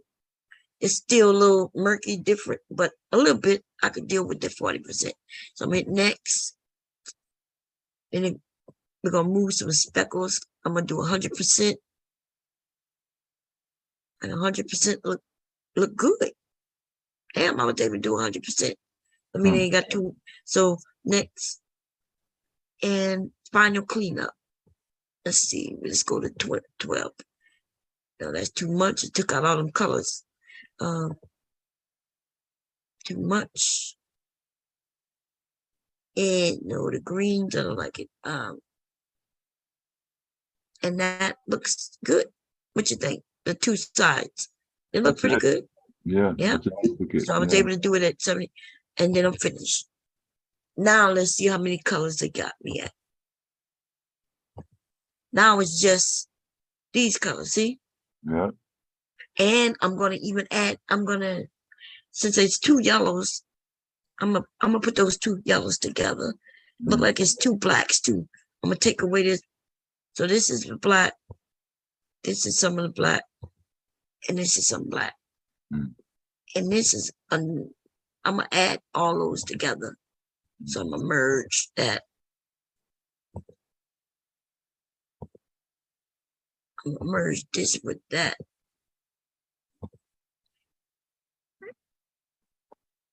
Wait a minute, let me back that up. Something happened. Okay. Okay, let's do this again. That the green I'm gonna keep, and this is green too. So the two greens are different. So I'm gonna keep those two greens. What's this? That's the outline of the red. So I don't really need that. I can take this and put that with the red. So that's what I'm gonna do. I'm gonna shift this. I'm gonna do it.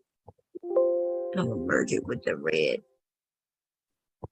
Yeah, okay. These two yellows, I'm gonna merge them. Wait, let me see if they look alike. That yellow. Yeah, I'm gonna merge those.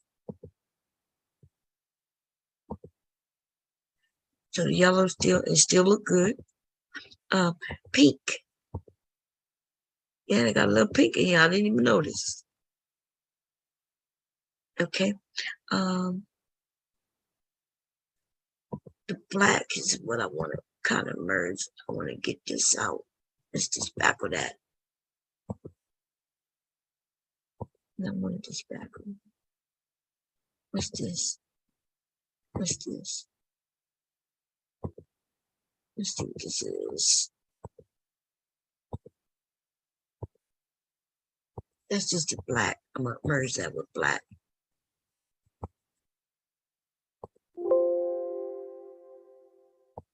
Okay. And that's merge. I'm gonna merge that with the black too.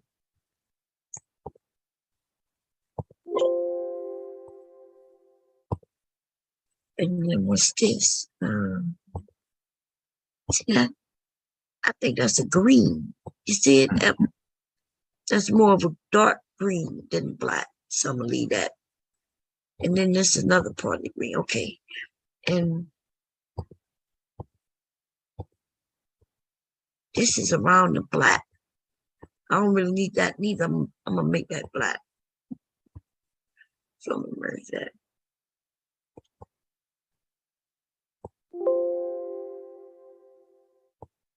Okay, you see it stayed the same. I got this green, this is green, I got this red. What's this color? That's in the face. What is this?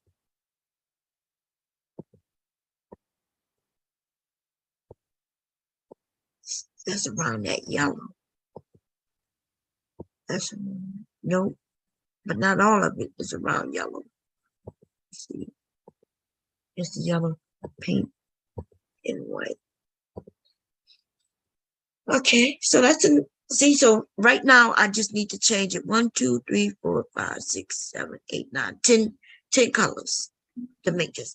That's way better than 200 and something colors. Yeah. Now, I could make some changes, but it looks good. This picture look good, right? Yeah. That's gonna be the black. Then that's gonna be like a dark green, and then this is another shade of green, and then this is a lighter green. Then the red, it's like a brownish color. I'm gonna dispackle that though, because I don't know. Some of that stuff look like it can go away. On the end. Yeah. The small speckles. Yeah, if I could get rid of some of that. I might have to go in and delete some of that, but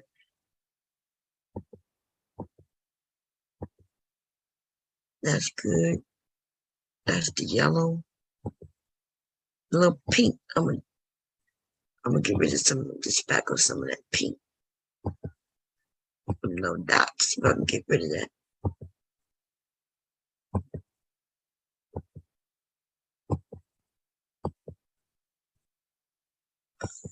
I think that's the lowest it go. Yeah, that's the lowest it would take me. And then the white is smoke look, I think. Yeah, mostly smoke. A little bit on his face and his eyes. Pink, yellow. See this color right here? I want this back if I can.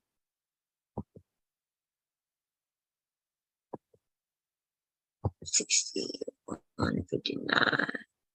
That's the lowest it'll take it.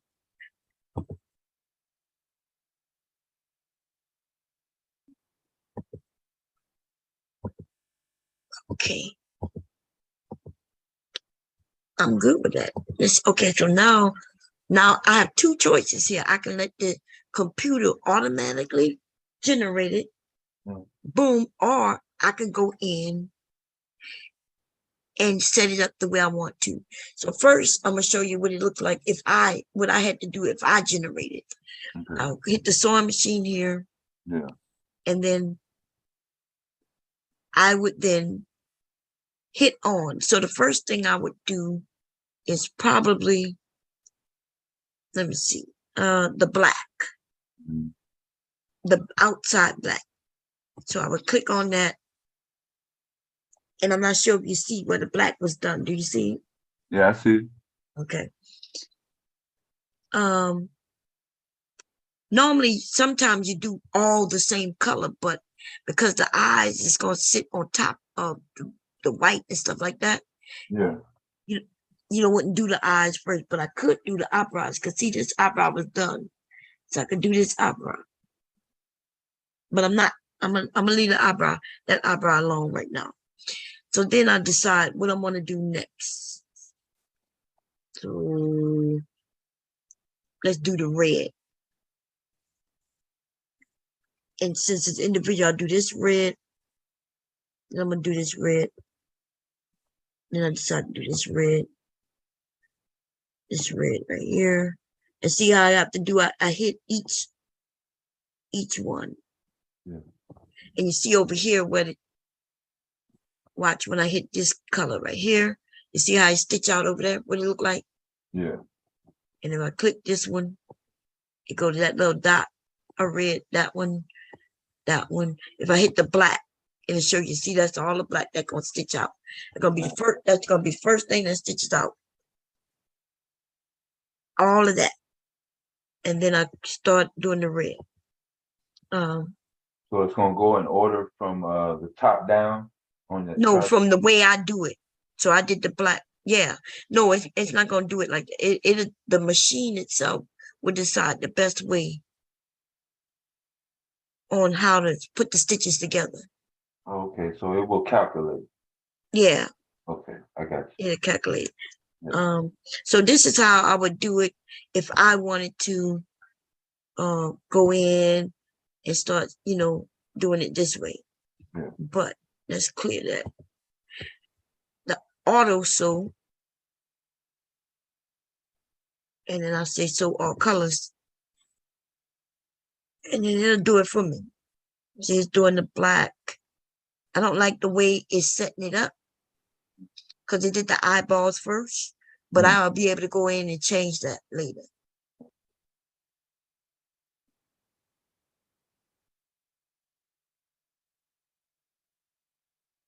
Yeah, that's how I draw. I draw from the outside in.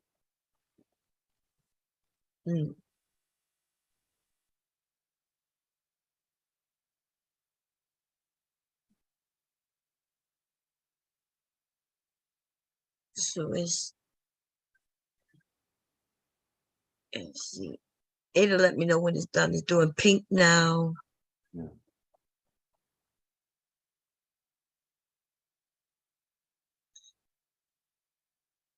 Doing white now. And it's doing the brown, which is probably the last thing, I think. Oh, it's doing some red. Okay. Okay, now it's done. Now what I'm gonna do is I'm gonna just save it the way it is. No changes. I'm not gonna make any change to it. Wow. Save as. I'm gonna name it. What's this? Bob. Yeah.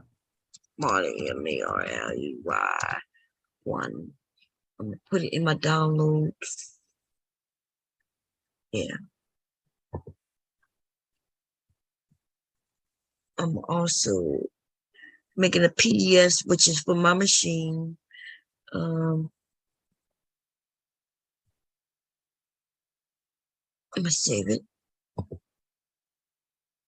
It's gonna stitch out right up there. But I'm gonna put it in another program so we can see it actually step out. But you see it stitching up right there in that little box. Yeah, I see it stitching out now. Yeah. We could barely see it. I'm putting it in another program. Oh, so let's see.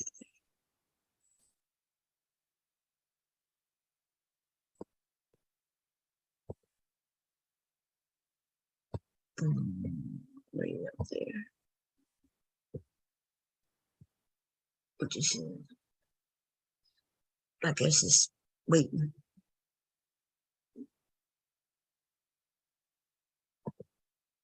When it finishes, it'll be saved.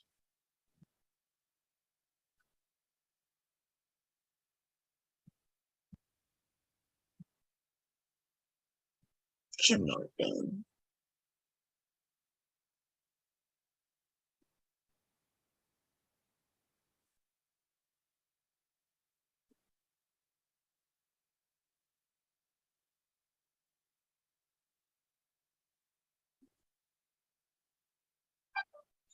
Left click on the image color.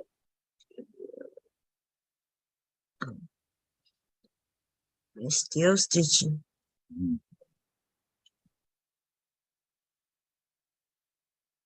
And when I put it in the program, then we're gonna be able to watch it and see how good it come out. I'm glad that I did this. I needed a Bob Marley anyway. Yeah. I might do some adjustments, but if I do, I'll do it in the next program I put it in. Okay.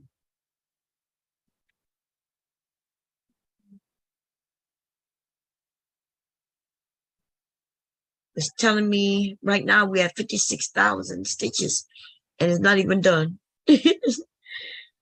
Faces is, in order to get it detailed, it's a lot of stitches. Yeah.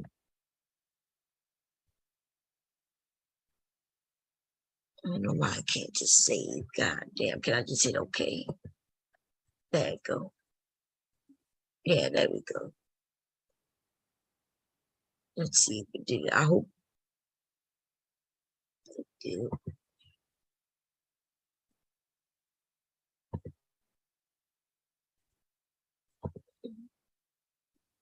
Hell no. Oh, are you serious?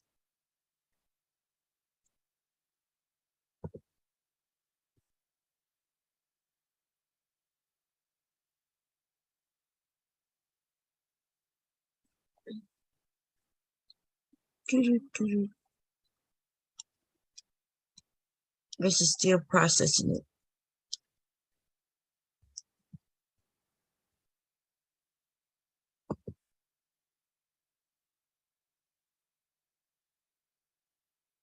And then even when it's done, I could change the colors as I want. Mm-hmm. It don't have to be these exact same colors. Mm-hmm. But come on, this thing is slow.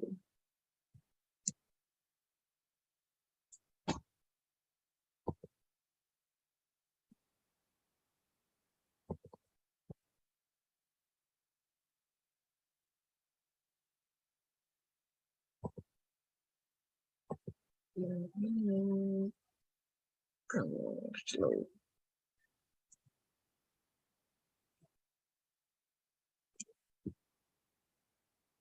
Underlay.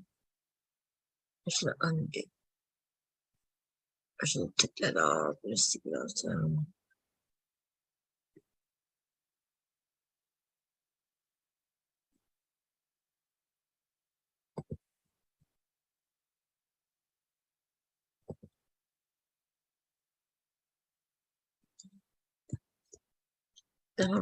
No.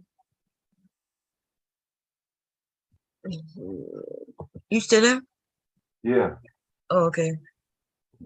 I ain't gonna know. No, that's Melody. She done dozed off. I mean. Oh, okay. Let's see. Not responding. That's the program you're using now? Yeah, so Oh, it hung? oh, there you go. It looked like it got hung up. That's what I'm saying. It's in this loop. It's saying it's not responding, see? Oh, Because it should have done, but I did click on something.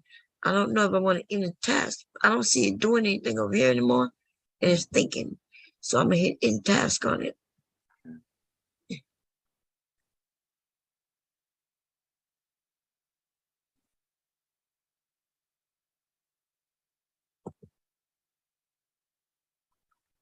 System interrupts. It did close up.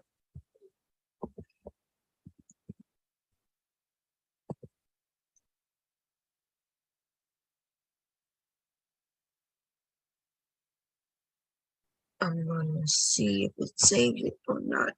I still don't see it saved. That's okay. When I open it, when I go to open it,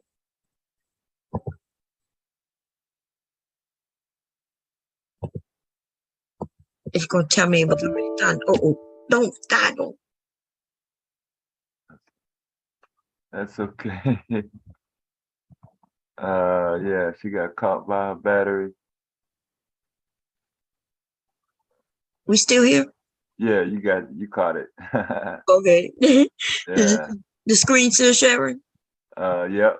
Okay. Came back to the bottom of it, yeah. That if it comes out, Bobby, so why is saying that it's not done? Oh God. That's my fault. Let me see.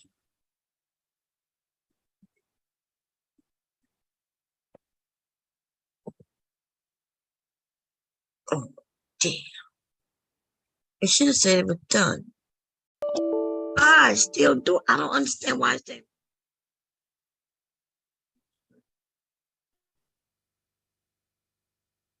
Yeah, something with your cord. I'm not sure why.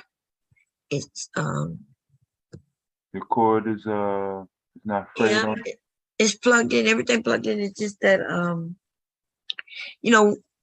it's sitting on my bed. It's starting to get a little Oh warm. yeah, it's not even. Okay, you got it. Yeah, I try to keep mine still. I got it on a crate now. Let me see. Wow. Open. This is in my downloads.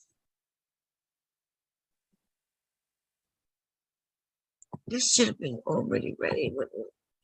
Damn. So let me see how many colors it is. Oh, yeah. Okay, everything saved except for the printer, which comment I did kind of stop it. So let me just, God damn it. Let me do the stitching of it. It's the longest thing so far. Colors. I'm gonna take this number part off.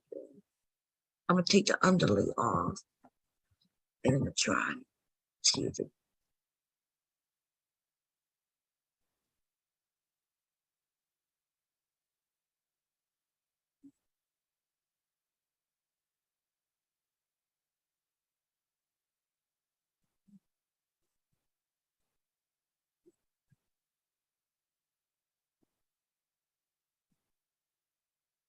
It's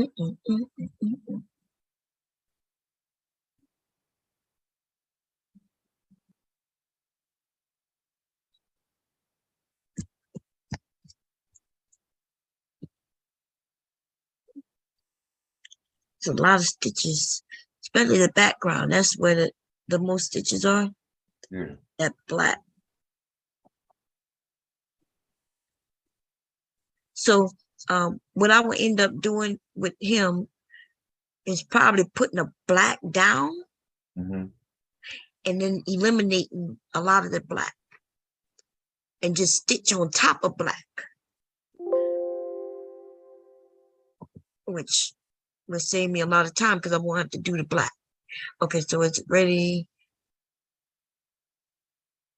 And then what I do is I'll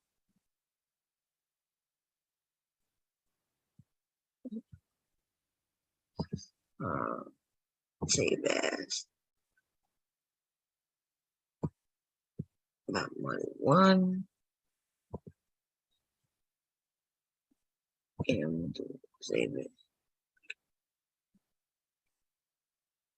Then this is where we got hung up last time. You see, the black is going a little faster this time. Yeah. I took away the underlay, so that underneath is extra stitches. The underlay is like a whole shitload of extra stitches underneath. Yeah. Before you even get to the face part. Yeah, before they start stitching out. And what it does, it kind of secures it a little more. Yeah. It makes it puffier, but I don't need that. Oh, okay. And if I did, I could go change it in another program.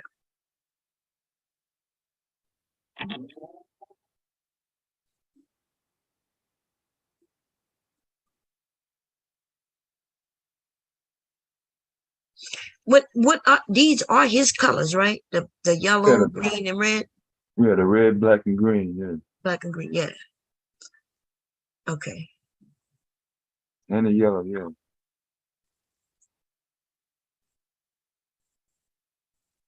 Let me make sure I stick those colors. I know my son like Bob Marley. Oh, okay. Yeah. I know somebody. Go ahead. Yeah, they did. I was like, why you choose Bob Marley? I'm like, damn, man. Because there was a picture right there when I went through my thing. I know Bob Marley. People wanted Bob Marley trays, the rolling trays. Yeah. Yeah, so that's why. Like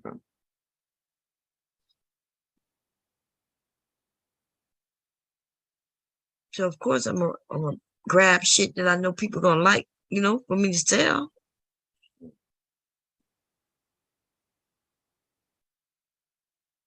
I need to do some rolling tricks.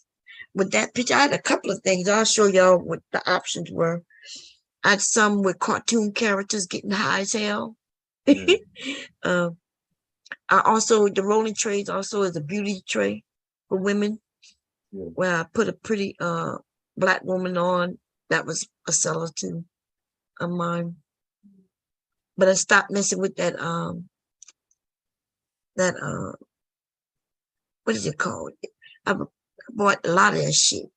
And they see a lot of people wasn't telling you gotta have ventilation with that shit. So I gotta go outside with it. But this time of year is a great time for make those trays. Oh, okay. So I could go outside in front pour it and sit it out there, and it'll be hard in no time. Oh, okay. People were doing that shit in their house and they're getting sick. Yeah. People were going blind messing with that stuff. Yeah. I think it's acrylic, if I'm Yeah. correct. Yeah. People got to do their research before they just start doing shit. Yeah. Just because you see somebody doing it on a video, Yeah. don't just go grabbing shit and doing it. They were putting that acrylic on cups and people drinking out of cups. Yikes. That shit is dangerous, y'all. Yeah. That shit is not FDA approved for you to be drinking out of. I do make cups. I make tumblers, cups with your pictures and anything you want on them. It's like a t-shirt. Yeah, I got a tumbler with a Kobe Bryant on it from another girl that does it in North Carolina. She in North Carolina, yeah. Oh, okay, yeah. Mhm.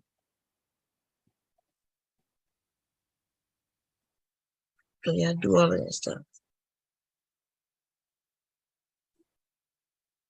Car decals. Mhm. And then when I got into the embroidery, my options got better. That's all. Because a t-shirt after so many washes, that shit start washing away, That's peeling it. away, cracking. But embroidery, baby, that's there. But embroidery is expensive too, to be honest. It's almost done, I think. It's doing the red.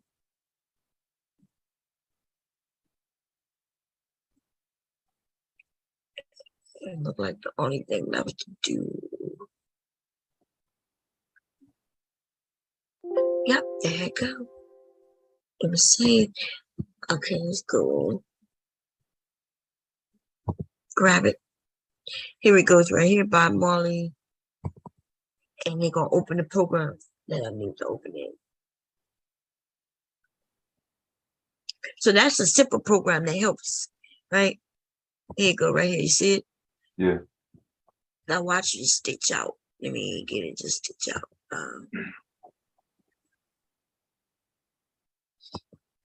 These are some the ones that I've done. And they will go. Right. Smaller. This that what his name is Harding? That was Anthony Davis. Oh, that's his name. Yeah, he's from Chicago. Oh, okay. So yeah. That's LeBron. Yeah. So that's LeBron. And I'll be doing these, and that's Kobe, right? Yeah. Oh, yeah. Okay. So which one did I do? I did the LeBron. No, I did the Kobe. Yeah. Kobe. Okay, okay. I don't be knowing these people's names. I just be trying to do these things. That's all. Okay, so let's go to. Let's see if we can get it to view stitch simulator, and let's let it run. I'm gonna run it fast, super fast. Let's play it. And this is how it'll stitch out. And see, I remember when you asked me what direction? Yeah. See, the computer decides. The program, yeah. Yeah, the program.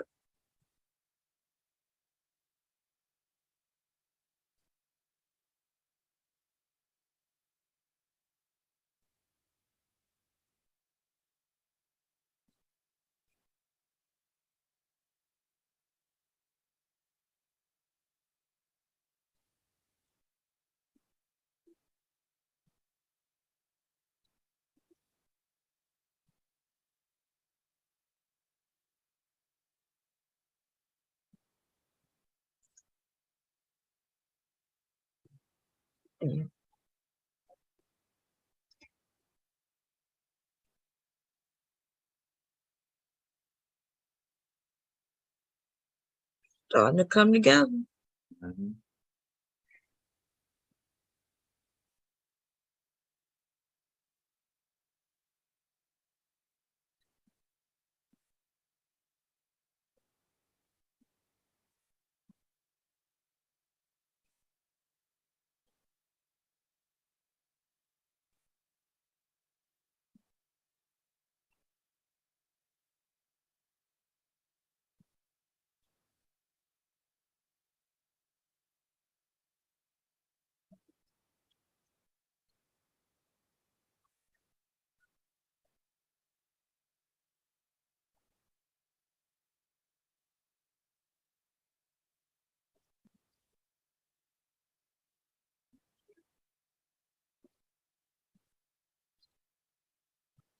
So now it's working on some greens. Now I'm about to go light greener. We'll go some dark green.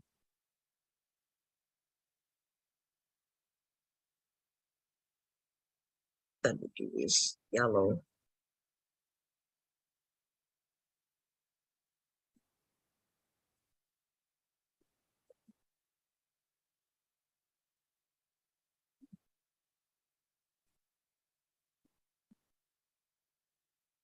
I'm wondering what you think about that pink.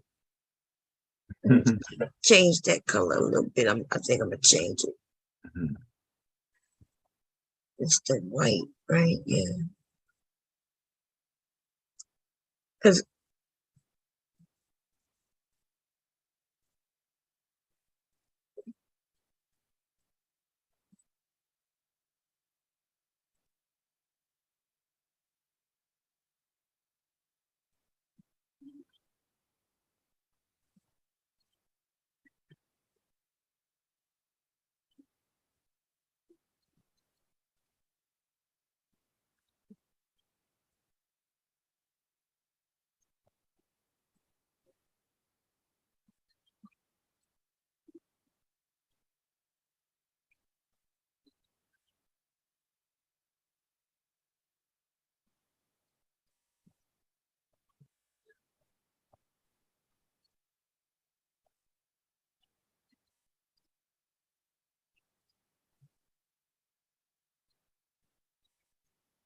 it's something about his lips I don't like.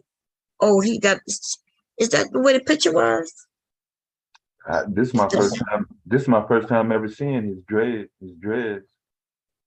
I couldn't differentiate them in the original pic. Oh, you couldn't? No. Oh. I never knew how they was coming down. That's why the black background with his black hair. I think that's where I was having trouble separating. But I see it now. I see the separation now. Yeah, because that's the way. That's why I'm gonna be able to just lay black down and not have to stitch out the black. Like Yeah. I'll put black down, a piece of black fabric, and then I'll start stitching the other colors. I like the effect that does. That means I ain't gonna have to stitch out all that black. Right. But yeah, that's when they put. You ever seen when they paint and they start doing colors on top of a black, and then when they turn it, then you see the full face. Yeah. But let me go look at the original picture, because see that pink, I want to change that pink, but I need to see what the picture look like first. Yeah, it's pink. Oh, so you didn't see it from originally from the original when it was playing tricks on your eyes. That's what it was. Yeah.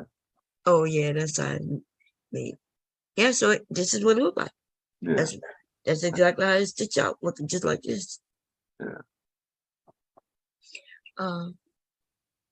Now, another way, the harder way, like I did with the LeBron, because even here I would still have to make some changes. Some things I see that I would change. Another way is like I will put a picture, huh? It's done? Yeah, it's done. So what about on his right cheek? That gray space? That's white. That's supposed to be there. That was on the picture. Okay, I got you. See the picture? This is the picture. Oh yeah. Okay. That's the white space right there. Okay. It's eyes. Okay. Yeah, everything's stitched out. This is smoke. Yeah. And so they put a little white here, a little tiny piece of white there, and that's him. Yeah, I guess I didn't recognize that pink either in the original picture. I didn't pay attention to it. Oh, look like it's on his lips. I guess the kind of yeah. So whoever drew it, but I can always change. But where is it? Like if I want to change the pink, I'm gonna find it first.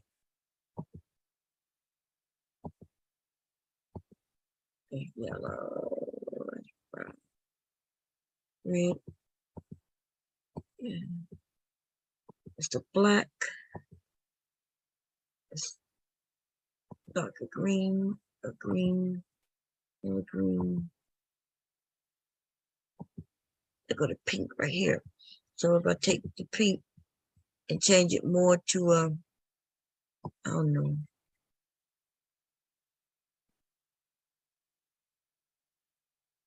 Maybe a beige.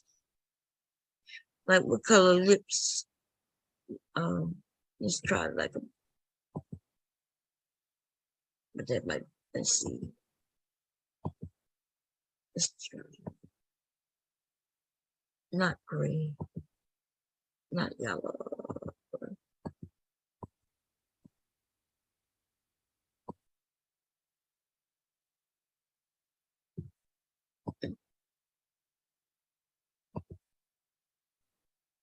See, but it looked better. I guess it looked better with the pink. Oh, let's try a lighter color.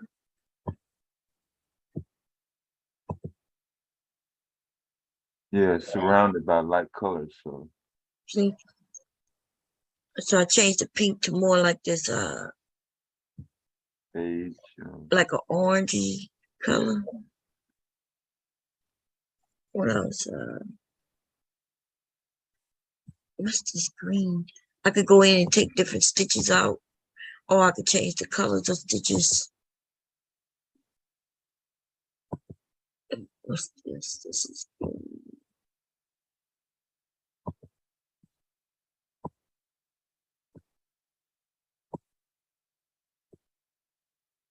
Okay, let's see. Let's say I wanted to take out, change his hair, which I'm just changing just to show you I could change it and change the pink. But it changed everything that was, that color? Yeah, and I want to change that back. Whatever. So in order for me to change that, I would have to go in. Oh, and then now it's tedious. I would go in. Yeah, and do your own manual editing. I see what you're saying. So it doesn't change what you're looking at or what your cursor. Everything in that color pattern is tied together. Yeah, if it's tied together. So yeah, that's what how it is. I got so you. So each color going to stitch out, Yeah. I could change it though. I can go in and start changing the order of how, but then that's when I have to go in and start manually. Yeah. So his face took shape when the black was done. Yeah. That's his face. If I wanted to take out some of them dots, like they got some dots up here for what? I don't know. Yeah. Let me see what it look like if I take them out. See, and then they end up getting covered anyway. See, with the green. Yeah. So I could save me some. Yeah, now they're beginning to see you haven't even started yet, and this little process alone is you've been on this for a couple hours, yeah. Yeah, this program is okay. This is like a beginner quick, and the picture got to be good though. So if I go get a better quality SVG, where they break it down into individual colors, it would have been easy. Okay. And it would have came out even clearer and nicer. I got you. So, but remember that $1,000 program I was telling you about? Yeah. It could take any face. This one was kind of easy because it's broken down in colors already. Let's say I did another one. Just using a regular photo. Let's see if I can find. Do I have a face photo? I do. Let's see.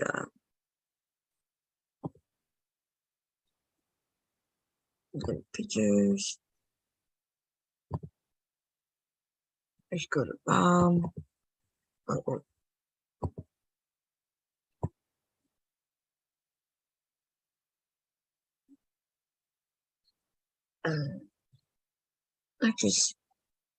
I just need.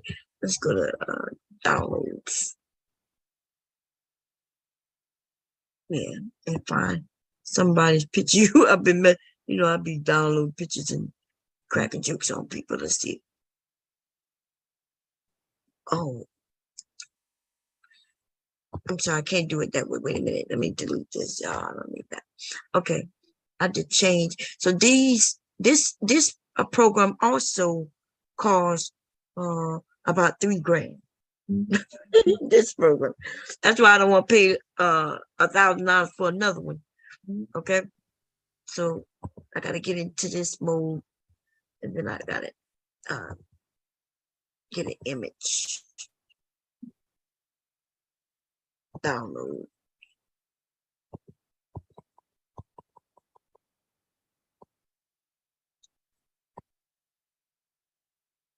No, I already did that. Let's see, I want to take his. No, that's a little difficult. Let's say I want to take his photo.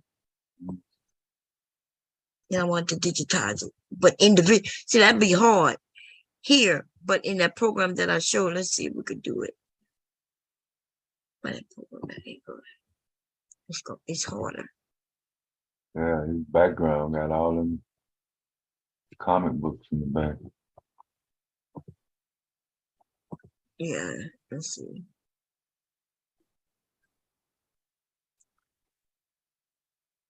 Open. Downloads. Let's see what I can.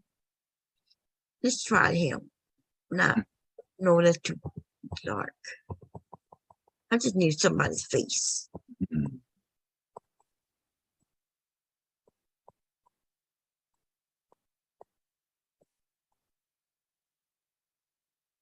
Let's try him. Okay. This will be hard. Mm-hmm. But we're gonna let the wizard. Let's see what the wizard will do. Okay.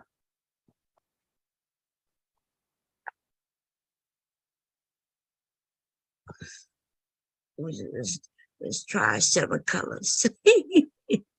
Mm. Let's see, 7 colors. Mm. Nope, 7 ain't gonna do it. What happened to my little thingy thing? God. Okay, something happened. I'm not sure what.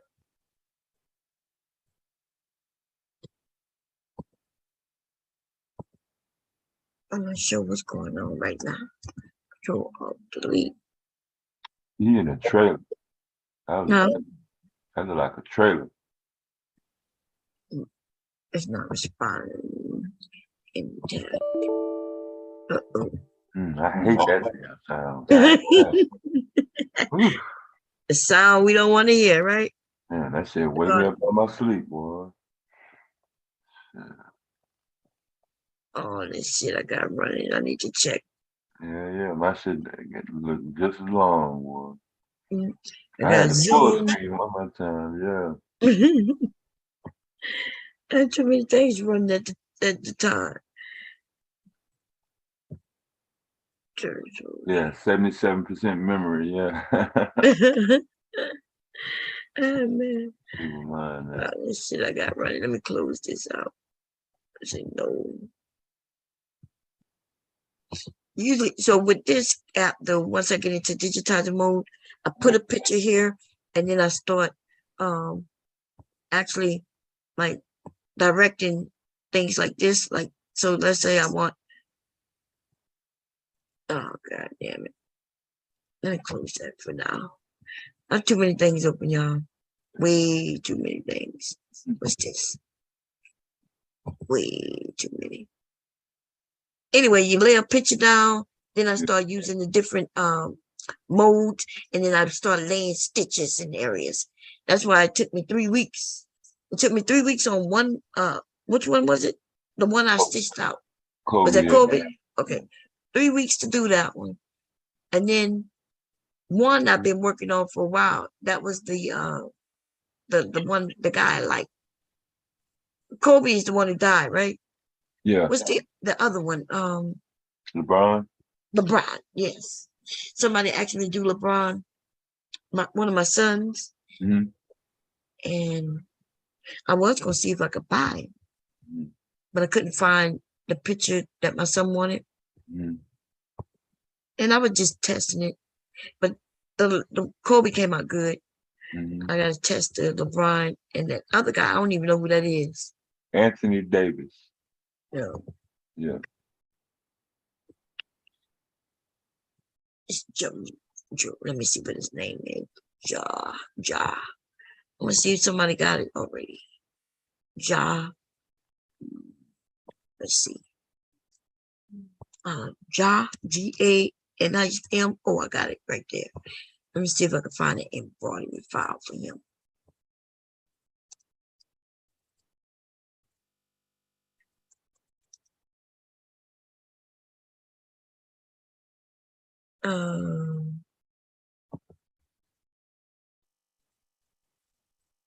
Okay, let me show you what they got. Share screen. I just put his name in. Maybe after shit, people be listening. And here go him. Look, is that him? Yeah. It's not colorful. All right. Let's see if I can get it in the SVG file though. We got it in the oh look. Oh, that's posted, I think. SVG.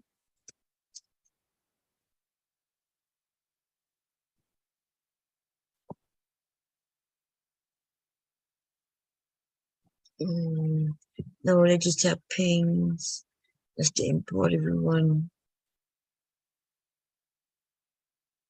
Oh, look, they got a Kobe Bryant right here. See that? Mm-hmm.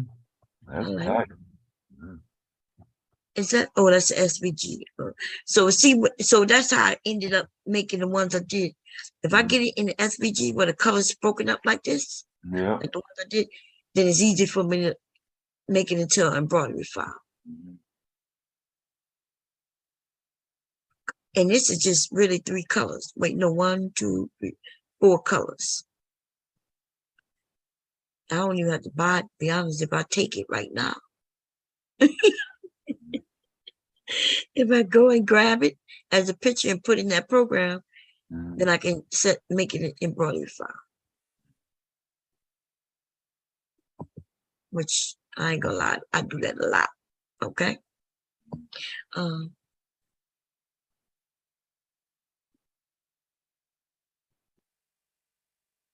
What he got it? Oh, that's his daughter? Yeah. Oh, she's so cute.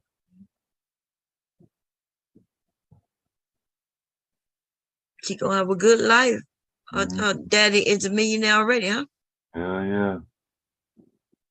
Yeah. Let me see what I just saw. Like I was looking at the cars. If I became a millionaire today, maybe because I'm older, there's a lot. I would end up getting of course, a big house, right? I buy my sons a house, their own homes, but they can have if they want a basketball court and all that shit outside, not indoors. That's some Drake shit right there, where they got a whole court indoors. You know what I'm saying? But I would buy them a nice house, but I would not be buying them no expensive cars. Like they would get a car, you know what I mean? But I would like this. I might Mercedes Benz. Yeah, okay, they want a Mercedes that costs shit. I gotta have millions to buy those, right? Not just a million. You see what I'm saying? You gotta make millions. By the time I bought our homes, I'll be broke with just 1 million. But I'll be okay with just buying homes that they can upkeep without being millionaires. Okay. I would, if I made a couple of million, I would like to try to start a business. pay somebody to get my company running. Like y'all said, have some people like, Kim Kardashian pay her, see if I can make something, pay her to pose in it and get it popping like that. But I would not. They got to make their own millions if they want them cars,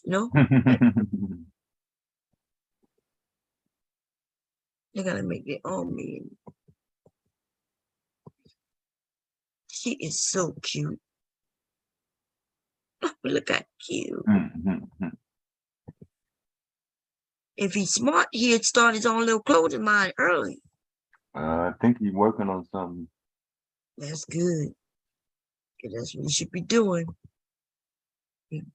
You use money of other people to then start making your own shit. You see? Oh, that's cute. When he worked, he played for the Memphis, whatever they are. Yeah. It's cute. It's cute little thing.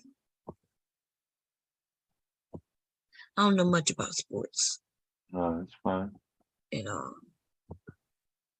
let me see what my Instagram, what this thing said, or this messages. Somebody want to know what's your Cash App tag. Yeah, no. Like I be wondering. Hey, please, I need your help. See, why are they doing it? Your direct deposit, $20,000 is now available. So they asking for your Cash App tag. And then what they do, y'all better be careful. Because then before you know it, people be asking for money. But you think they sending you money. And then you okay it. And then you just sent them fucking money. Okay? So, gotta be careful. People be requesting money. You think that they sent you money. So with Cash App, there's no refunds. You gotta ask the people to send that shit back to you. Look on it. I can triple that which you send to me within the hour. If they want me to send them some money, they're gonna triple it within the hour. Look, send me your Cash App. This is when they get hacked. When they get hacked, people start sending their people messages like that. Look, all these people that got hacked. I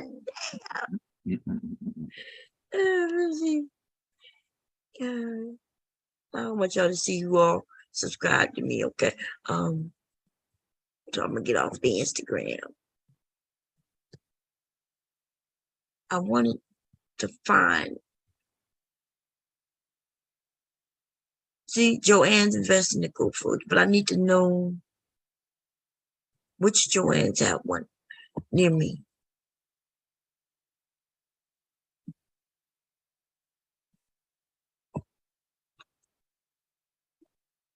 I don't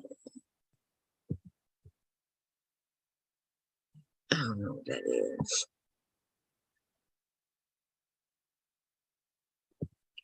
Machine rent the latest technology. Let's see. And so you rent it for an hour. I think so this is the Cricut maker I have. Look like they rent that too. I didn't know that. They rent out this, which is what I have. They got a long on quilting machine. I don't quilt, but cool. And this is what I want to, what else they rent out? Let's see. Oh, they renting out the Cricut Joy. Now this silhouette, easy press. I have one. Listen, I want to find the store and then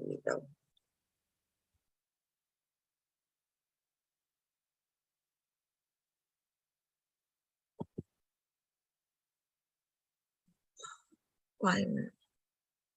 Oh, I'm under. I know why it's not letting me do it. Okay, because of Delaware. Let's see.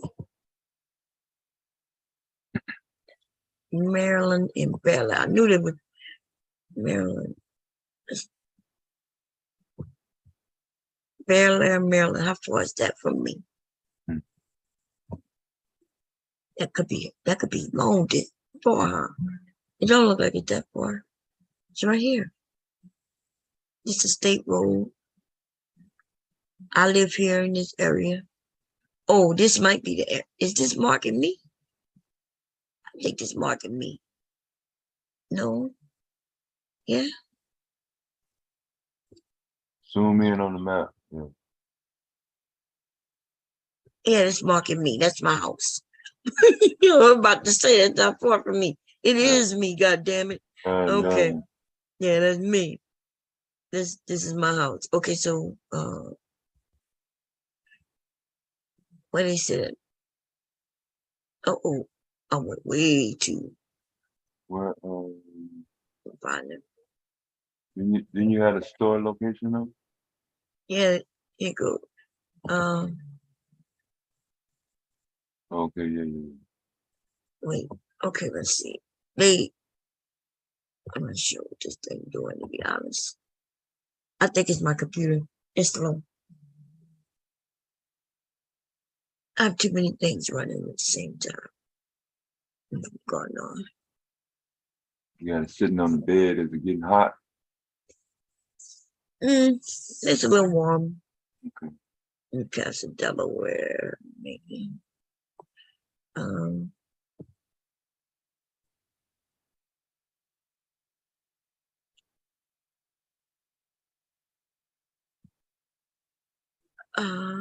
Let's see what directions. Interest. Oh, I gotta put in my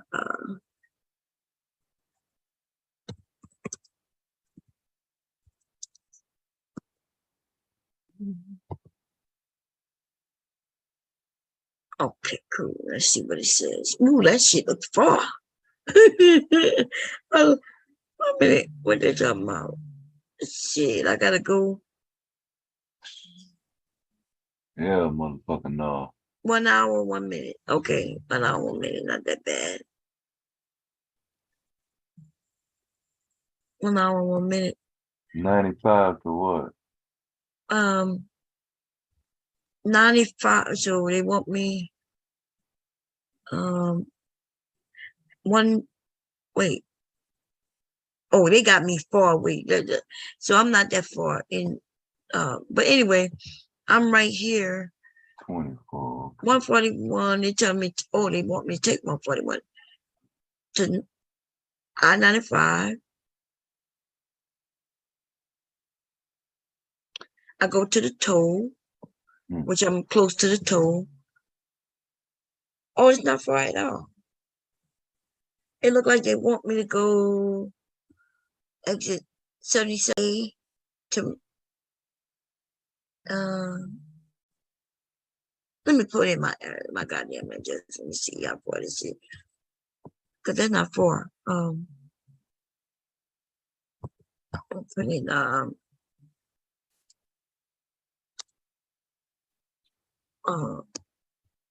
I'll put in that address. That I know it's close. More. 10702, I think. Yeah. How long they say that take? 59 minutes. My God, okay. I take 40 Salem Church Road. Now I get on Delaware 72 or Baltimore Pike. They want me to get on 896. Oh, they must be getting me to go to 95. Yeah. Okay. I go through the toll. And then I go 5 miles. I think that's going towards like Baltimore. Yeah. And then I'll be there. in, yeah. I wonder if there's another one going towards PA though. Let me see.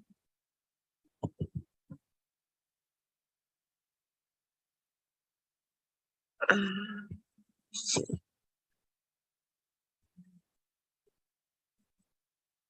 Machine rentals.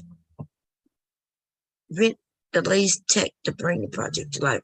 Rentals are by the hour at select stores. Price may vary. Let me see what they say.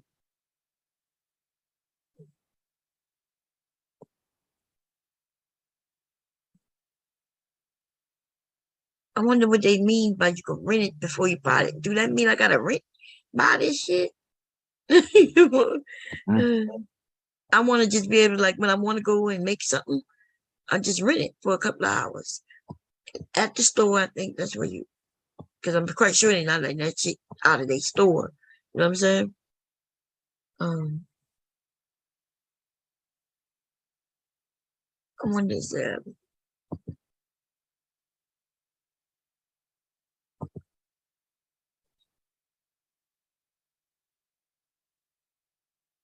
Sewing studio, machine rentals, and supply. So it's Springfield. That might be closer to me. Springfield, Maryland. Yeah, no, in PA. Oh, okay. Cause they ain't got shit at the store that joins where I'm at. It's right around damn near around the corner. It says 22 miles. Let me go see if I can go to it though.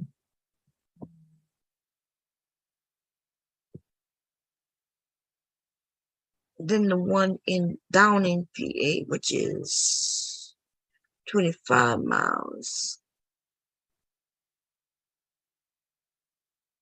And then I could go to Jersey, which is 28 miles. I'm in the center of Jersey, PA, Maryland, all that shit.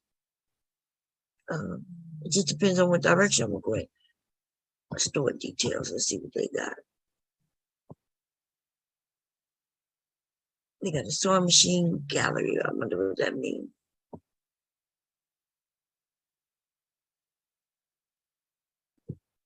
Store detail. What you got? You got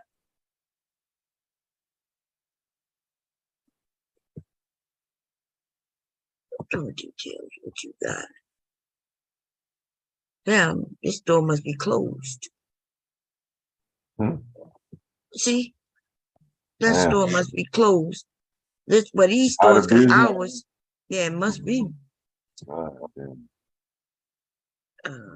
Which is that's the one in New Jersey. Okay, so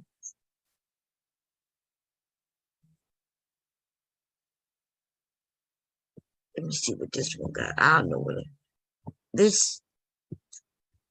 So a sewing machine gallery must be where they just sell sewing machines because they probably have some classes. Cause that's all they got at the one where I'm at.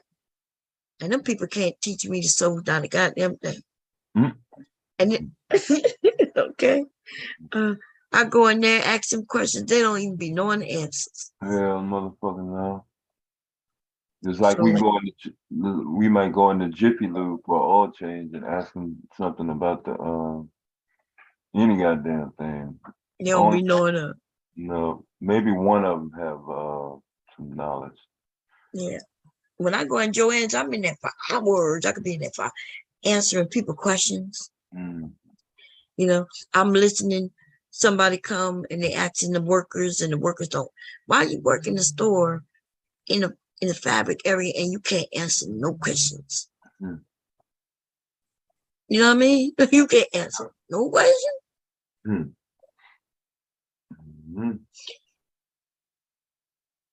I want available.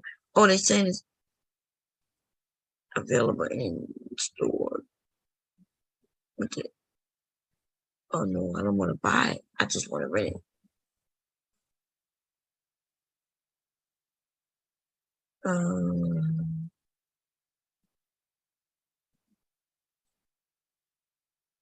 So it uses the beam of light to cut, engrave, and shape designs from variety of materials. You could create a perfect customized personal gift. A gift for personal use. Man, I'll be skipping all kind of words. It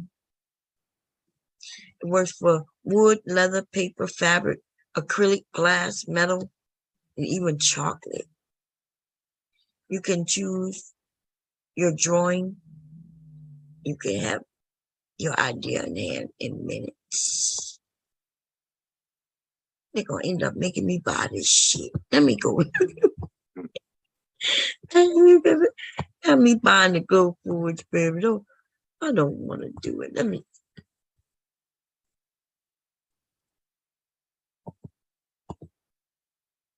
Paste. Uh-oh. That's the Zoom.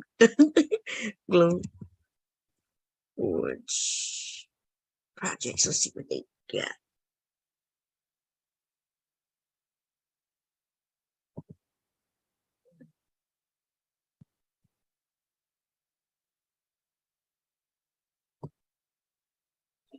Look. You could burn, but I could do this already. This is nothing. That's simple. I could do that with just wood burning. You remember? Oh well, some of us took art when we was kids. It was shit we had to make. We had to do when we were young. Look, these snow globes are made with that. Look, that's made with that Go Forward. Look, snow globe.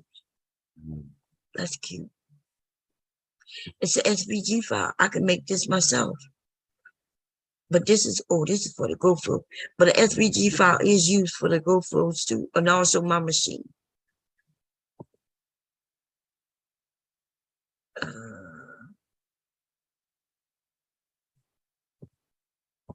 Look what these people made.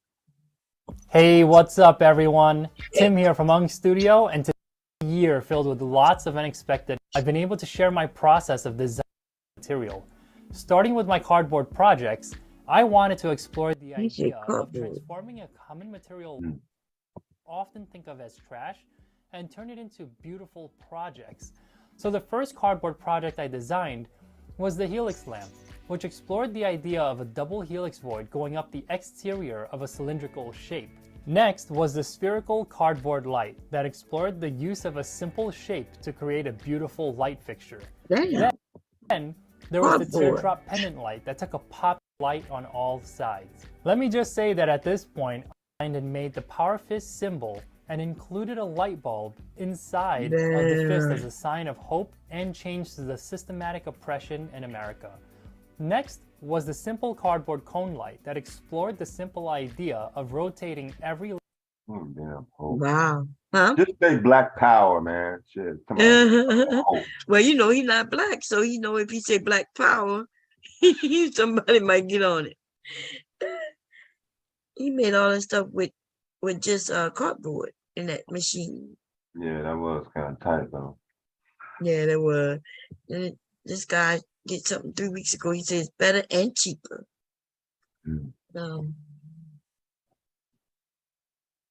I cannot be buying no more shit that I don't use. You know what I mean? I feel. It got to be something that I use. Like these, I got a sewing machine downstairs. I set it 2 times. I bought that sublimation printer. That's what it's called, sublimation printer. And I used it maybe 12 times, and it's down there just sitting. I could sell it for a couple of $100. Engraving metal. Cricut make. See, my Cricut maker can engrave metal. He about to do it, but I think that Glow Forge is gonna be way better. Y'all, it is about to see if we can achieve a similar outcome with 2 completely different methods. And download just the SVG file. Step for the Cricut from Crafty. All you have to do is set up a square. And basically we're gonna make this square into, all right, so good. Let me go ahead and we'll switch this over to engrave match. Oh, and you know what? Let's go ahead and bring all this back over on top of our line. It's gonna be looking slice. great. It comes out, but it. And since there's only one layer selected, now if it says multiple or anything like that, actual real life physical mat. So, for example, make sure that there's not a film or anything. Just add in is actually go in here and basically use you could use inside. Want to see it. We're going to go ahead and just start. Yeah, engrave. Do it. Make sure that this juggle. Yeah, do it. With the Glowforge, it can't actually cut metal or stainless steel or anything like that. It really can't even like technically engrave it, but it can like chemically mark it with something like this right here. So I'm gonna spray it down with this, getting really good even coats. I've learned a lot of this from my friend John Kipoff, glowforgeforbeginners.com. He has an amazing Glowforge course, so I highly recommend that. He also has an awesome YouTube channel as well. I will link both of those for you all down in that description box below, so be sure to check him out. So what I'm going to do is go ahead and give this a really good coat, just really good even coat below, because she has used mustard to laser mark metal. Super cool. Now you might be wondering about this right here, like these little cards, and okay, so you really want to be very careful with this stuff. It dries down pretty quickly, but if you touch it, it's going to come literally right off. So be very careful with that. You do not want to be like touching anywhere on there. But since our actual engraving isn't going to be anywhere where I actually like accidentally touched it, we'll be good. We'll be good. All right, so I just peeled off the little coating on this little card as well. And we'll go over here and actually load everything into the Glowforge. And again, we're just kind of basically lining everything. Focus, which I should have done already, but let me click. I want to see this shit. Okay, so that's what I have, the Cricut Maker. Look, it came out good.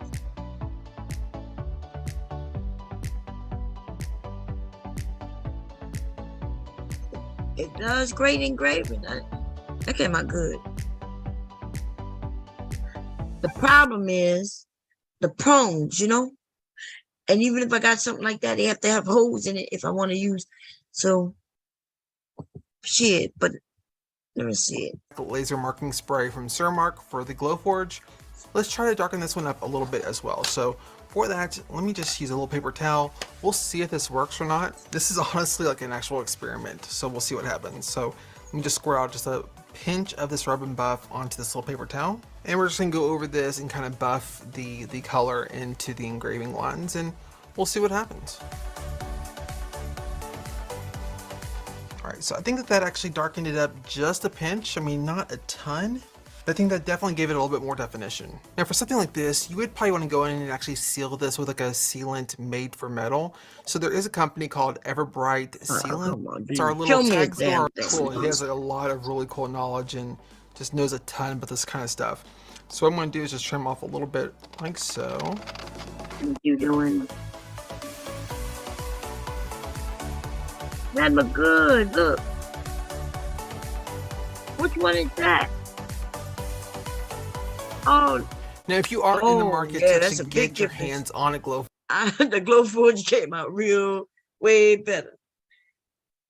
Okay.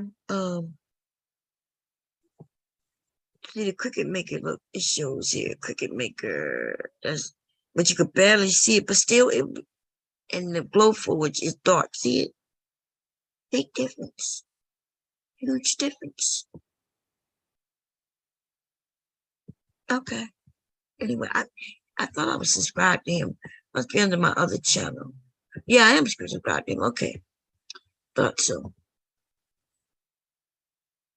These are items that actually sell.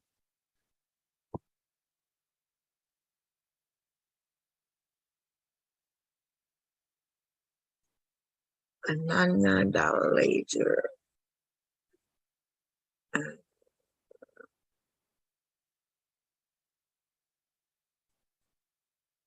You know how much? I'm sorry. No, go ahead. You know how much they cost? What? The Glowforge. Oh yeah. I think right. it was. Oh yeah. 7,000, 8,000, and wait, here it go right here. 5,000 and 7,000. Yeah, that's Amazon. What's Amazon? Is it cheaper on Amazon? No, Amazon is about $5,000. The $5,000 plus that you was mentioning. And then I want you to check out something called Sculpt Fund. It's like I want you to tell me if it's similar to what you think it is. I'm gonna send. Well, Sculpt Fund. Yes, SCULP. ULP. Oh, Sculpt. FUN6. FULS6 or 9. I see it as 6. 6. Okay. And then it's a pro laser engraver. Oh, that's what it is. And it's only 300. Well, rounded off $1. $349.99 at Amazon.com. Oh, and I want you to tell me if it's doing what it is you're looking for or not, because wow. I don't know, because I don't know. That's cute. And then because those things are thousands of dollars. They got one that's a laser cutter for 2,900.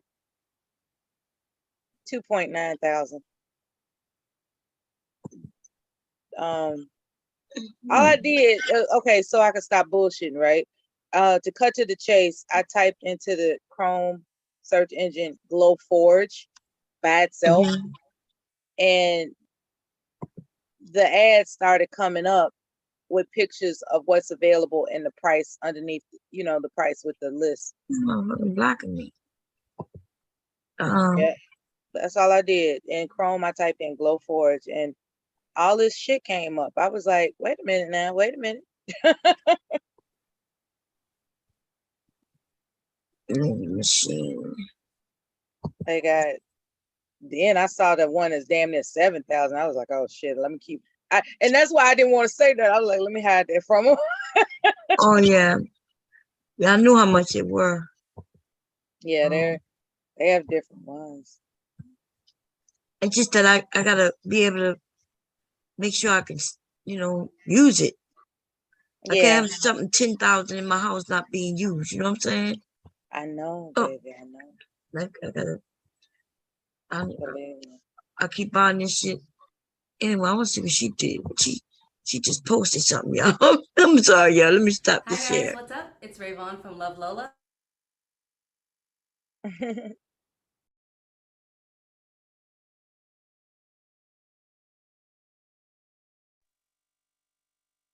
Okay. Yeah, that's a fascinating machine. You just, those videos you showed, that's fascinating.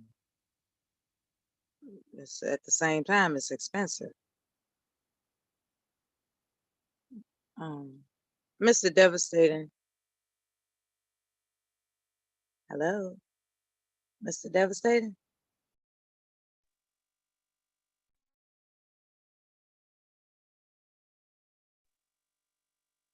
Mr. Devastating, hello. He probably sleep. No, I was gonna tell him that Mimi was saying hi to him in the chat room. Oh, hey, Mimi.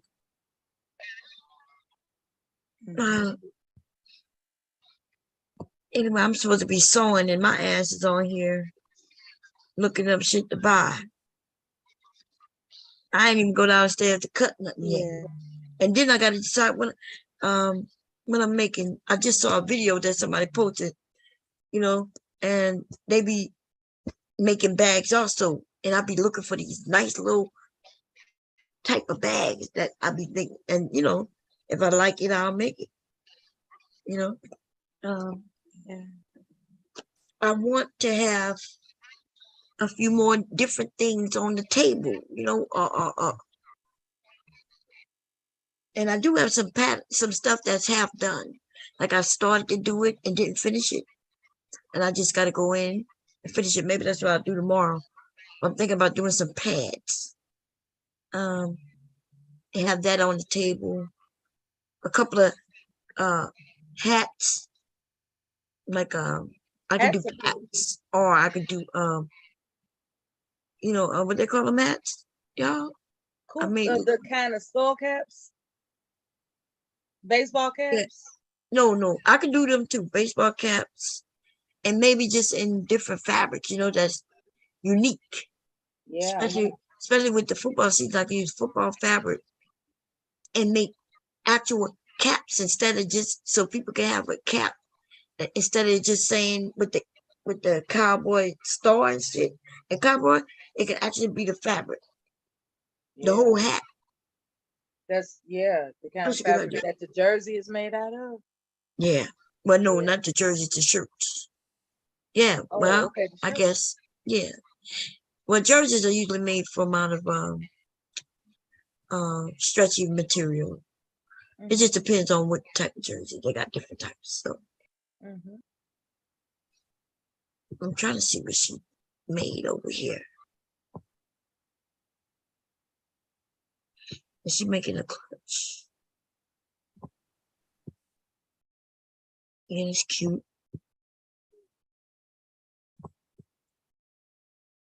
Oh, she got the machine that make it easier to make her bags. I bought some pretty fabric.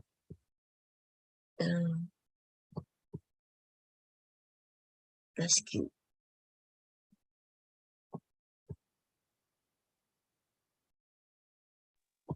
Okay.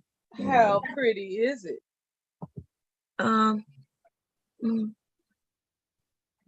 It's really pretty. I trust you.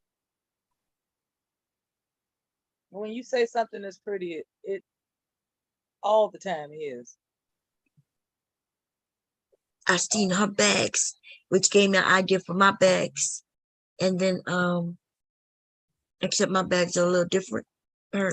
So hers is cute and mine is cute too. Let me show you. I can share it, I guess. How you go share, that'll come here.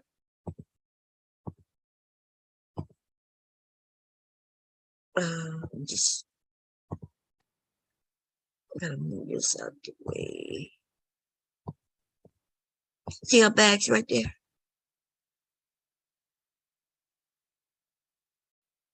You see it? Ooh, yeah. That is eye-catching. It is, because I bought some of that fabric in, I think it's like a tealish green. It's pretty. Yeah. Crack it down. But that's the same fabric. Yes. Yeah. Isn't that cute? Hell yeah. That's cute. And see how she got a little thing attached to hers too. Mine is shaped like a cat, and hers is shaped like just a little square. Small corn. Yeah. Yeah, I like the cat. That's the same pattern. Our purse is the same pattern. The purple one, yeah. Both of them. This is the back of hers. And that's the back of it. Okay, that's why I got lost at. Now, check this out, right? I see that she's using the chain. I'm not a big chain person. I like the straps you made, if you don't mind me saying so. I'm just noticing that some of these companies, they will use, the chain and the clasp for over the chest strap or whatever you called it. Yeah. But so well, you got, when she sell her purse, which I think she said she was starting to sell them, people got to buy the chain. It's not included. Like she's not making a strap. Just like I made it to where people want to buy a strap, they could. But I'm also making this. I decided to make a strap with it. I was just gonna make it just like this with no strap. I decided to remember I put those things on so people could connect the strap if they want. If they want to. Yeah. But I like that. She's the reason that made me make think this about bag. and the What Let they me show call you. it? What's the name of this bag? Let me see. I'm gonna show you what that bag looked like. It was free pattern, so they had to buy the pattern. That's good. But let me show you. I didn't even know you had to buy patterns. Oh yeah, Sometimes. patterns are not free. You either gotta Dang. make them or you gotta buy. Let me see. What is that shit called? I've been getting paid $1,000 a month, if not more, Give me a just second. from this app on my phone.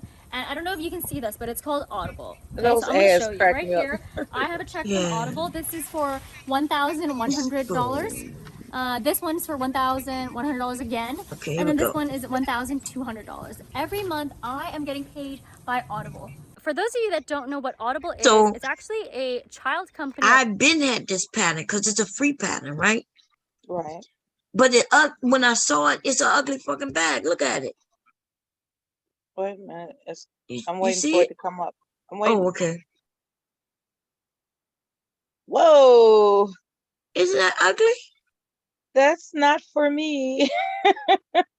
That's an ugly bag. So it's free. Like I had this pattern. Like I downloaded all the free patterns. See, it's free. It's called the Maple Vintage Handbag. That's the pattern you give to people you don't like. Right. So, and even the testers, right? Look at what they look like. Look, I don't like that. That's ugly. That wouldn't be nothing I would, you see? Yeah. And then, so I've been at the pattern. It's on my computer. And then I was online and I came across her and I saw her bag and I was like, oh shit, I like that little bag. And then when she said it's the spoon free bag, I was like, what? I said, no way. And so all it took was a different type of fabric, you know? And so hers is that bag don't look nothing like her bag, does it? But it's the exact bag. It's my bag. It doesn't look like my bag. That's it. Yeah, because it's got wider hips. No, it's the same bag. It's nothing different. Okay. The only thing different on that bag and my bag and her bag is the fabric choice. That's it. That's the same sturdy top. You said mine is. Yes. Same thing. It's on hers. It's on mine. It's on this same flap. On mine. They just don't. I think because the picture is like in my face, it reminds me of a suitcase or some shit. It's just big in my face. It's just no. It's a little tiny little bag. Yeah, it's probably tiny. It's just that. What you mean it's probably tiny? No, I'm just saying, goddamn, it's all in my face, baby. It's like. Oh, okay. You and talking about it's probably tiny as if I'm not telling the truth. Look at the pattern that I made my person. Those are the same dimensions that you have in your bag. That's right. Exactly, it is.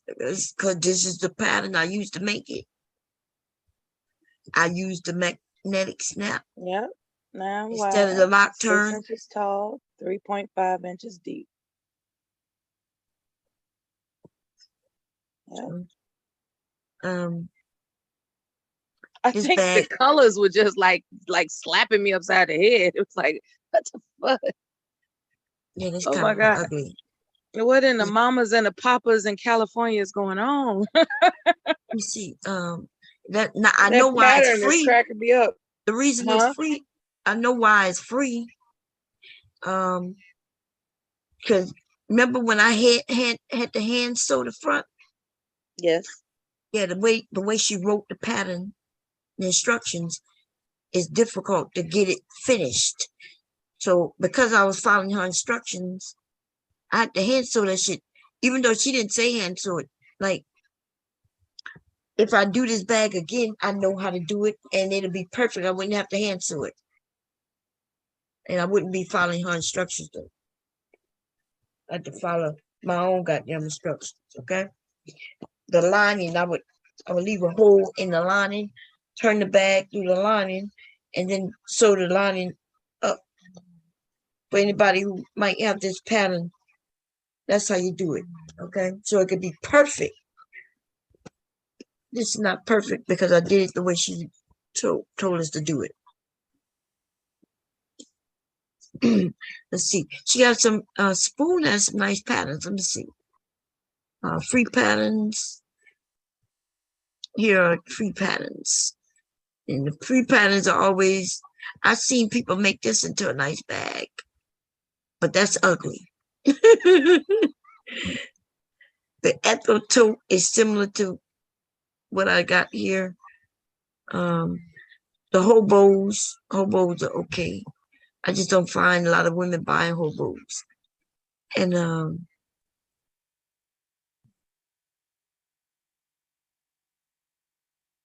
festival bag, I don't know. Swoon. Yeah, it's called spoon. Let's see, but they do have some shop. Let's see.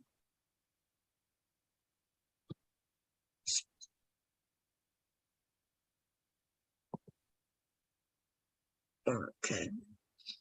Now, this is a nice bag. This Betty Boulder, a nice overnight bag. Small but big enough. I think you could put shoes at the bottom. I think it's like it's deep.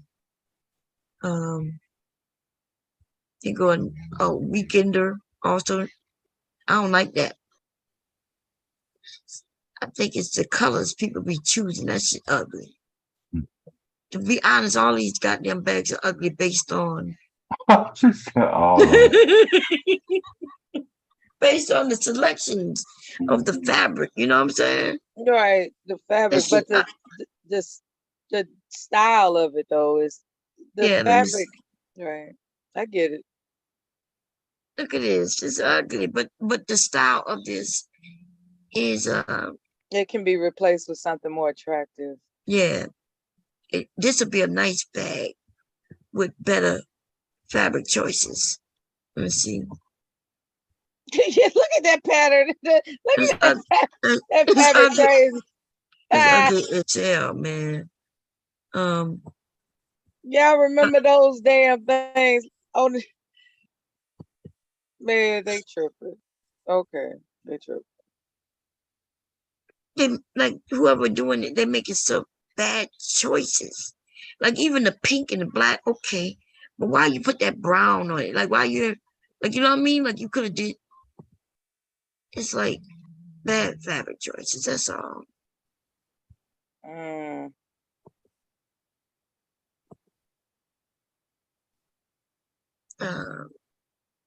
No, I don't like that neither. It's too busy. That's way too busy for me. Let me see. What the heck? I remember those little discs that used to come in children's toys. And you Oh could, yeah, like, click in it that and red see. thing. Remember, you just flick it and Oh look my through it. God, they tripping, man. Yeah, but you know they got some fun fabrics like that. But I think that would have been cool for something, but not that bag, dude. I mean, like something for kids or maybe even a wallet. But people be liking that type of shit, though. They do. They like those flashback nostalgic type of images. They sure do. They be spending big money too. Big money for that shit. It's just I refuse to take the chance. Take that shit, and then that shit be sitting in my house looking all ugly and staring back at me. Oh my God. Yeah. Wouldn't be able to get rid of that shit. These colors of these patterns, they making me want to sing like some Beatles and Mamas and Papa songs or some shit. Like, it's just not black. Black Americans don't usually find themselves attracted to these types of what do they call them? You know, the fabric that you're talking about, the designs on the fabric. Now this fabric here, now you know we could get with some. Oh no, that's not what I thought that was. I'm sorry. I thought that was, I thought that was Betty Boop. That's, see, for me, I thought that was Betty Boop. From my angle, I thought that was, and it ends up being just flowers. I could sell some Betty Boop kind of thing. These are ugly. They ugly because of the fabric choices. So maybe the spoon person is an old elderly person. Cause it's some ugly shit. Now, just know though, the bag itself, with just changing of the fabrics and the colors, could change. So That's right. let me just say that, like this messenger bag, that could be a nice bag. Okay. The Let's see. Dorian Messenger. Let's see. That's ugly as fuck. That's ugly. That's that same bag. That's ugly. Okay. Okay. I guess not too bad. Wow. It is What bad. happened to good old fashioned animal prints in cities? I don't know.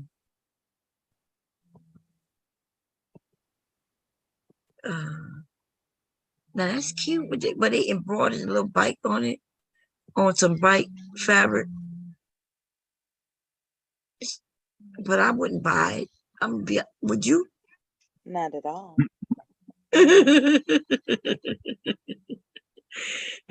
See, my problem is envisioning the bag.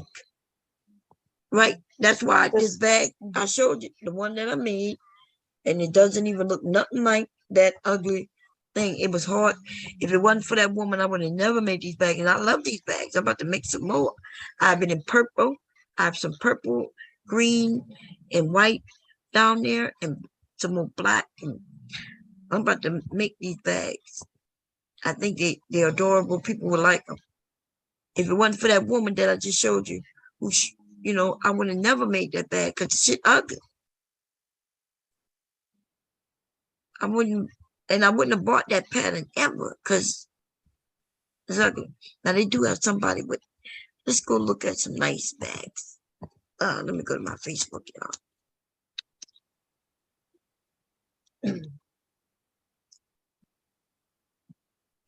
Move this out the way.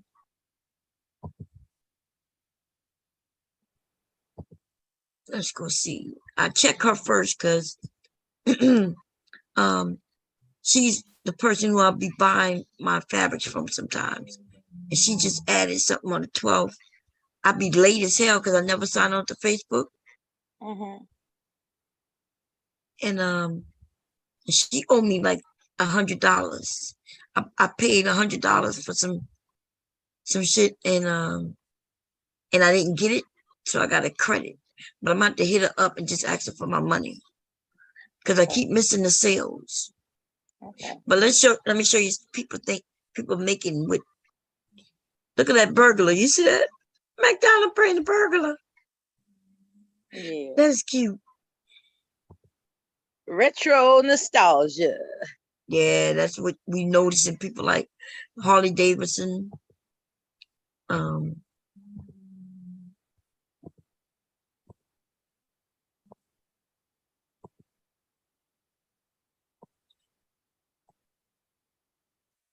You know how to make the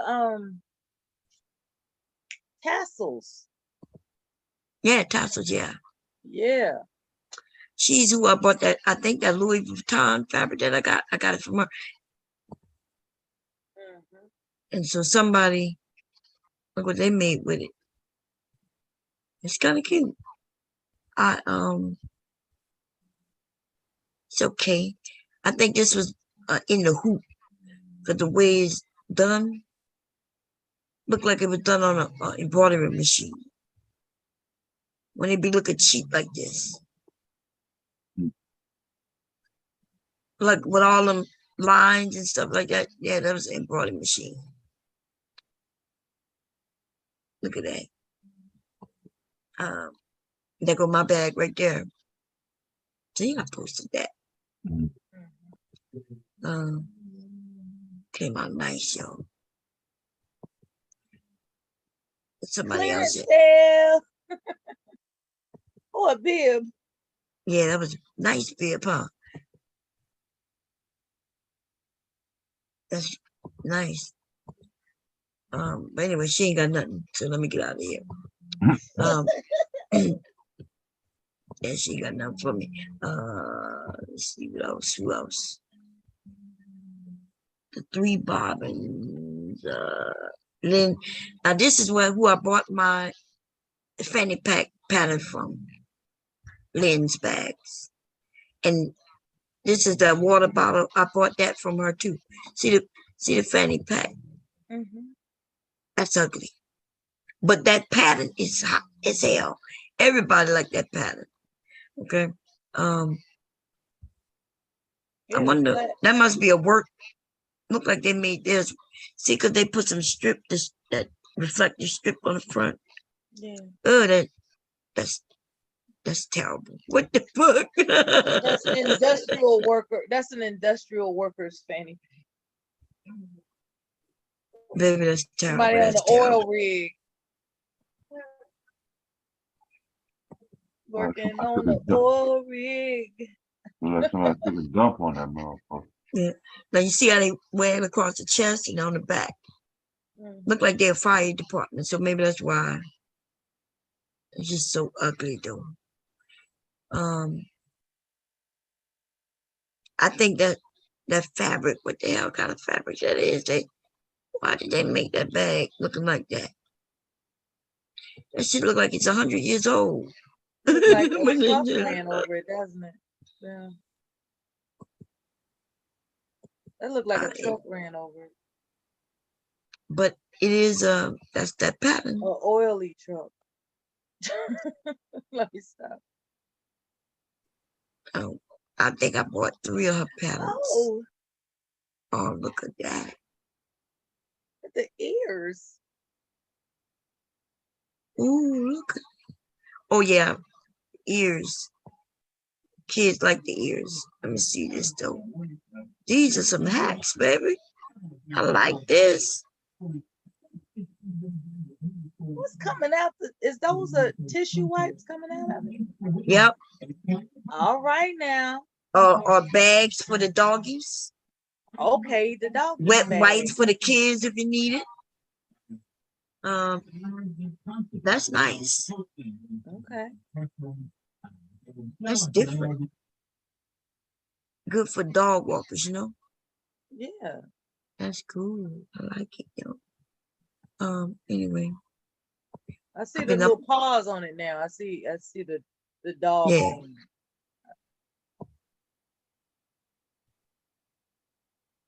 I didn't have a dog, so when you don't have a dog, it takes you a minute to catch on. I'm sorry. But that's a good idea to be able to dispense something out that little area. Yeah. No matter what it is. Shit. Handy wipes. That's what I was thinking when I was like, oh, okay, you could just pull your handy wipes out from. These are some wallets. What's that? Oh, wallets. Okay. Yeah, I made a couple of these. They came out cute. I made like 2 of them and then gave up on it.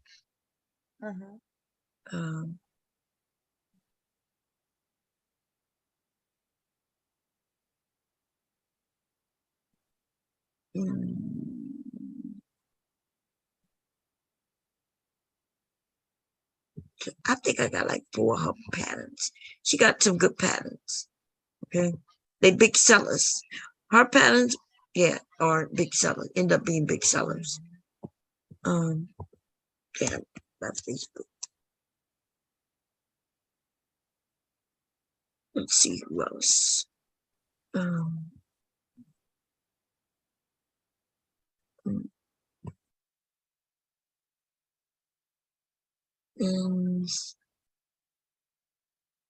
Handmade designs, body and so on with bamboo hustlers. Miss Mimi.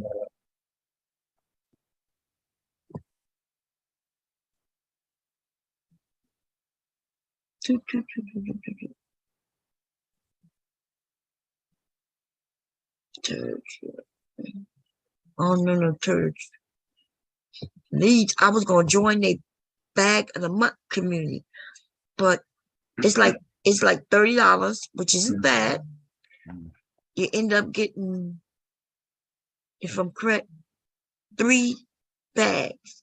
But then when I added that shit up, the patterns cost like $9 anyway, and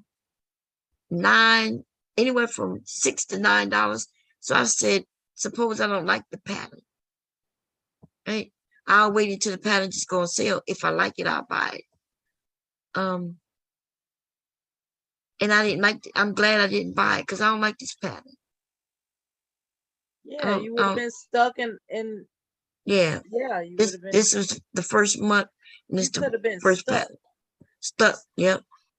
But pattern I don't even want. And I figured if I want it, I'll buy it, right? I don't like this. Okay. These are Caucasian people. No, and I mean that as respectfully as possible. I mean, you're right. It's only, that's why I was like, I can't trust them. If it was black people, probably could trust it a little more. But the honest truth is the person who designed this shit was a black woman. And I was like, she a brand new designer, pattern maker. And I was thinking to myself, okay, I'm not gonna trust it. I'm glad I didn't. Okay. Yeah. No.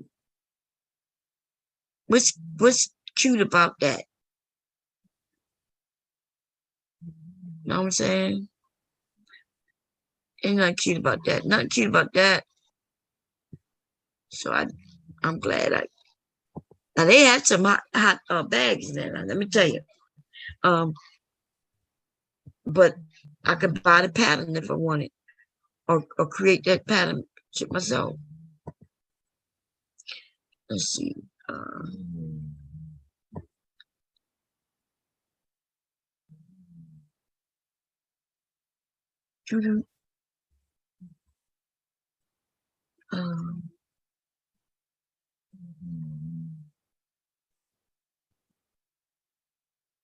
Yeah, I belong to so many groups, it's ridiculous. Look at this. I don't even know how to get rid of groups. I belong to so many, I be trying to get rid of them. Black fathers create $1 black. Let me see. I think it's SVG users or something. What are they making? Oh yeah. They show you how to make these books, They got people who buy these journals and shit like that. I'm not really into making journals. It is cute though, but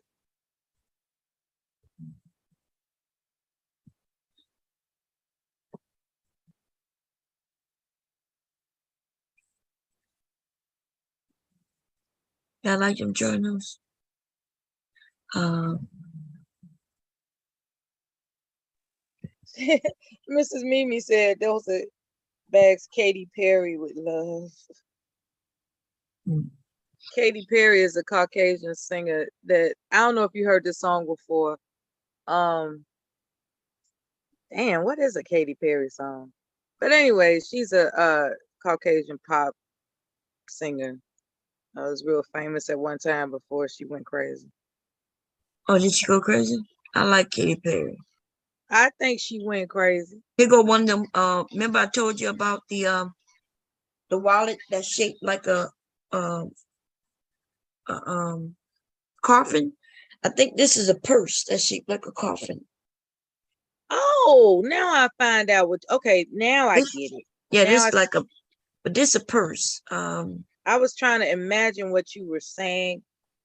Now, the woman who made the design is Wicked something. Let me go look it up. Oh, this is a group. Okay, let me find the pattern. The should be in the pictures probably. Let's see what you got in the files. Not a goddamn thing. Okay. Katy Perry made a lot of songs that I like, and I'm trying to think of the one that I like the most was You see that wallet? Oh wait, what are you showing? This is a wallet. Okay. and it closes and it's shaped like a coffin. All right. Oh, with the zipper in the back. Mm-hmm. You got zip in the front, place for your cards, place for your money. It's cute. It's cute. Look at it. You see it? It opens up pretty nice.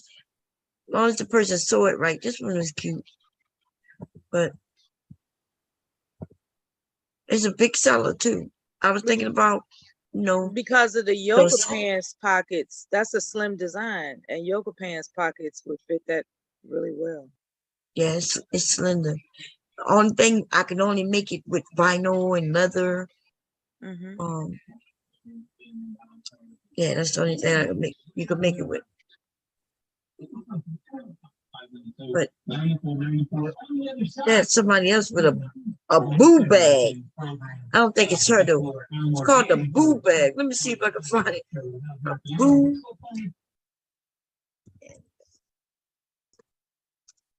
Let's see if I can find it. It's shaped like a ghost. Girl, it's crazy. Look, go ahead. Here we go. And it comes and it let me see. You see that boo bag? You see how much that bag is? Now you get an idea how much bags cost. This is $110. It's not even a good boo bag. Whoever sold it, like I see all kinds of issues. The corner's not rounded, but it is a pattern. Let me see if I can find them. And he go to boo.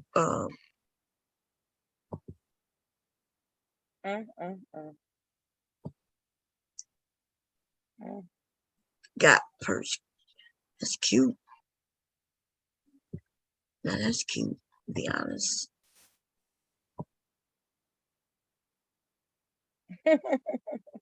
Yeah. Look, is that a trick or treat or lantern purse?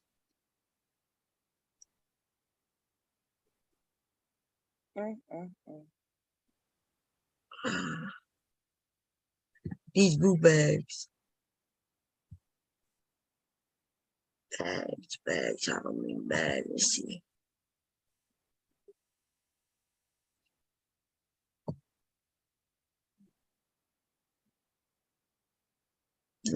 It must be small for $21. You saw that big one. Oh, look, it's a cute little size. It's a crossbody. Look at it. Okay. The thing is, though, is only for Halloween time, but people will buy them, and white people be buying everything. Right. What's this? Okay, that's kind of cute. Crescent moon coat.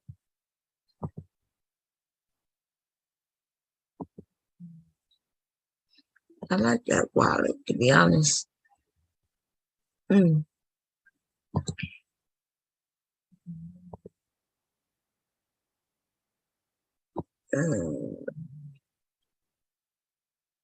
Ghost board, large zipper.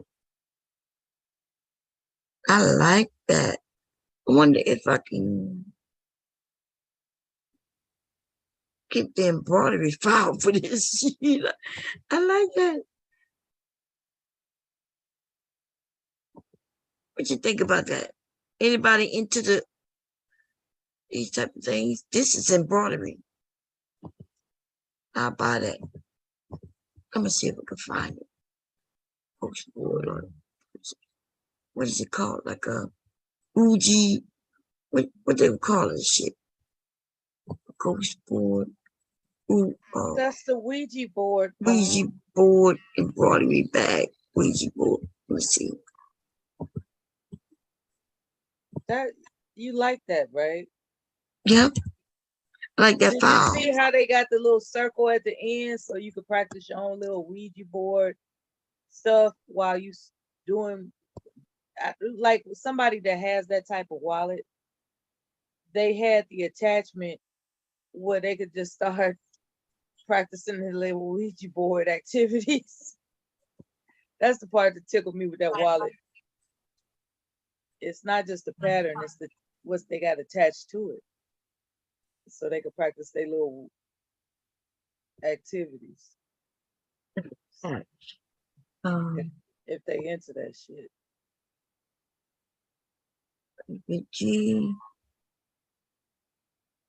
I like it, but I want that little thing that went with it too. The attachment. Remember they had a the heart shape attachment or whatever. Yeah, the Ouija, the pointer right here, Mr. Yeah, that's how they practice their little Ouija activities. You see the little circle hole, so they can sit up there and just, you know, just whatever their imagination takes, wherever their imagination takes them, they could just play with it. It's a wallet they can play with. No, it's in or the for decoration or whatever they do. That's I would have never guessed they would have made a goddamn pattern like that. Let's see if I can find it.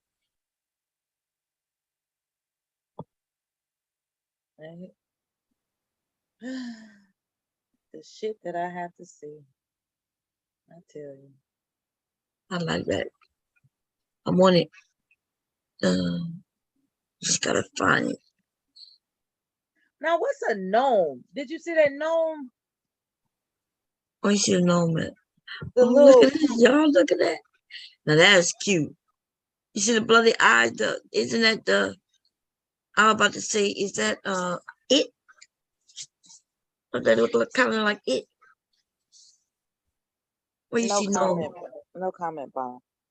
Yeah, Halloween coming up. Them kids are like that. You talking about this gnome right here? No, a gnome is the little That's what this is, a gnome. Santa Claus. Say what? This is a gnome. Yeah, there it is. There it is right there. Okay. I'm sorry, my screen is slow, I guess. Oh. What is a gnome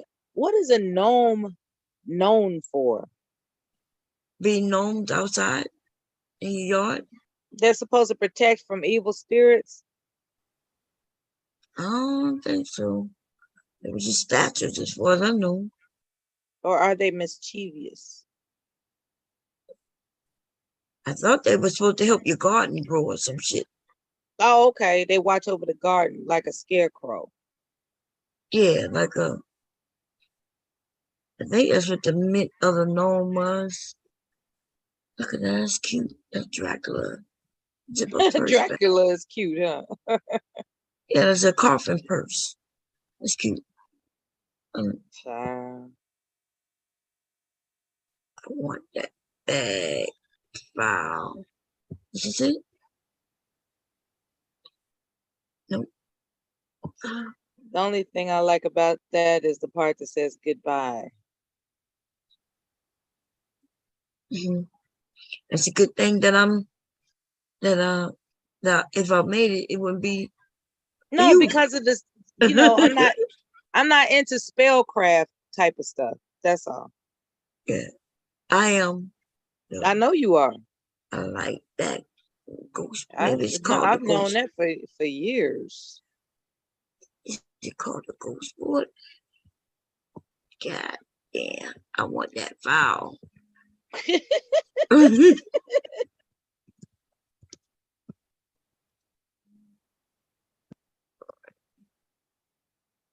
No, it's gonna be in the hoop.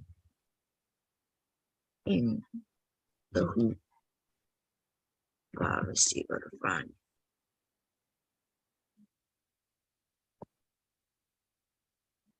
it. Look, I so creep. I like this one. I hope you brought your boobs. You see it? It's cute. Oh my god. So I creep. Yeah, I like that.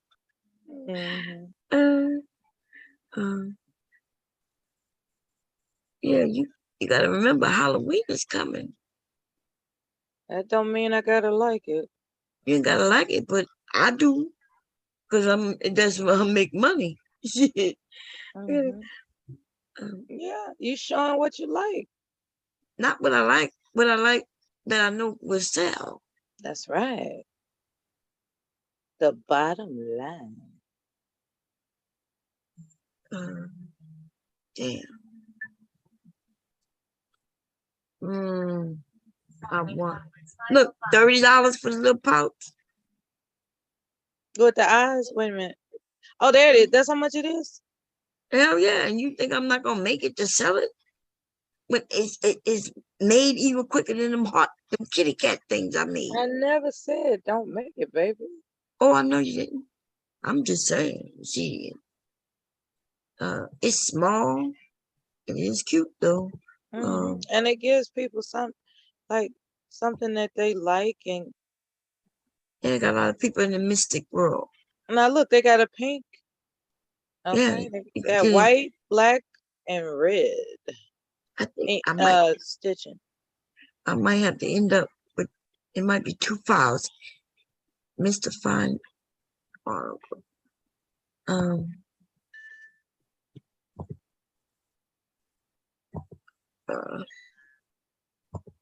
Yep, you can pick it in any of these colors. Oh shit. I like that black and white is cute, but that black and pink is cute too. So let's see. So it's if I get the what you call them, it's $35. So it's an additional $5. For what? The little piece, yeah. The attachment, okay. Yeah, but they call. I was wondering about that. So now I see that it is. Hi, Silent. How you doing, Hello. baby? All right. That's good.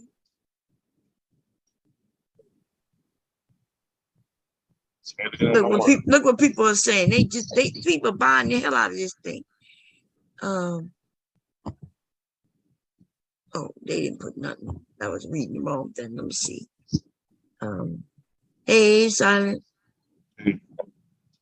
I can't say enough about this product. The bag is so pretty. I get so many compliments on it. Sometimes I just pull it out so everyone can see it. My sister tried to take it from me. Yes, this thing is cute. Sister tried to take it from her. Yes, I want this. I know I can sell it.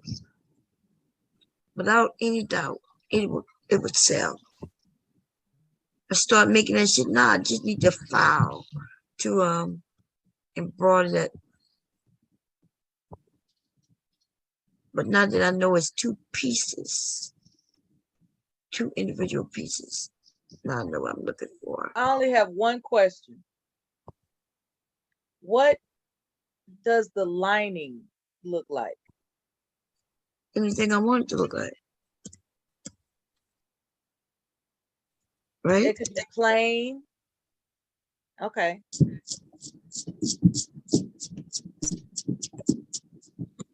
A plain liner. Okay. Same lining I put in my purses with the Ouija board, the black cat, and I can put whatever I want in it. I think this is the STV file. I need to be up in embroidery file. And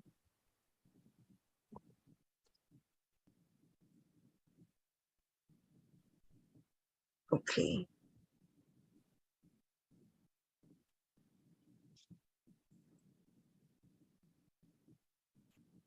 This is that little part. But what it was on it? Let's see. You know how to pronounce that word, Silent? I'm driving, so I'm not looking Okay. down. I thought you was at home. My bad. Let me see. Wait, what was on it? Damn. It just said mystifying Ouija Oracle.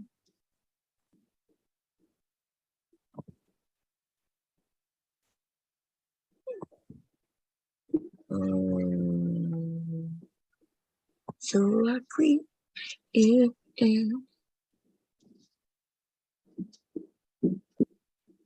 Actually, I could put whatever I want on that part.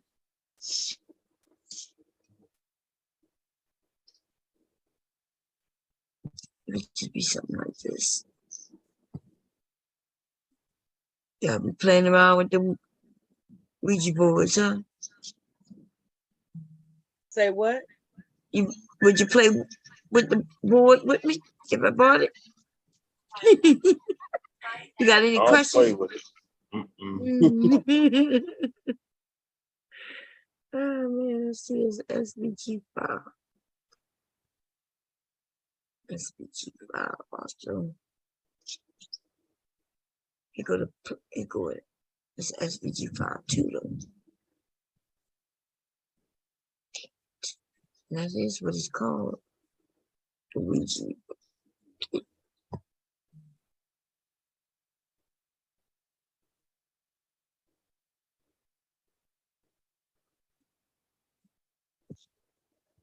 It's cute.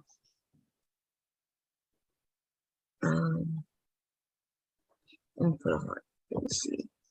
Uh-oh, I'm not signed in.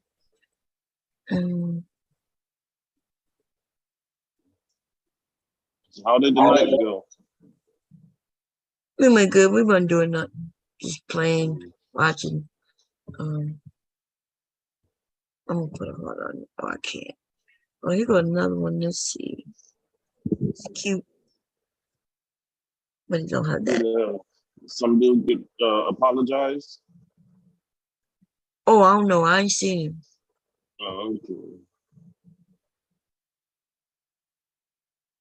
He gotta wait. He gotta apologize to Wardy. Yeah. That's some messed up shit what he did. Messed up. What you think about that? You the one who saved the day, as a matter of fact, aren't you? That's what I heard. Yeah, I did. Stand up man, you are. Ain't that some shit? Stand up guy. Cause I don't know no places that take a credit card over the phone. Nobody would do that shit. Cause you could stole the credit card, you know? Mm-hmm. And with what? If that he You had know, that it's man. like, oh, he don't. First, he said he can't do Cash App. He don't want his information stolen. Then he gonna say, you know, like because of his job, he can't have Cash App on his phone. What? They're talking crazy.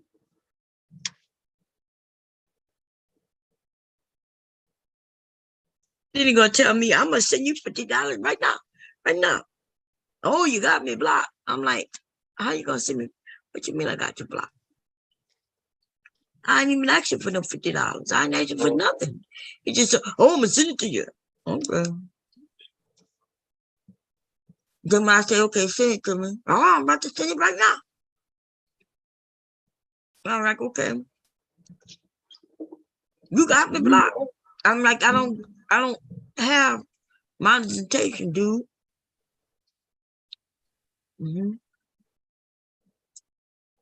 So what? I have no idea. That's why be killing me. But with these, it's a few dudes that come up here talking like they got several cars, they got several homes, they're making all this money, but can't say nothing. And that's somebody else talking that same stuff. And talking about how they keep their money, they don't spend it or some crazy shit. I don't know.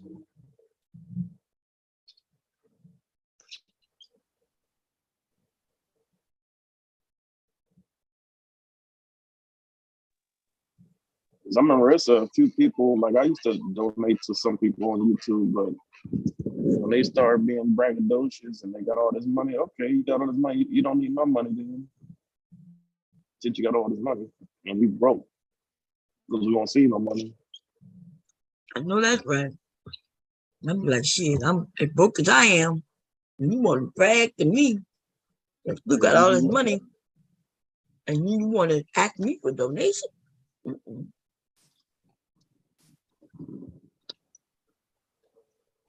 I don't ask for donation. If people want to send it, they send it. And if not, I'm cool with it.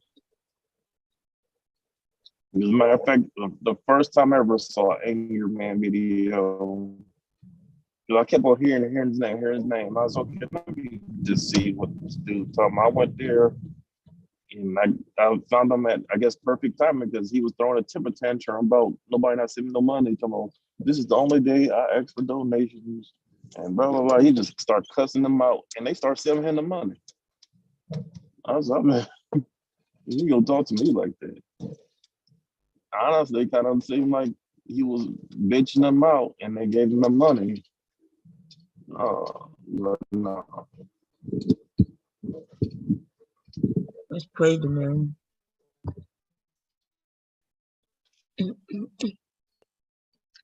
Oh yeah.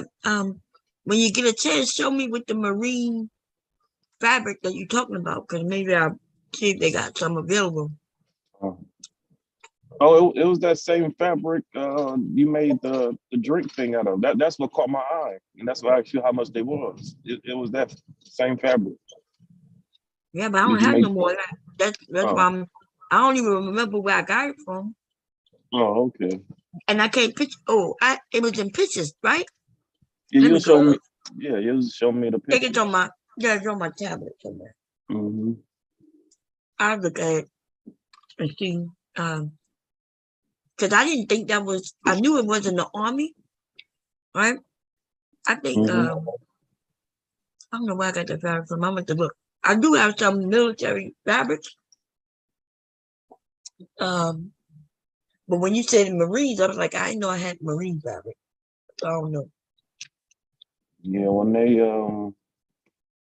they switched from the camouflage that everybody was wearing, they switched to that one.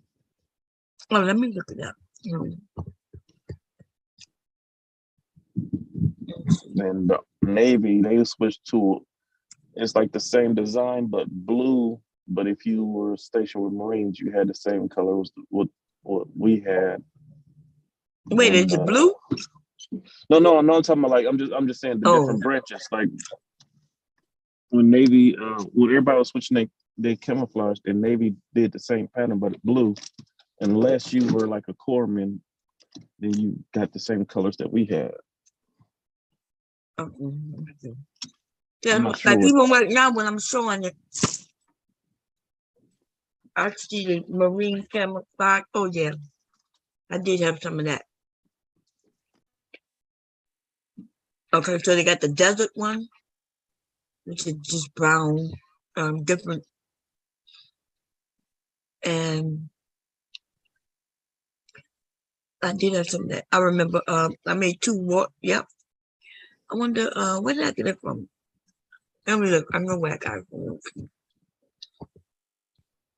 from. FWD fabrics. I ordered some. The last time I ordered, and they didn't send it.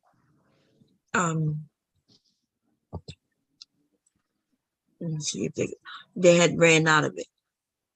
Let me see. What's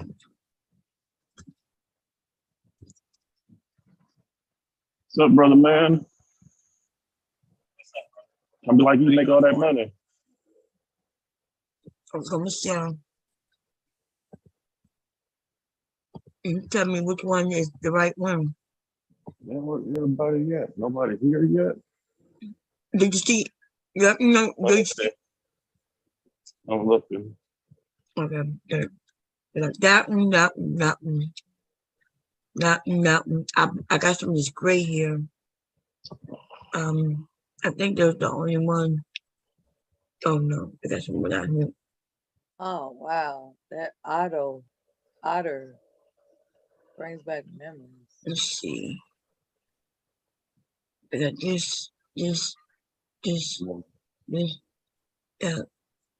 that.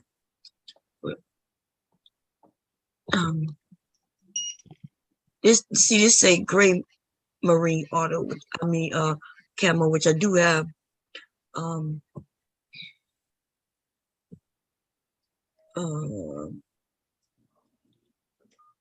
So it's none of these. See the screen? Oh, it's none of those. Or none of them? Yeah. Yeah, you got the picture of it. No. Yeah, no, I know. Cause these are down here like this outer. I think if I'm correct. Which one you said outer? Yeah, this is waterproof canvas right here, which is good. It's waterproof. Let me see. Let me go look somewhere else. I think the one that I had was more like this one. Isn't it? I think that's the fabric color that I had. But you said it was maroons. Mm-hmm. Is that it? Let me Is see. it? Yeah, we'll hope so. Hmm? Do you see it? Yeah, that's the fabric right there. That's it. Okay. I did have some of that.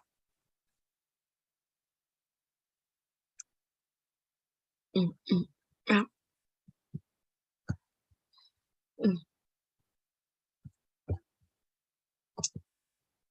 Yeah. I did have some of that. But where I bought it from, they don't have it right now. Let me see. Yep, that's the desert and the regular green. It's so cool.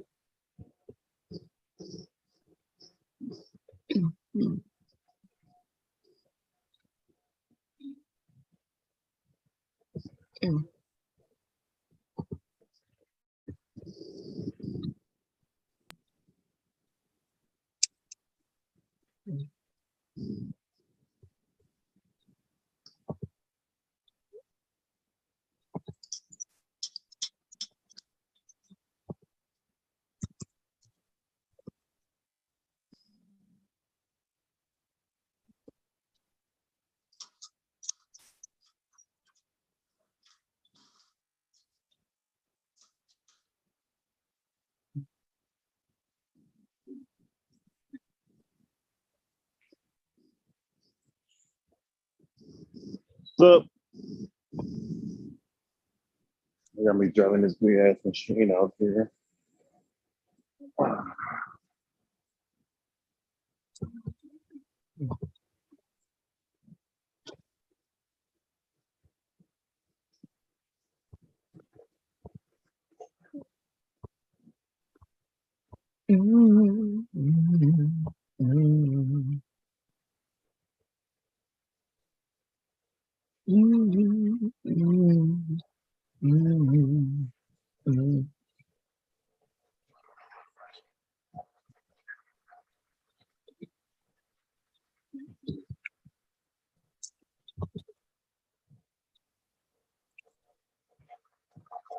Y'all see that?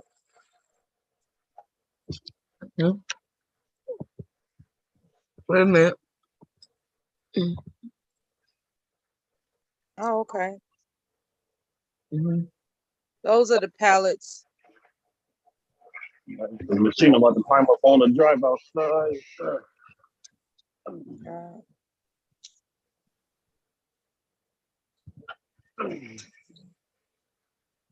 Okay. I'm sorry, I'm reading something. My bad.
is his name?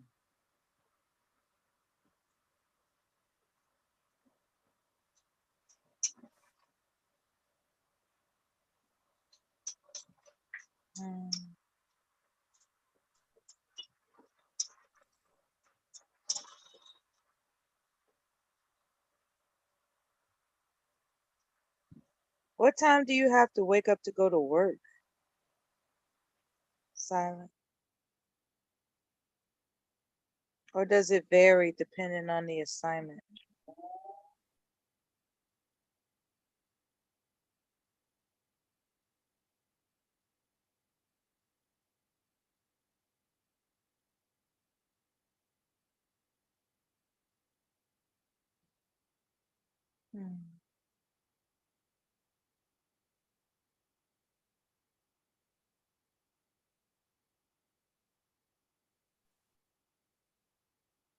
My bad, I'm reading what happened this day in history.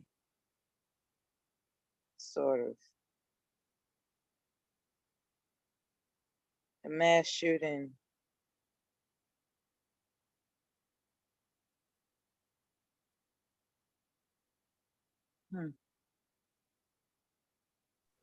Hello? Can y'all hear me?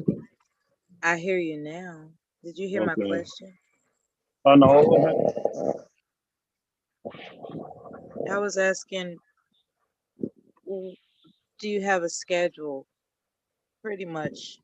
That's what the nature of my question is. What time do you have to wake up every morning for work? Let's say I gotta get up at least by 4:20. All right.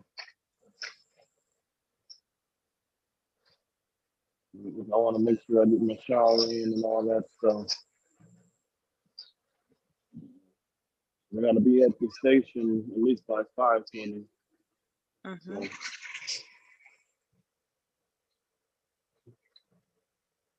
with the plane, it's kind of earlier than usual, so I had to just start straight to the airport. I had to go back and go get my work vehicle.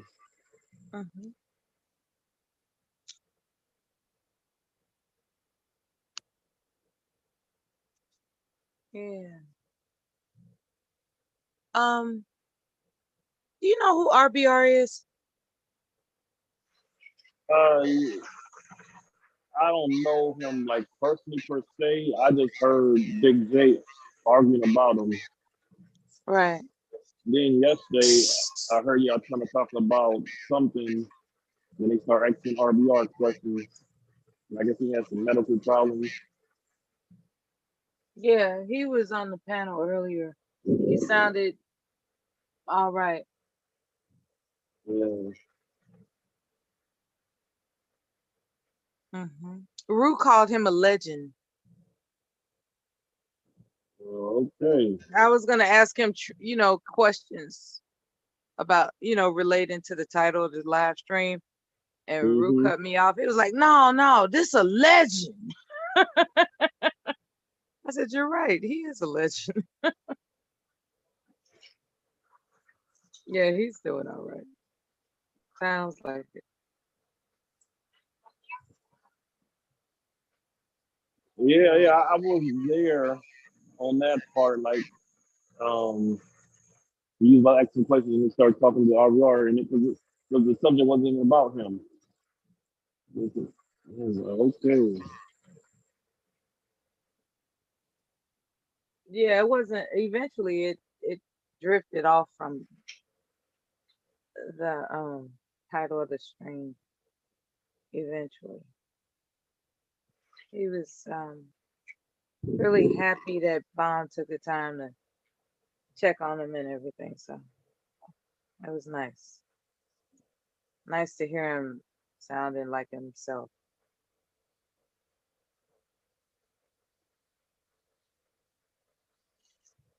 One thing, what makes him a legend? Oh. You sound muffled again, man. So I said, what makes him a legend? You had to ask Rue that. Rue is the one that called him a legend. I agreed with it to keep the peace. Oh yeah, legend in their mind. I know And Big, yeah, Ruth thinks I know RBR is how a Big J legend. is. I know Big J always talking about him. Is he a manosphere dude? He's a real brother. Is he manosphere? Or is he something No, he's else? not manosphere, no.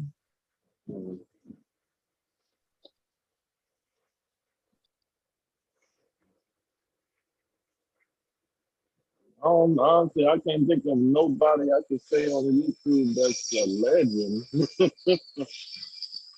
What you gonna do about that headset you got? Probably because I'm on this airport tarmac, the That's plane no landing. excuse.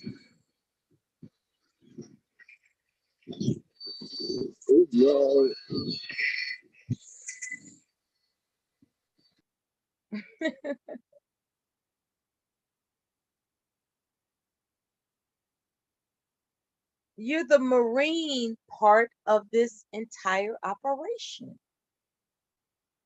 We have the Army, the Navy, the Marine, the Air Force. You're the Marine. Get your headset together.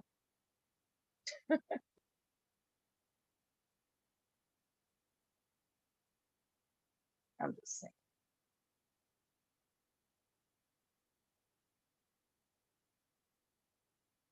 And you say some of the most awesome things, and it's like, what did he say? What did he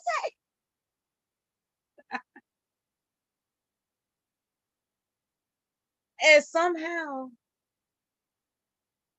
I guess I don't know. So I guess it depends on where you are. You did say you were in the you know, in the warehouse area. Not warehouse. I think it's a hangar where you all load the pallets. So, there might be frequency interference.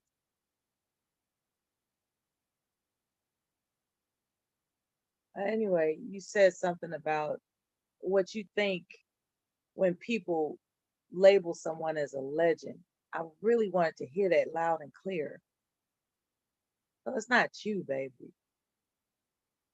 It's the technology that you use.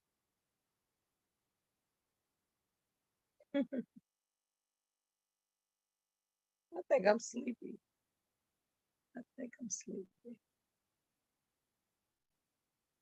Hmm.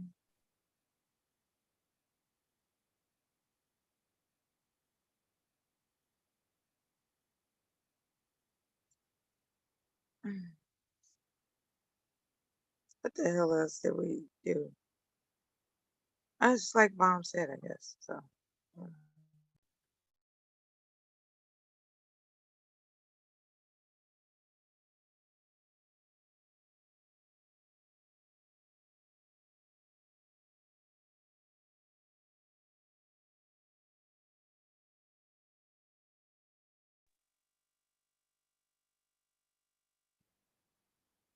Mm.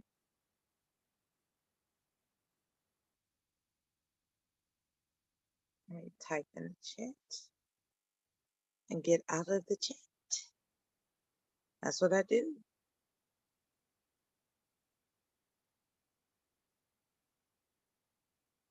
Let me peek in though.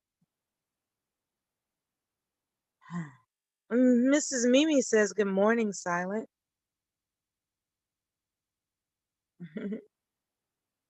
Gotta love her. Oh, who is the JR with these little animals next to their icon? He got an animal representing his icon. GM JR.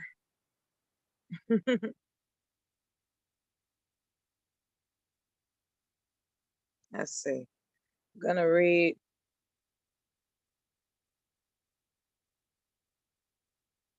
Sharice came in just after Alpha Omega. I'm not gonna read what he typed. It was probably something abusive. And then there's Mrs. Mimi and the JR. And that's as far as the scrolling would allow. Shout out to everybody. You know how this goes. It's Friday. Get ready to have a great, great weekend with your friends and family. Stay tuned. Like, subscribe, and share the channel. You already know what it is.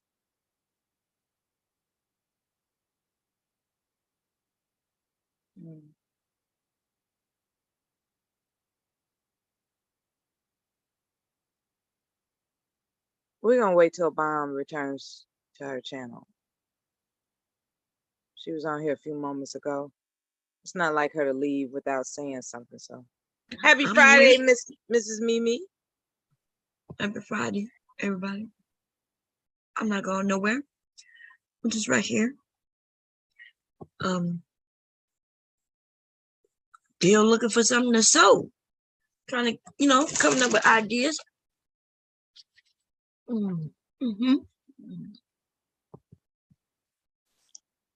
Yes.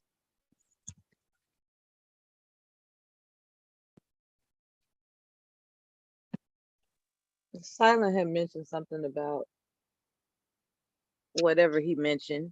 It was muffled.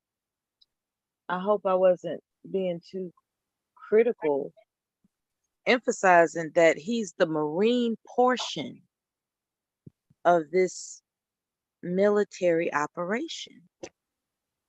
You're the Army. Devastating, Mr. Devastating. He's the Navy. You are the Air Force. Mr. Silent is the Marine. All 4 branches of the armed services. Yes.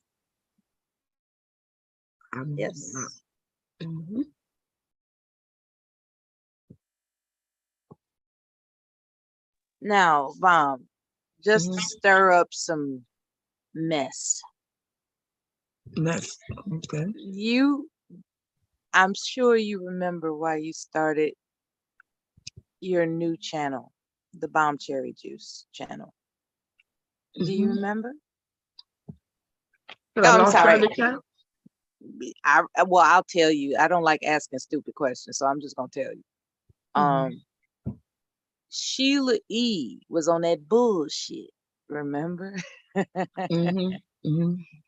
And she didn't have what it takes to be gracious enough to understand who she was hosting.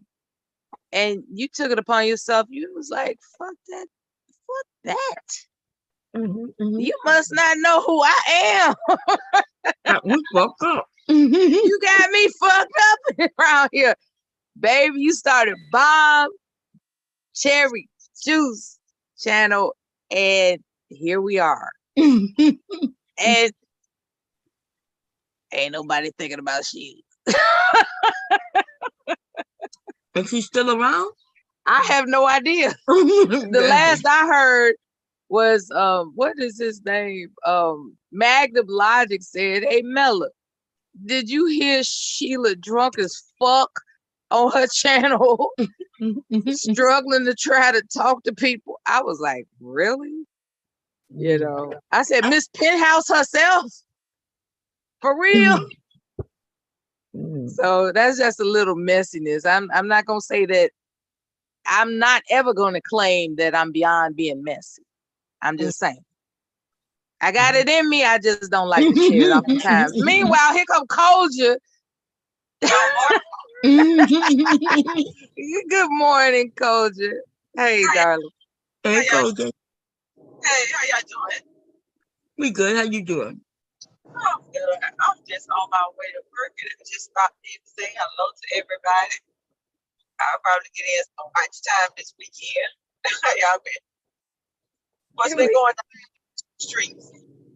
Oh man, the streets have been I don't know how to describe it. They've been the usual. Well, I guess I get Yeah. Back to the store this weekend. I had some time. Mm-hmm.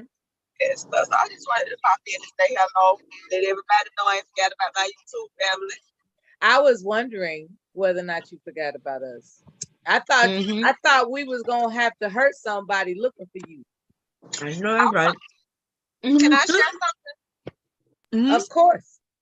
You know, DBA, the CEO, be talking all that mess, but I know a place where men act very respectful to women. I get doors open for me. Thank you. Have a nice day. Good morning, ma'am. Men are very, you know how we want them to act in the real world voluntarily. They have problem holding their tongue when they get the verbal lashing from a female CEO. They don't hit them. They and when DBA was talking about how his girlfriend wouldn't go in the other room and she was clanging the pots, he tolerated that for what he said he did 4 years, a little less than 4 years. He tolerated all kind of noise, had all kinds of restraint and everything. So if you can exercise that much restraint when you're locked up, you can't tell me you can't do a little bit with grown men. Because I just, somebody almost just had I done seen some things since I done been in prison. It's definitely the level of violence have looked like it increased in Florida. But he had all kind of restraint, and I was just wondering. I was like, well, he be talking all this stuff online, but I guarantee you that he had more restraint than that. So it's really funny that these men feel like they can murk women and beat women down, but when they in the cell with another man or open bay doing with other men, they don't even make the fuck. They watch how they even move the chairs on the floor in the day room. They watch all kinds of noise they be making it. So he can have that level of self-restraint. These niggas that act better with women in public. I know that's right. So they do practice. They know how to practice self-restraint. They do know how to do that. Yeah, I got all kinds of doors open. Good morning, ma'am. How you doing? Have a nice day. You would think we was in like La La Land. No, until they get ready to show out. But they definitely had a skill set to do it. So I just want to share that. So when he come back up next time, I ask him how he tolerated for 4 years a woman telling him what to do, because women tell him what to do all the time. Because a lot of the Black Messiah is full of shit when he talks that crazy talk about Black women need to submit and all this other kind of shit, and knowing damn well he had women COs, correctional officers, telling him what to do for 4 fucking years. You right about that. He knows how to control himself. They know how to mop the floor, do all that good stuff, mop the floor, open doors, fix this, wash dishes. They wash dishes in prison. Clean up their dorm, make up their bed, and don't no woman do it for them. So absolutely. Then they want to get out. They want to get out into the world and act a goddamn fool on YouTube. Yeah. Like we don't know the deal.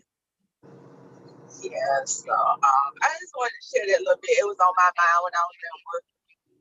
Yeah, I like that insight, that reminder, because I almost forgot about that shit.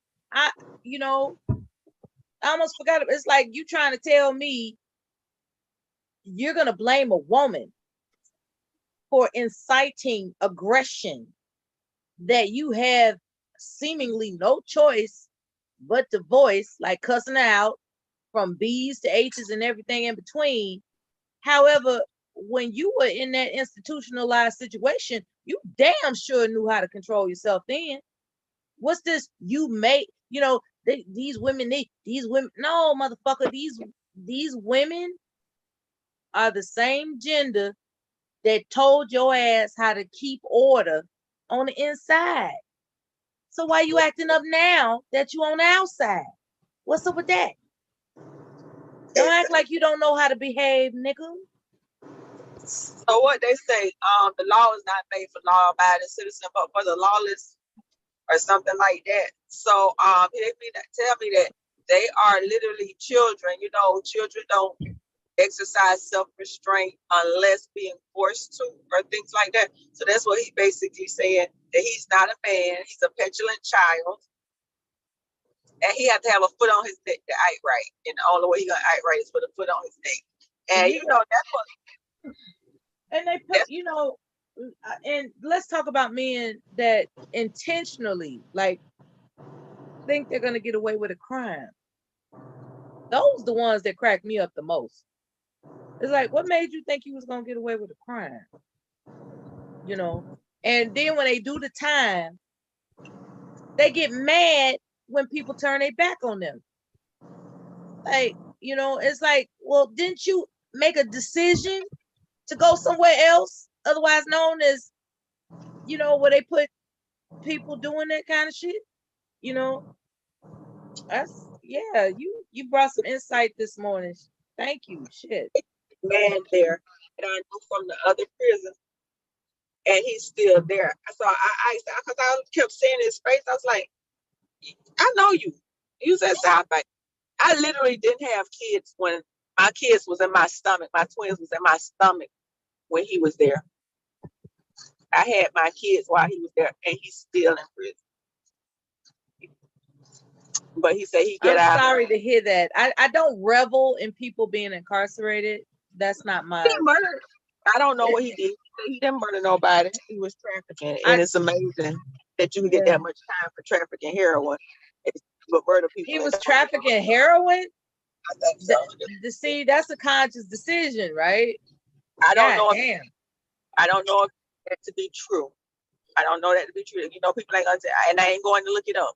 But that's what he said. He was trafficking heroin. You got people who murder people who don't even get that much time. My sons are 22.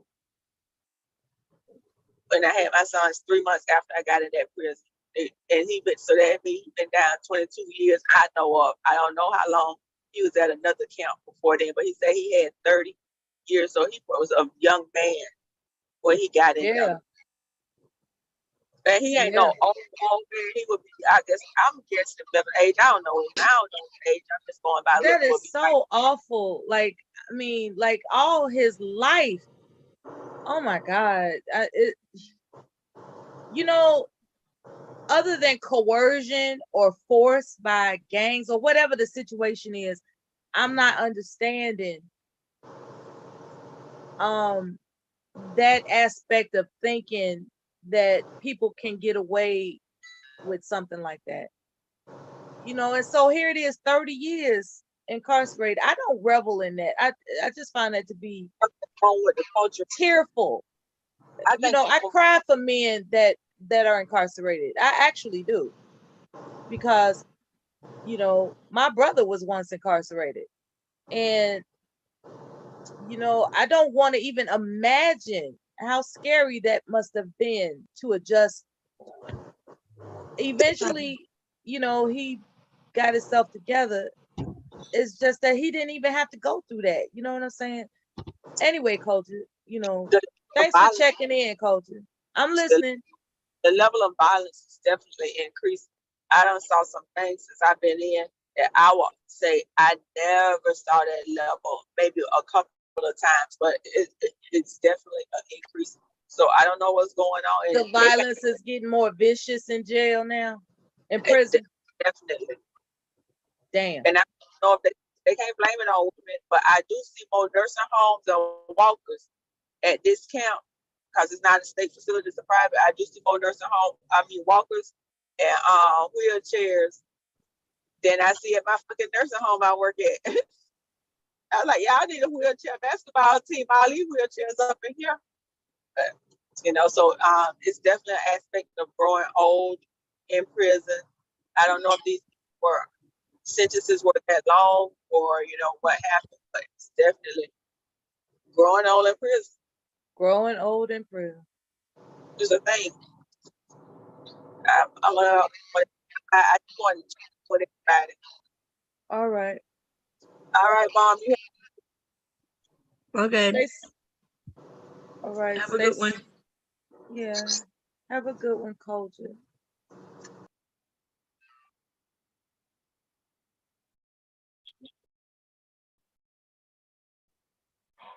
Hey, Bob. Hey, Mella. Good morning, Kev, Hey, Mr. Mr. Kevin. Kev. I'm just getting off about 30 minutes ago. How'd it go? Oh, It you went worked all fine. night. Yeah, it was a night shoot. It was a fire, so we had to dress in pajamas, like we just came out of some people's house and at a fire. Oh, okay. Yeah. So we just sit there and chill for the most part. Yeah. Okay. Well, as long as you saying that everything went well, I'm happy with that. Good news. Hmm. Yeah. They don't actually do the fire, man. Some of the neighbors was waiting out there to see how they was gonna create the fire and everything. But they do all that behind a big green screen, make the house blow up and stuff. So, Uh-huh. so we actually what they actually did was just rent about 7 people houses on the block, paying them ridiculous amounts of money. Sometimes they'll pay these people $20,000 to use your house for one day, No. just to use your shit. Yeah, $2,000 to lay electric lines across your yard, not to use your electricity. They got their own generators, but they'll pay you just to lay the wires across your yard. I guess it pays to have a distinctive looking house. Shit. Hmm. It's usually what they're looking for. Like this movie here is set in the 80s, so anybody with 80s style cars, they'll pay them to use their cars. Even if you drive it, they'll pay you in your car just to be in the scene, because they had those old Chevy Novas back then and those old station wagons. So they They sure did. The they brought Datsuns. they brought that to the set, Monte Carlo. Oh man. But it was good to see some of the people I worked with on the other show. I hadn't seen them in a while. That's what I was gonna ask, whether or not they're the same people you're familiar with. That's good. Yeah, some of them are. Some are like one of the directors. One of the camera guys. They're very important. One of them, a couple other guys, people working with the lighting, some of the old actors, and I worked on the Queen Sugar show with. Yeah, you've had a long 12 hours of work. Mhm.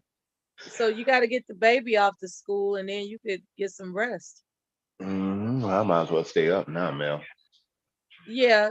That's why I called you, Mela and Bum. I can get my coffee done.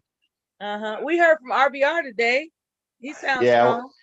yeah, he been having his little show, his voice coming back, you know. Sure is. Sure is.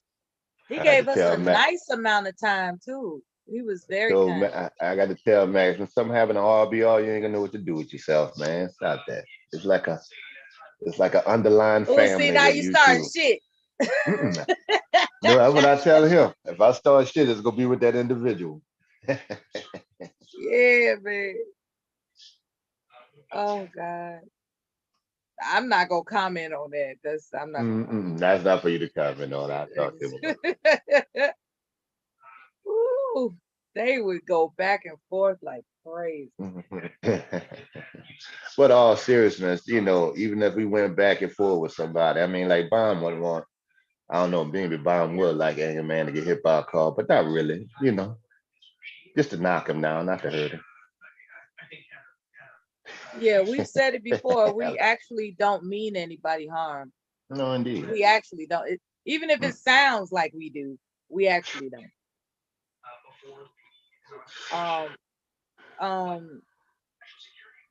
You know, it takes time, I guess, for people to come to that realization, I suppose. I don't know. You got to put in perspective. Now, you were talking about, I remember earlier in the stream, Bomb was showing something. I saw the picture of the Mercedes that she was showing, but I didn't hear what she was saying because I was away from the volume.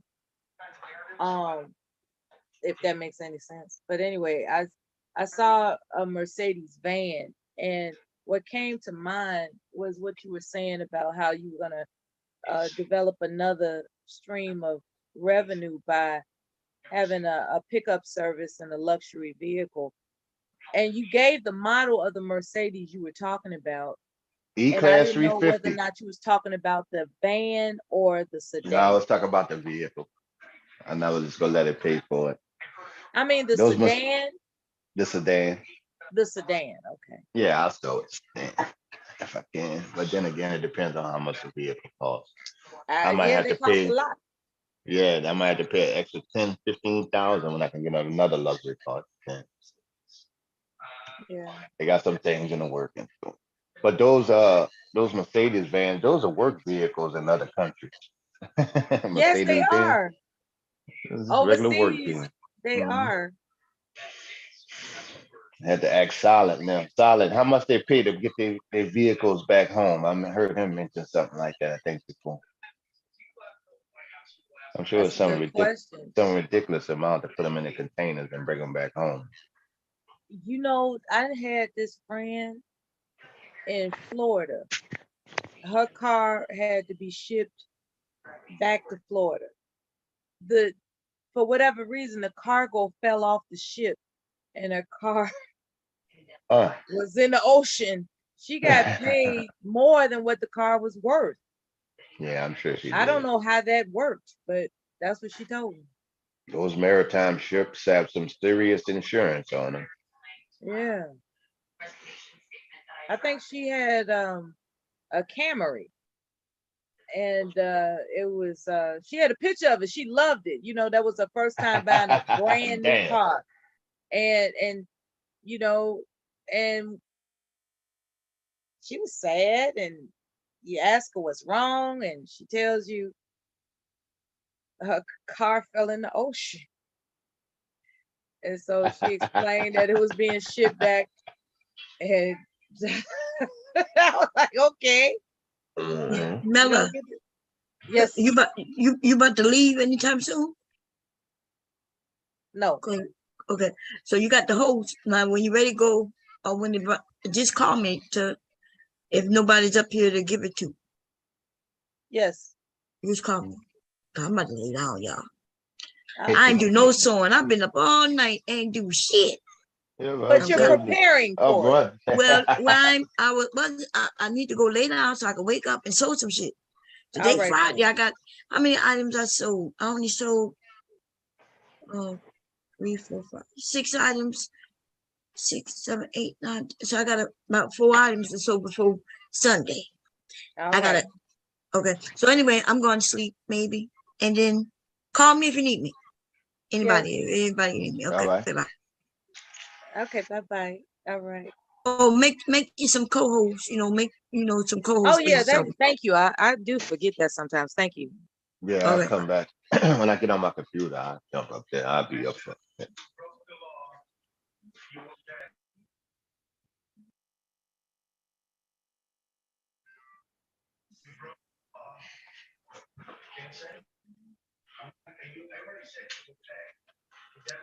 I'm sorry, I'm making everybody co-host. I'd been and forgot. I just be talking, and before you That's know what it, I did one time. I killed the yeah, whole I get damn kicked stream. off the stream, and it's like, what happened? Oh shit! I'm glad she reminded me of that. You know how bum, you cut the whole dude, you cut when they start off with dude, you did something wrong. Shut down the whole screen. Yeah, that sounds like a really interesting evening to see that they rented those houses and they're going to take that green screen and put those houses on fire. That is an interesting concept. Right. Yeah, but they don't mind paying. Apparently. And then that's just for a house. That's just for a house for the evening. And what they'll probably do is put the family in a hotel, nice hotel or something. And we went all through the house. It's like the actors just front door. Hello? You went out a little bit, Kev. But I heard you say how much they paid. Background. Oh, there you go. There you go. You're back now. Okay. Yeah, I'm going through a little dead spot. No, that's cool. They They paid those people a grip just to rent their Mhm. house. Oh, imagine with the businesses. They pay churches, churches. They might rent one of the sporting stadiums or something like that in the city. Like that last shot I did, it cost $100,000 just to do that shot in that casino. When I was in the casino that time, That's right. about $100,000 just to rent that casino table, just that I one remember table. you told me that. Yes, you told us that. Yes. That's how much money is involved with these productions. Mm-hmm. That's why they, when they encounter somebody reliable or dependable, they don't play around. Yeah, I would be all in if I didn't have Lynwood, because they got some shows paying $500 a day, $700 a day out in Virginia. So what some people do, especially if you're single, you just hit the road and work that show. Yes. Make some nice money, from show to show.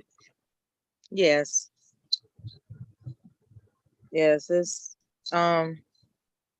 easier when you have childcare like my mother. I've been trying to tell them Mansfield dudes, Mel, y'all niggas worrying about little bullshit ass, couple hundred funky ass dollars for child support.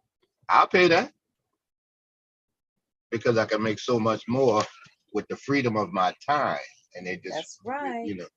They don't factor in, that you have far less time and far less opportunity to do some things when you have a child. But they just want to worry about the girl getting her nails done and shit like that. Well, it's a narrative that has to be, thrown out there on a consistent basis, that the only thing that the mother is doing with the child support is, cosmetic stuff. And, of course, that not being the case, it doesn't matter. The narrative is going, that's what they build their platforms on, those types of narratives. And a thinking person can break that down and find that it doesn't make sense. A thinking person can do that. Somebody that doesn't think, they will fall into the trap of being a follower, so to speak, So what has happened over a period of years, as you well know, a lot of followers have grown. And those followers tell other followers, and those followers tell other followers. And that's how you get this whole these different terms that don't make any sense. Mammy and simp and just these Just creating shit out of thin air. The type of energy that it takes for somebody's imagination to come up with terms that ripple off like that, they actually could have been doing something a lot more productive.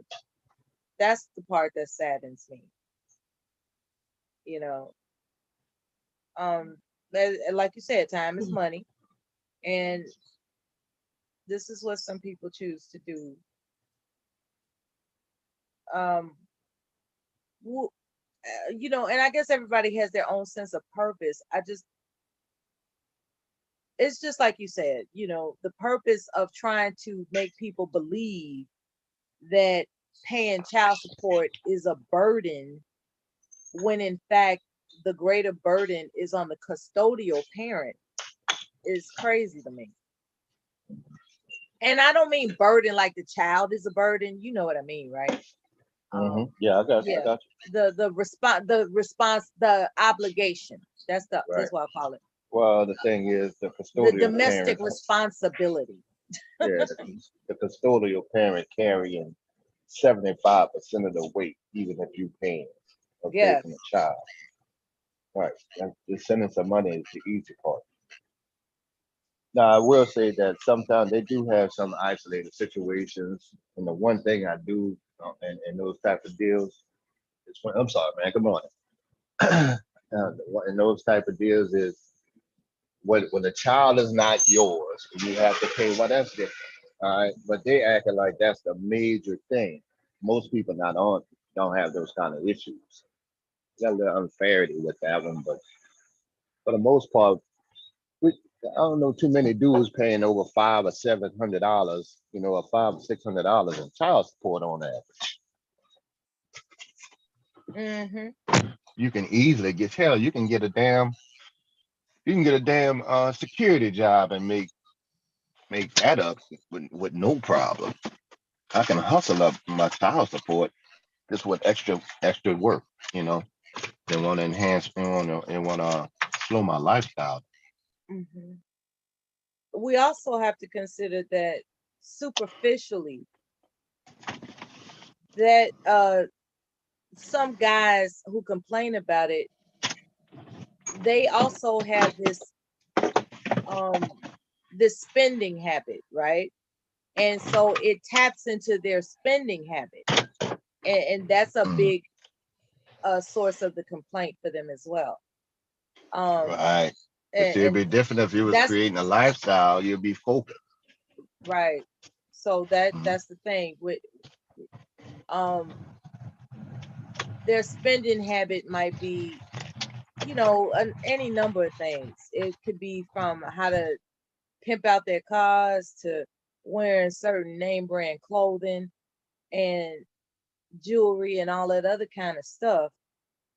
And paying child support interferes with what extra they would want to, spend money on. And so they don't look at it as them getting off easy for not carrying the weight of being a custodial parent. They don't look at it like that. They look at it from a superficial lens, like, damn, I gotta pay $700 a month for child support.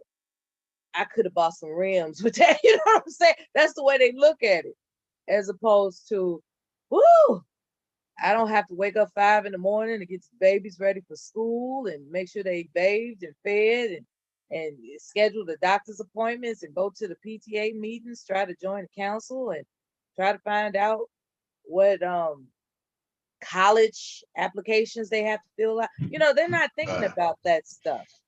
Child got a cavity, that's on you. You got to make sure they brush their teeth properly every morning, each tooth.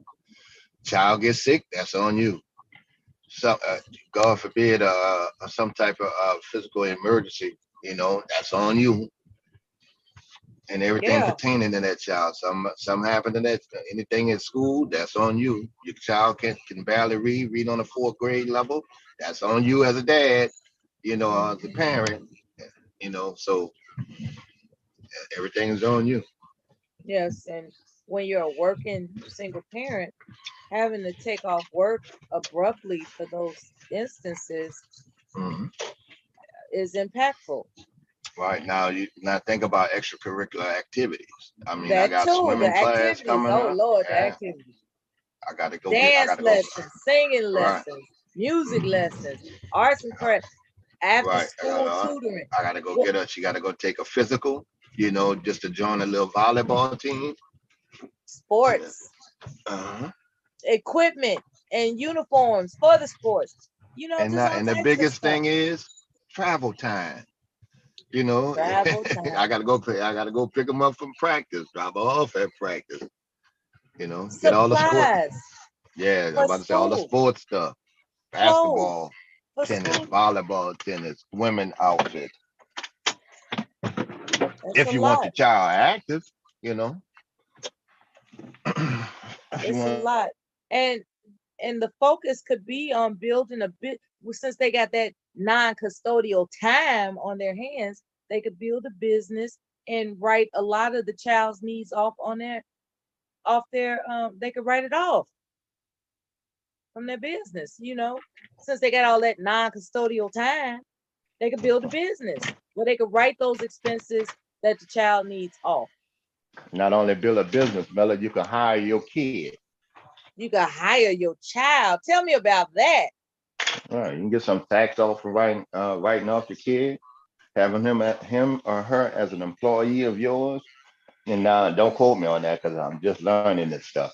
But if I hire Okay. my 10-year-old daughter or my 22-year-old, if I hire them, if I go on the vacation or leave the state or travel, I can bring them on under the business expense. Wow. So me and my daughters go have a meeting at Disney World. Right. Those business meetings are written off, right? And Mhm. when I didn't know you could hire your Your kids. your 10-year-old daughter. Yeah, like I didn't know that. For some reason, I thought employees had to be of legal work age. 16. Yeah, 16 when you need a permit. Oh, But I'm gonna definitely figure it all out and give you some definite answers on that. In Louisiana, at least. yeah. Better use them as a tax break. Yes. I mean, all these other wealthy people are living for free. We shouldn't be left out the mix. All right. And for those in the audience, I'm on my phone. If you look up tax write-off for small businesses or Schedule C tax forms, they'll have the kid version in there where you can see what it looked like and then go through the process of understanding what you can write off with your children and what you can't. And like I could write off my dog because I work at home, so I can I can and the food and the vet and everything because I could use him as a guard dog. So he's just a guard dog. Wow. Right, similar to like the people with the junkyards or some people that let dogs in their establishment for security. Warehouses and stuff, how they have security dogs. Yes. You can write that off. And I'm able to do it because I use my home as a home business. So I can also write off one of the rooms as office space. I think it's up to like $3,000 or 300 square feet. I can write it off. So nothing ridiculous, just something reasonable. Yeah. That's amazing. That that people are made privy to this type of inspiration, like this is how the magic happens. Yeah, think how many people knew that or know. I've been knowing that for generations and never said shit. And never told our people shit. Right. That's how low down, Mhm. it can get. Like, I remember a few years ago on a panel, there was this guy that pretty much was, I would say, it would seem as if he had as much insight as you do. Mhm. For some reason, he didn't want to share it to people on that channel, but he wanted to sit there and, like kidnap the panel with his shenanigans. And I just came and asked him, like, with everything that you slip out of your mouth as if you know better than others about business and how to prosper, why is it that the only thing you do is come up here to talk shit? And he was like, well, I don't think y'all ready for that. And that's when I got enraged. We not ready to progress. So sad. It's like, so really that's kind of, I won't call it genocide, but it's damn close, because whenever you take more delight in tearing your people down than building them up, that's a problem. That's a damn problem. I'll give you a prime example. I told some, I'm like, in my mind, okay, I can understand if you have a business and you may not want to turn someone on to be in direct competition with you in the local area. Like if you had a piece of spot, you don't want to necessarily tell the next guy who will open one down the street. But we talk about things like tax write-offs. That don't affect nobody. Exactly. Right. Exactly. That's to help everybody, is getting some of the money back or some of the things you didn't know. They got people won't even do that because they want to be the only one to know that shit. And like they'll take advantage. But see you right there that can do the same thing and won't say a word. And that's money coming from the federal government, not out of your pocket, and it's not direct competition. They still won't tell you.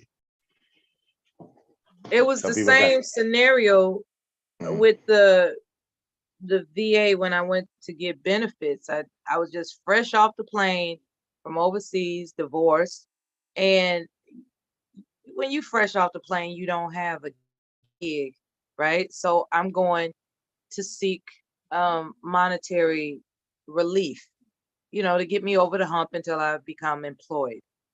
And this sister, now keep in mind, this is the federal government. This is a right. This is something that veterans have access to. It's called what is it called? Because I want to be correct with this. Non-service connection compensation. That means that you walk in the door in need, you got some money. You just have to apply for it and you have to prove that you need it. So this woman, apparently who's a gatekeeper, she's looking me up and down. Yeah, probably if you're behind on some bills or mortgage or something.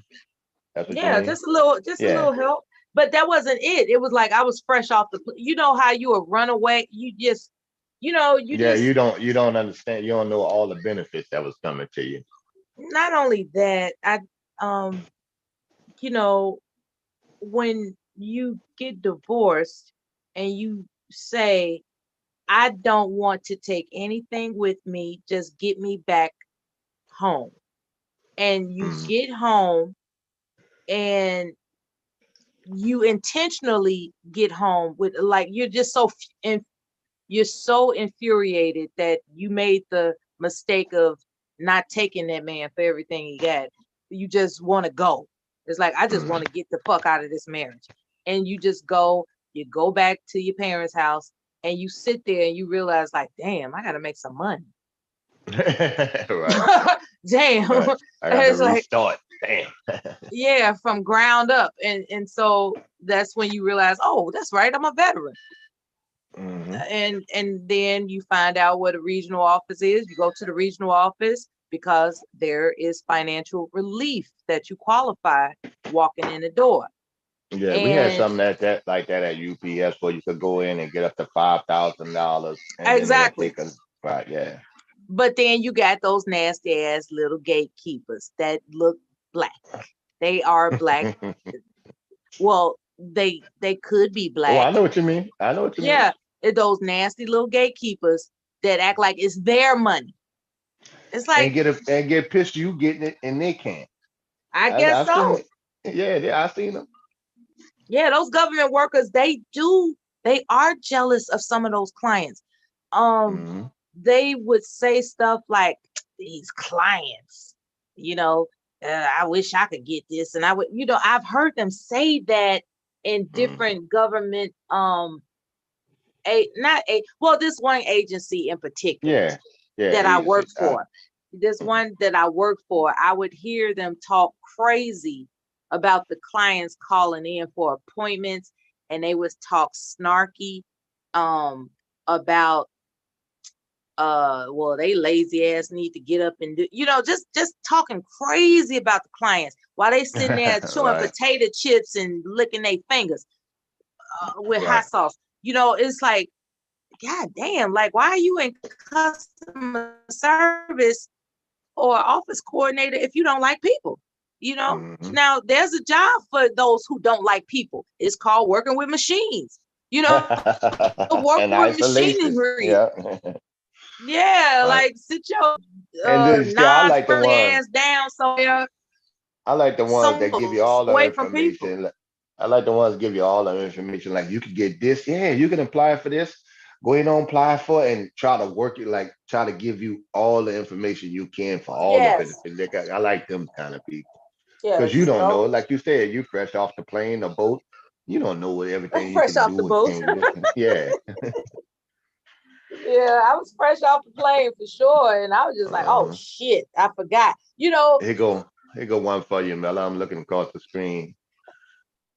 CPS worker encourages 13 or 14-year-old girls and the girls around them to become to prostitute.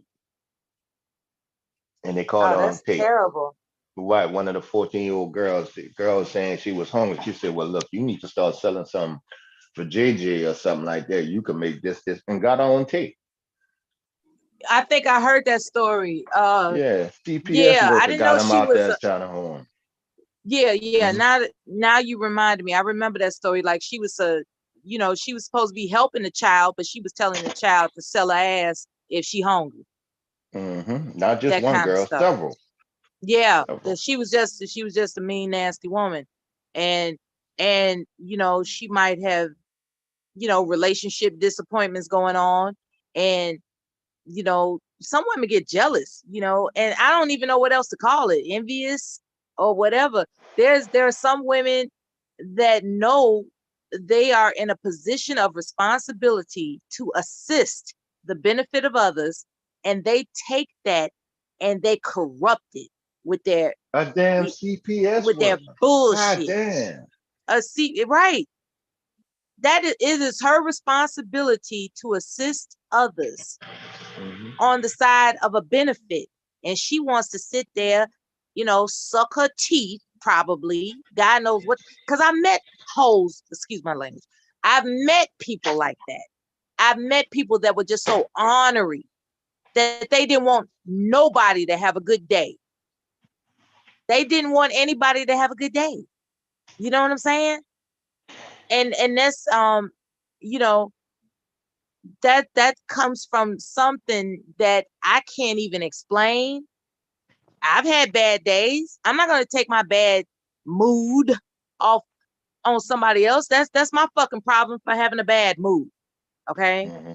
That's the way I look at life. Especially when I learned the difference. When I learned that, I was like, damn. Whatever I'm angry with has nothing to do with this individual. Right. As I as got older, opposed Mella.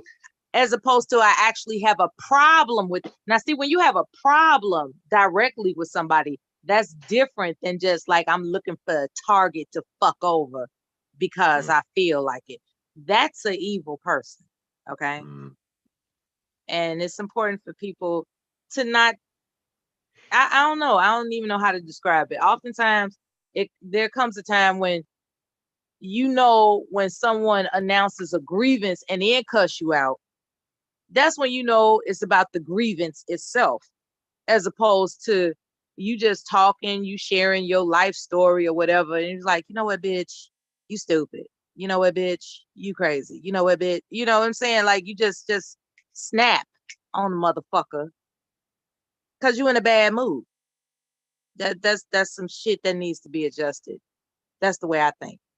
But everybody's different and it takes time.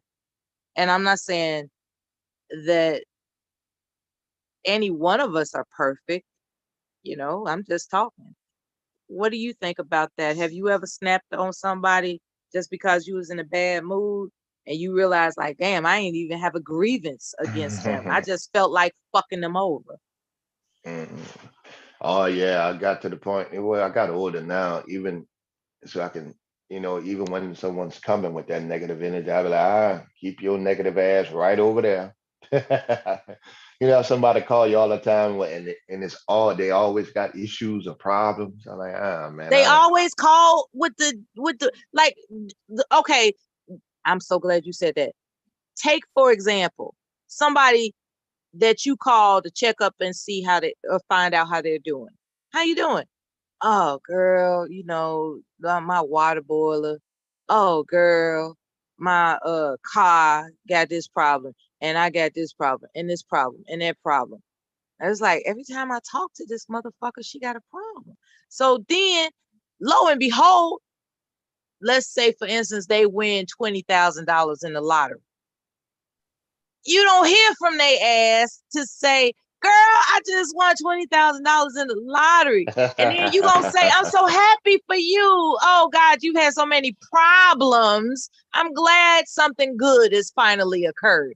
You know what I'm saying? Like these motherfuckers, and when I say these, I'm just saying these imaginary people that may have a fucking attitude for no reason, okay? It would behoove them to not always talk to people about your goddamn problems. Talk to them about some happy shit. People want to be encouraged and inspired and motivated. What the fuck? You know? And here come your downgrading ass. Right. Fucking mood killer. Mood killer motherfuckers. Mm-hmm. Then the next thing you know, I called you. You ain't answer the phone. I know. I will exactly. Oh, are you surprised? Shit. I had Kev, I can't even begin to tell you how many people I have cut off in my reality outside of online conversation. Everything. I remember you said something. I remember you said something that, and I had to agree with you. I said I had to cut people off too, Mel. And I'm gonna tell you what it is. You were like, you know, some people just negative and stuff like that, or depressed. Right, that was it. So when people depressed and study negative, I say, Mel, I had to cut some partners, some friends of mine off, because when I'm in their presence, I start noticing, damn, I curse more.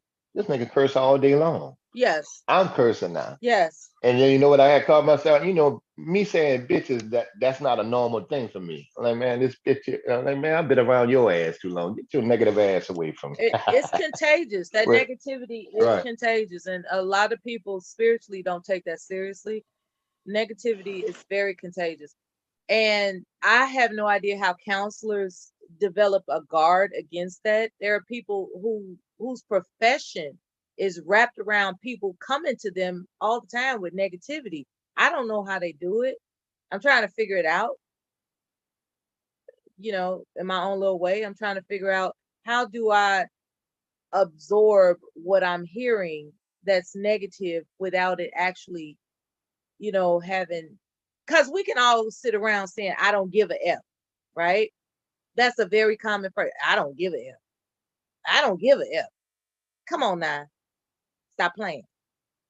At some point, something impactful will hit your ears and it will affect you unless you are trained to know how it won't. And I don't give a F is not going to cut it. Okay. Psychologists, psychotherapists, clinicians. Yeah, they ain't gonna set you free. Right. Clinicians, they're not going Problem's around still saying, gonna be I don't there. give a F. That's not what they, that's not how they're trained to separate themselves from what they've heard. Clinicians have a very, you know, those psychotherapists, they have a very particular way that they are trained where they can disassociate themselves from what they've heard that's negative, so it won't, so they don't carry that on their back into their home. You know what I'm saying? Right.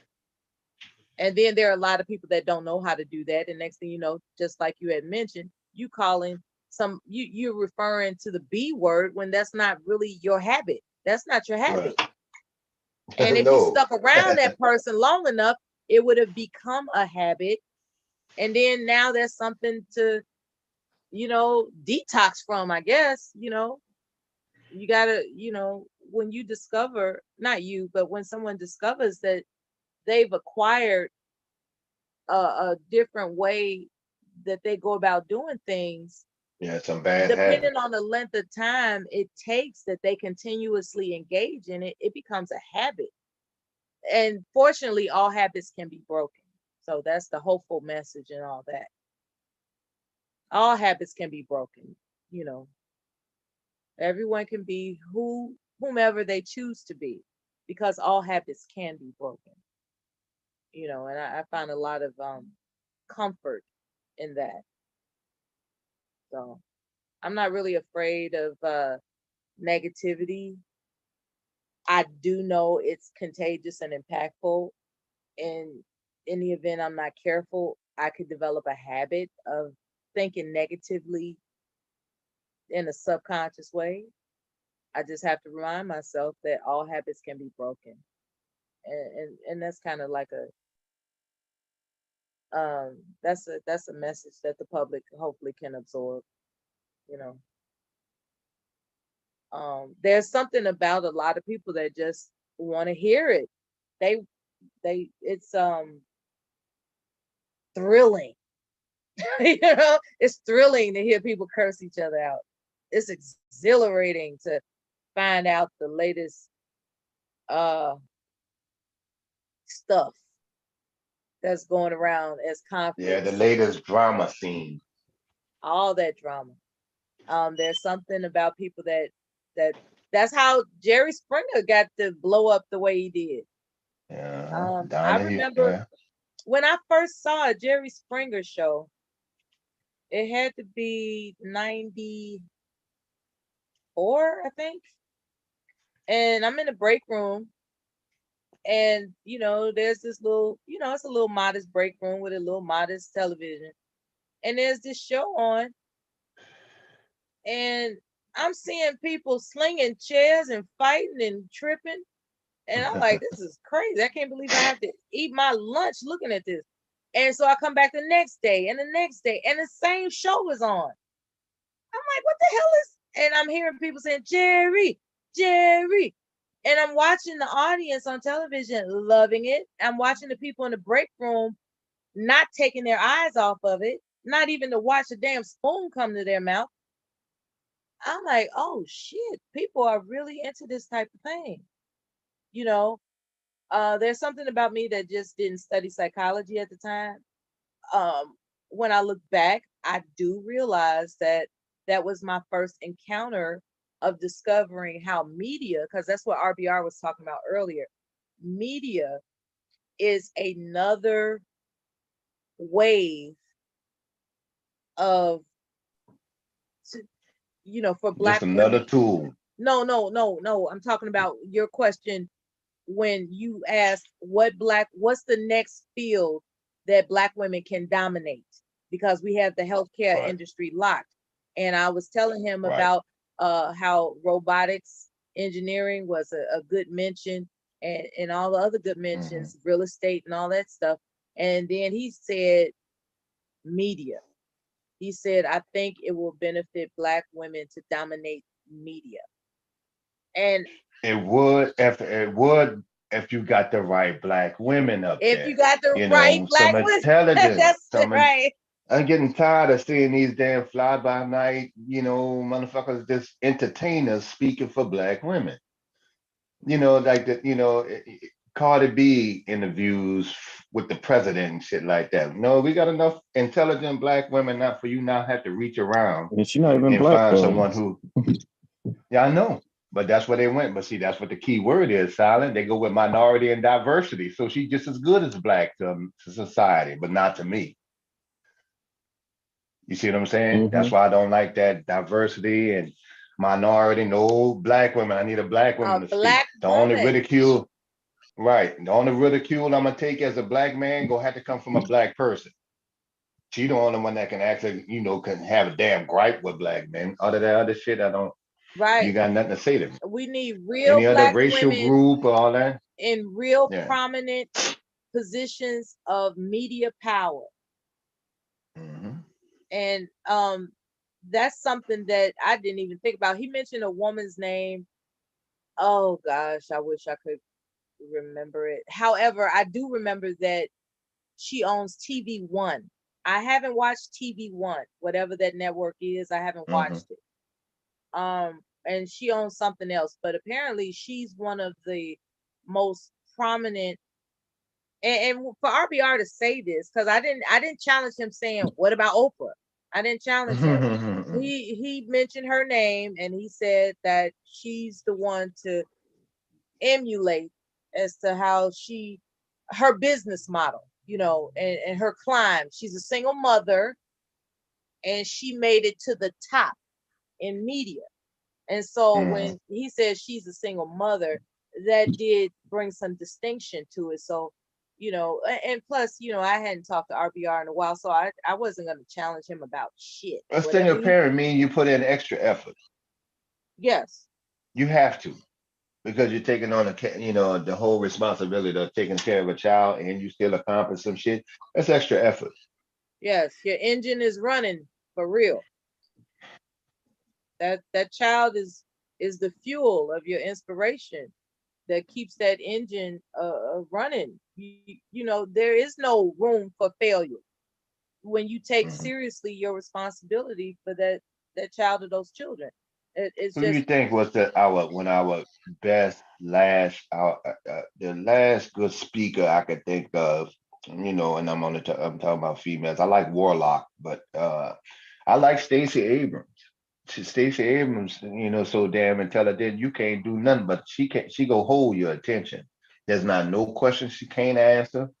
She knows her job better than the people that actually hired her bosses. So you can't come with her. She well rounded and full of knowledge. You can't even break her. You can't shake her. You can't break her. See, I like Stacey Abrams speaking for black folks. At least women. And I think that's one of our best voices coming out with Stacey. yeah, I like the sound of that. I wish I okay. I don't know if we're allowed to share any of our videos anytime soon, but I'm gonna, these names that are coming, I'm So just there's gonna one have to in text them. in Georgia, right? Yeah, Stacey. Yeah. The one who got everybody out to vote. Now she got to fight Georgia for all the restrictions on voting now. But I can listen to her talk. She's articulate. I've seen people try to trap her up and some of those Fox questions, and she just ran through there. With little or no effort. Like, that's all y'all got? That's not even a challenge for me. But I can't think of other people, any other, black, So that's Stacey boisterous like that. Abrams is political. Okay, Yeah. that's good. Yeah, I like the political. And got all that traction in Georgia, in races as Georgia. Damn, they flipped the state. Yeah, people that are experts in politics, they've studied. They did well with debates. They know how to debate people. So yeah, most likely you can't catch her up in anything because she's most likely an expert at debates. I Damn wonder sure what. her job. And damn sure her job.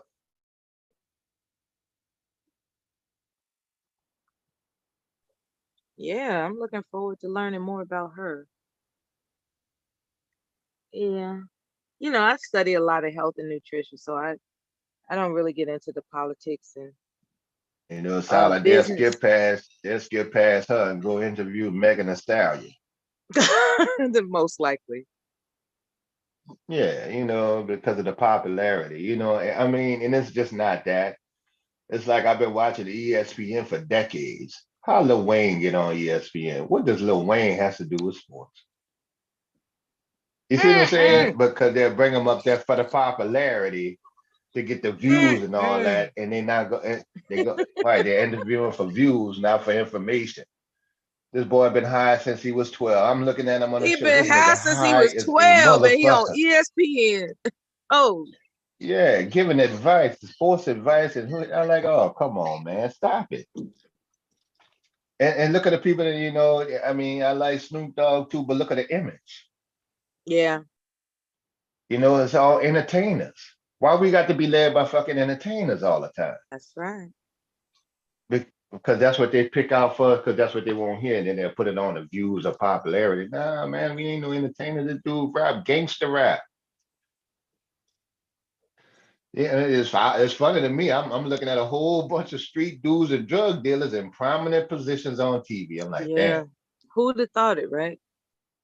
He went from Chronic. Yeah, no I heard shit. those verses on the Chronic and now he's, wherever he is. But he was a studio gangster at the same time. He wasn't living that life. Those was words. Nowadays, they want to live the life. See, the thing with him, he ain't had to. His mom and Miss Sita and Baby was tight. So he was already in that. His people was already deep in that when he was 12. So he, like when they said, have you experienced racism? And he kind of said no. I knew what he was saying. Racism. I knew how the rest of the world took it. He in New Orleans, the boy been rich all his life. White folks don't fuck with us in New Orleans at all. But when you think about the history aspect, he wasn't picking up on, that you still live in an impoverished city, and that you had to climb that far because of racism and stuff like that. But I understood what he was saying. He was 12. Yeah. The boy been getting high and a mega millionaire since he was 12. He don't know nothing else. That's what he do. And that's him self-admitted. Like, I've been high since I was 12 years old. Wow. Anybody in the chat room, please be advised that I'm giving you a warm Friday welcoming. Hey, I just want to say that to you out loud, okay? Welcome, chat room. We love you for being here, and we love you even more for staying tuned. Hopefully you got something edifying, inspirational, and just something that just gives you something that's worthwhile to listen to, even if it's ratchet. Because every now and then we're not strangers to a controversy or two. Yeah, that CPS worker is all over the net. I'm gonna see if I can pull up a news story on that CPS worker. Yeah, please do, because that's so awful. That ratchetness of a black woman telling little girls who are in to sell their bodies to feed themselves. That's not that's beyond comprehension. And like you said, she probably was jealous looking at her. I can see that. I believe it. You called it. I wouldn't go say it. I believe it. And I don't oftentimes accuse women of being jealous of anything. It just makes sense that some older woman that may have. Oh yeah, they got it's all over. I put CPS and they got 14. CPS tells 14-year-olds. CPS tells 14-year-old full videos. CPS and yep, it's gonna trend. Yeah, these social workers, they got quite the reputation, and that's not to discount the good ones. I'm just saying that far too often are we hearing about the ones that are intentionally misguiding children. I'm gonna say it like that instead of a more ratchet way to say it. Right. And you know what? And I know Mella hold me, but you know what's silent? See, a lot of and it's good to hear, because I was begging for the feds. So if the feds won't really do something, the money that they put towards that war on drugs, you don't have to defund the police. Move that money to trafficking. Right? Yeah. And in this case like this, they got a lot of women doing this shit. And they got a lot of men doing this shit, and it's bigger than what we thought it was.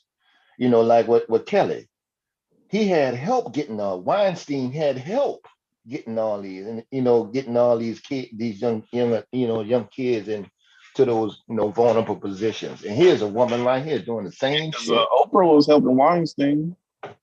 Yeah, that was her right hand man.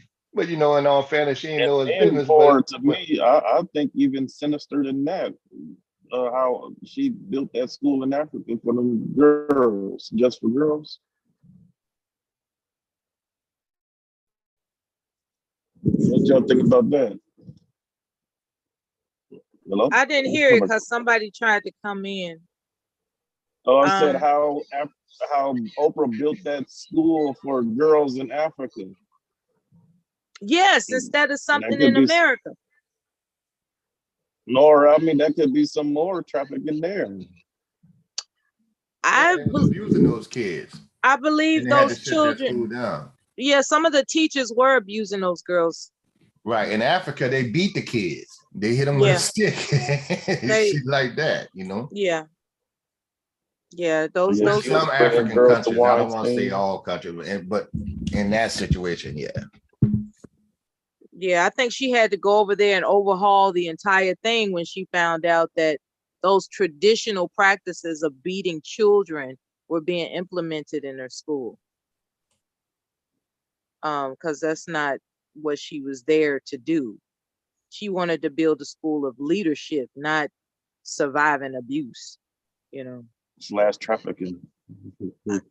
Okay, I need evidence on whether or not Oprah is trafficking girls. I need evidence. She brought girls to Weinstein. You got the article? They was good. They was good friends. They got all types of pictures together. Okay, they got pictures together. That doesn't mean that she brought They was girls to him. longtime friends. So she brought girls to him. She may have not known what happened, but I'm sure she brought some to him. Put it like that. Okay, everybody has a right to speculate, Silent. Not my fault. I know Oprah is. Ironically, you sound very clear when you made that accusation. I'll tell you this, right? I'll tell you this. She has enough connections where anything's possible. Okay? That's as far as I'm going to go with agreeing with you. She has enough money, power, and connections to where anything's possible. Is that good enough? Because I don't want to make it sound like I'm challenging you. You have a right to your speculations, and the only way I can figure out to some semblance of acknowledging it is that considering her power and position in life, anything's possible. Okay? Okay, baby. Kissy, kissy. Stop talking crazy about Oprah. Oh my God. What that would do to me. The thing with Oprah, Sal, I know Mella Herman said, like I work for the studio in New Orleans, right? Oprah Studio, right? It's one of her affiliate studios, right? That's who did Queen Sugar. Now she has it set up that only females can direct on that show, and the show ran 5 years. So I think that she giving women, a break into the industry. But it's for minorities. That means they got white, Spanish, Lithuanian women. And I'm watching them like, well, this ain't no black people shit. They only had 2 black directors. It's just So it's this ain't our shit. That's minority shit.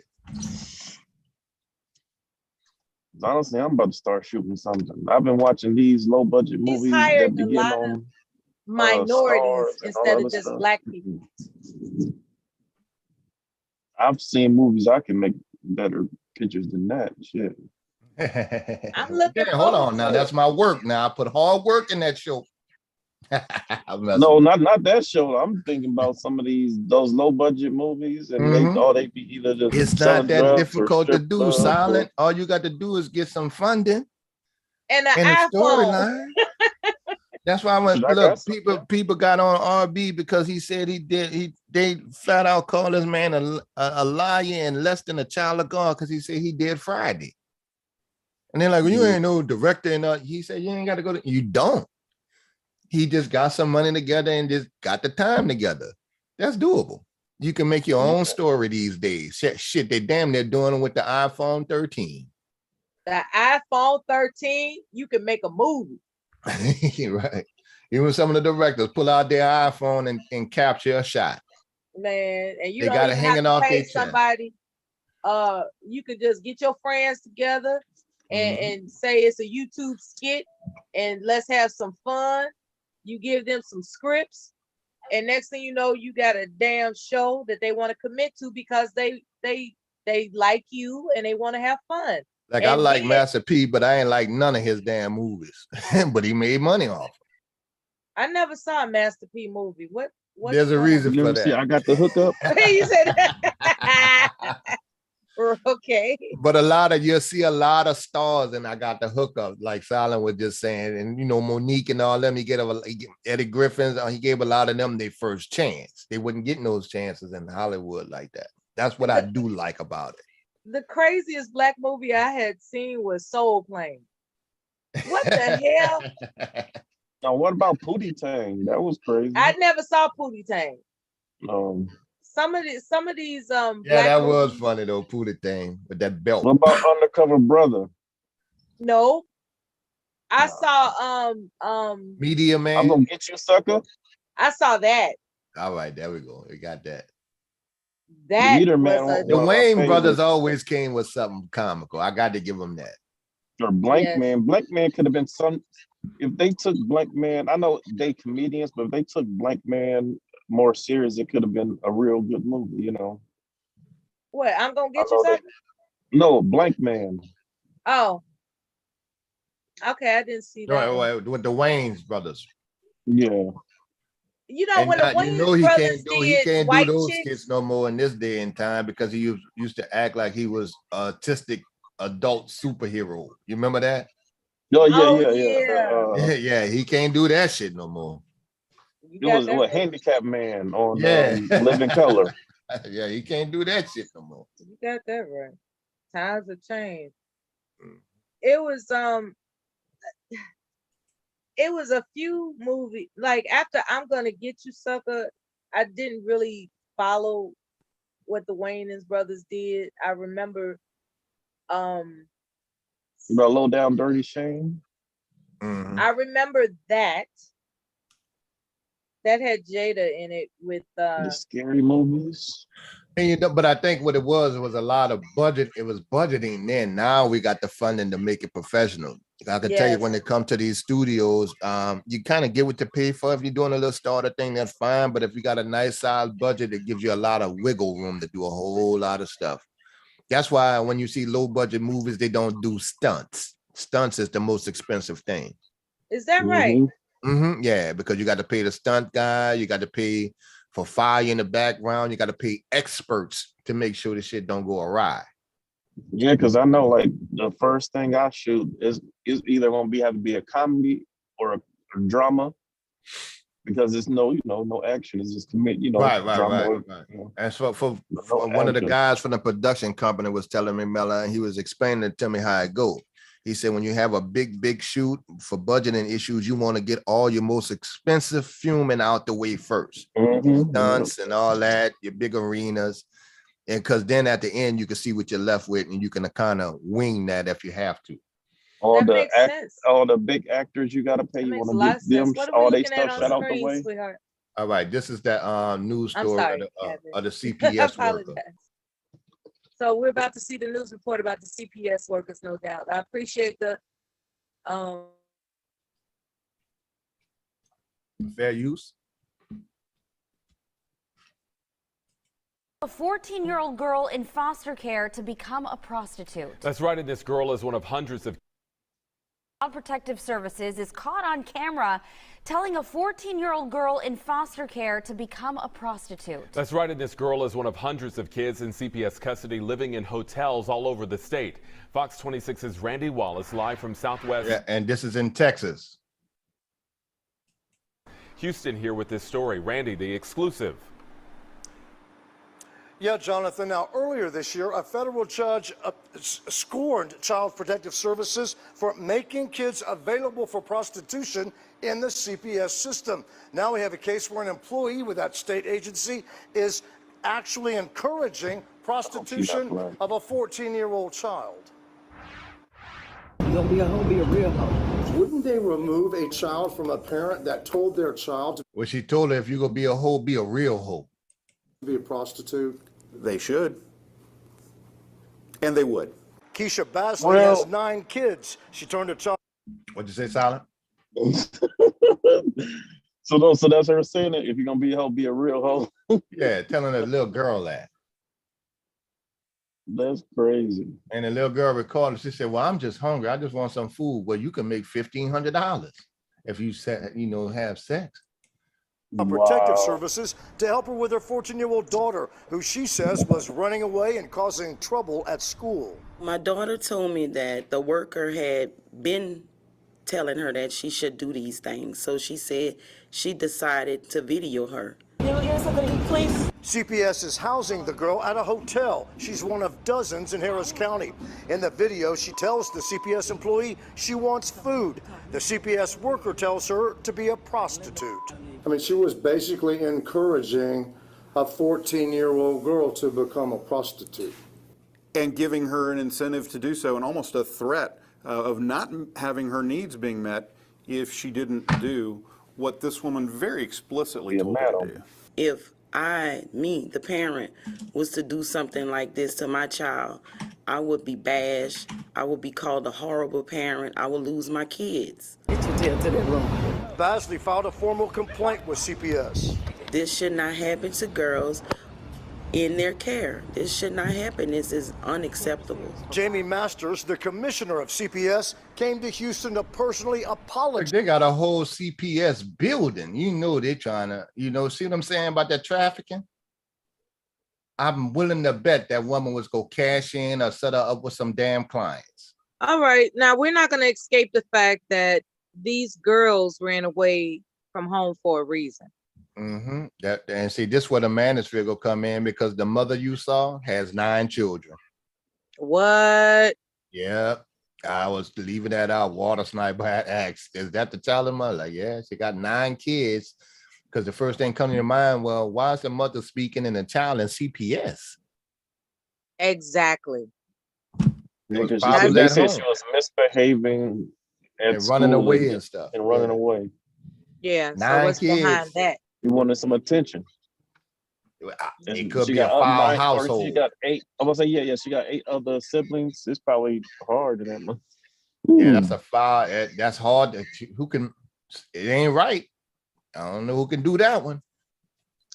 Her uterus has to be prolapsed. I've never seen that happen before. What the fuck? 9 children? Who the fuck is?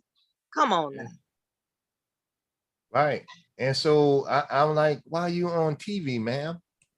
A commissioner of CPS comes in from Austin just to apologize set up about a something that's horrible that's been done. I do not believe that was genuine. I really don't. It's bad enough if it's one rogue caseworker. Now, Mella, you know It what I see in the background? wasn't just what do you see in the background? Caseworker. What I see in the background, look at that coffee. They got the good stuff right here. You looking at the coffee cream. You looking at That's those acrylic, what they call it, acrylic, whatever. The Curry. Yeah, the Yeah. Curry machine. I got one. Yeah. Rogue I got one. I don't even use that. It concerns me that it may be bigger than that. That says y'all they need to watching his office. Why are we blocking out her face? I don't know why Why they are we blocking out her face?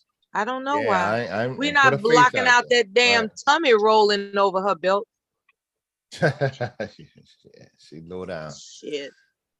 to investigate this and make sure If anything, that it's they're not just blocking one up them. person. Wearing jeans And to they work. gotta figure out a way to protect these kids. If anything, they should have blocked the mom face. CPS because sent if us you- the following you can prepared tell who statement. the kid DFPS is by the aware of the mom. video and has taken action. The person in the video, who was employed as CPS support staff, was dismissed from her position August 10th. The safety and appropriateness with which children in care must be treated is our paramount concern. Nothing less will be tolerated.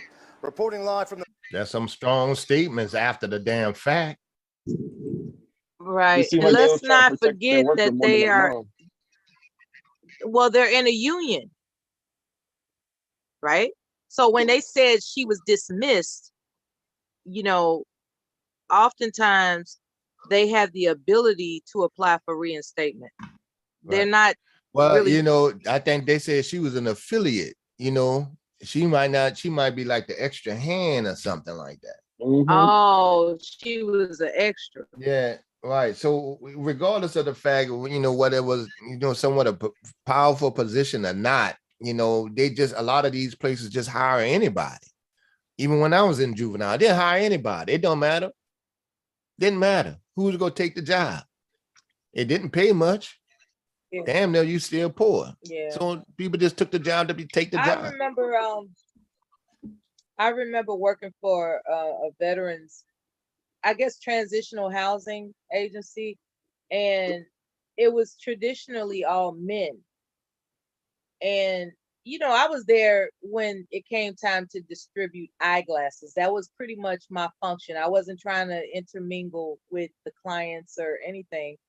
I just wanted to volunteer with some organization that has something to do with homeless veterans trying to better themselves. And this particular organization was non-custodial. It was full of non-custodial clients as opposed to the women and children shelter, which I felt was a little too overwhelming for me because of the volume of clients. Like they had a huge, massive building where, all these women and children who are veterans are, seeking shelter and care. Now, shelter and care programs. So then you got men who are seeking shelter and care programs who are veterans. And then in this agency, they also have people who are released from jail that are seeking housing solutions.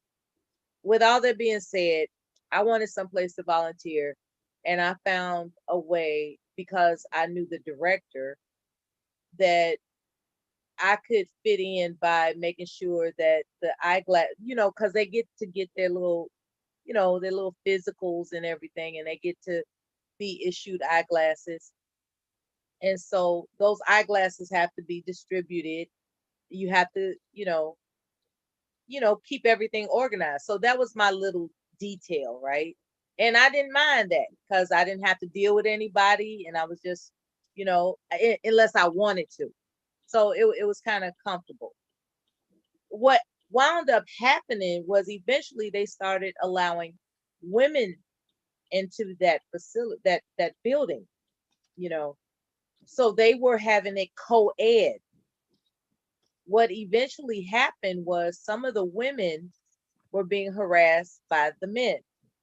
And so that was a big stir up. And I would hear all the latest, catastrophes whenever I would come in. It's like, let me tell you what happened with this person and that person.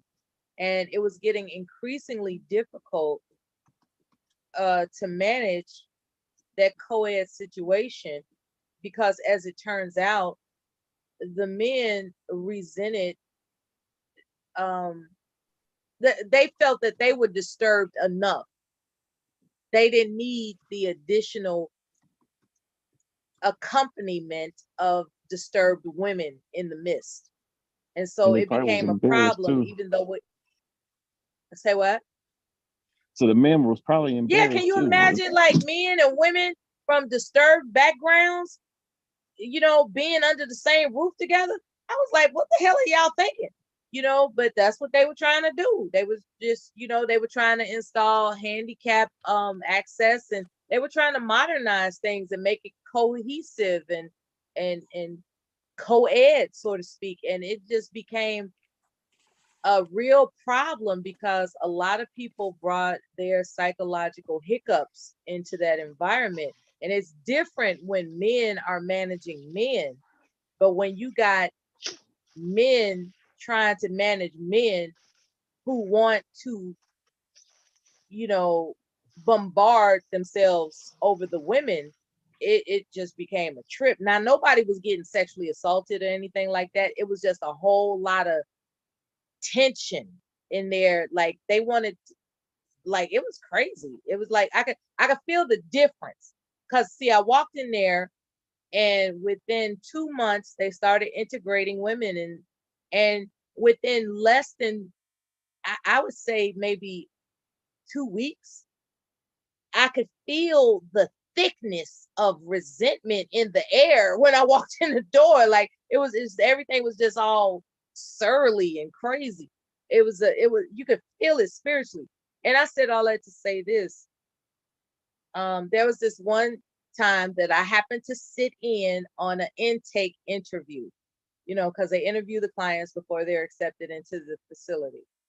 And I happened to be around, and I'm listening to, I'm eavesdropping, right? And he's asking her all these questions about, her past, which is not appropriate.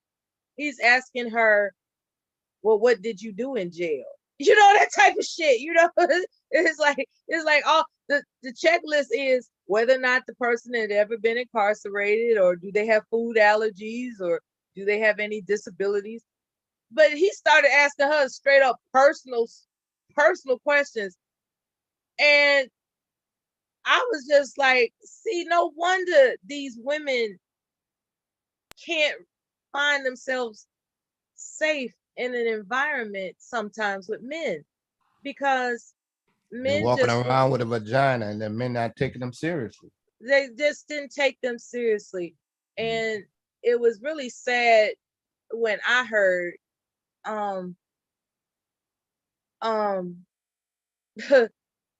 she said, I'm really looking forward to, you know, it was sad to hear. She's like, and she seemed like a really sweet enough woman. She said, I'm really looking forward to being here because I need someplace to stay. And he said, well, there's not really a lot of beds left. And she said, there's a waiting list. He said, well, you can sleep on the couch. I was like, and I walked in there. I did. I walked in there. I said, did you just tell her she can sleep on the couch? He was like, this ain't got nothing to do with you. This ain't got nothing to do with you. She got a record. She got a record. I got to keep, look, this ain't got nothing to do with you. I was like, you know, and so, you know, you hear things like that from people. You hear things like that when people are just seeking help. And I said all that to say, these are children that are seeking help. And then you got this CPS worker that's telling the child, well, you can sell your ass if you're hungry. You know, that's Right. not cool, man. That is not I think cool. she was trying to recruit her and pimp her out. That is not cool. That's what she was doing. She was trying to recruit her and pimp her out. I know that go on a lot. And all the predators do that. Mm-hmm. And predators are not just men. Right. Anyway, I'm looking talk. at stories from 8-9 years ago with CPS with these type of situations, horrible living conditions, you know, stuff like that.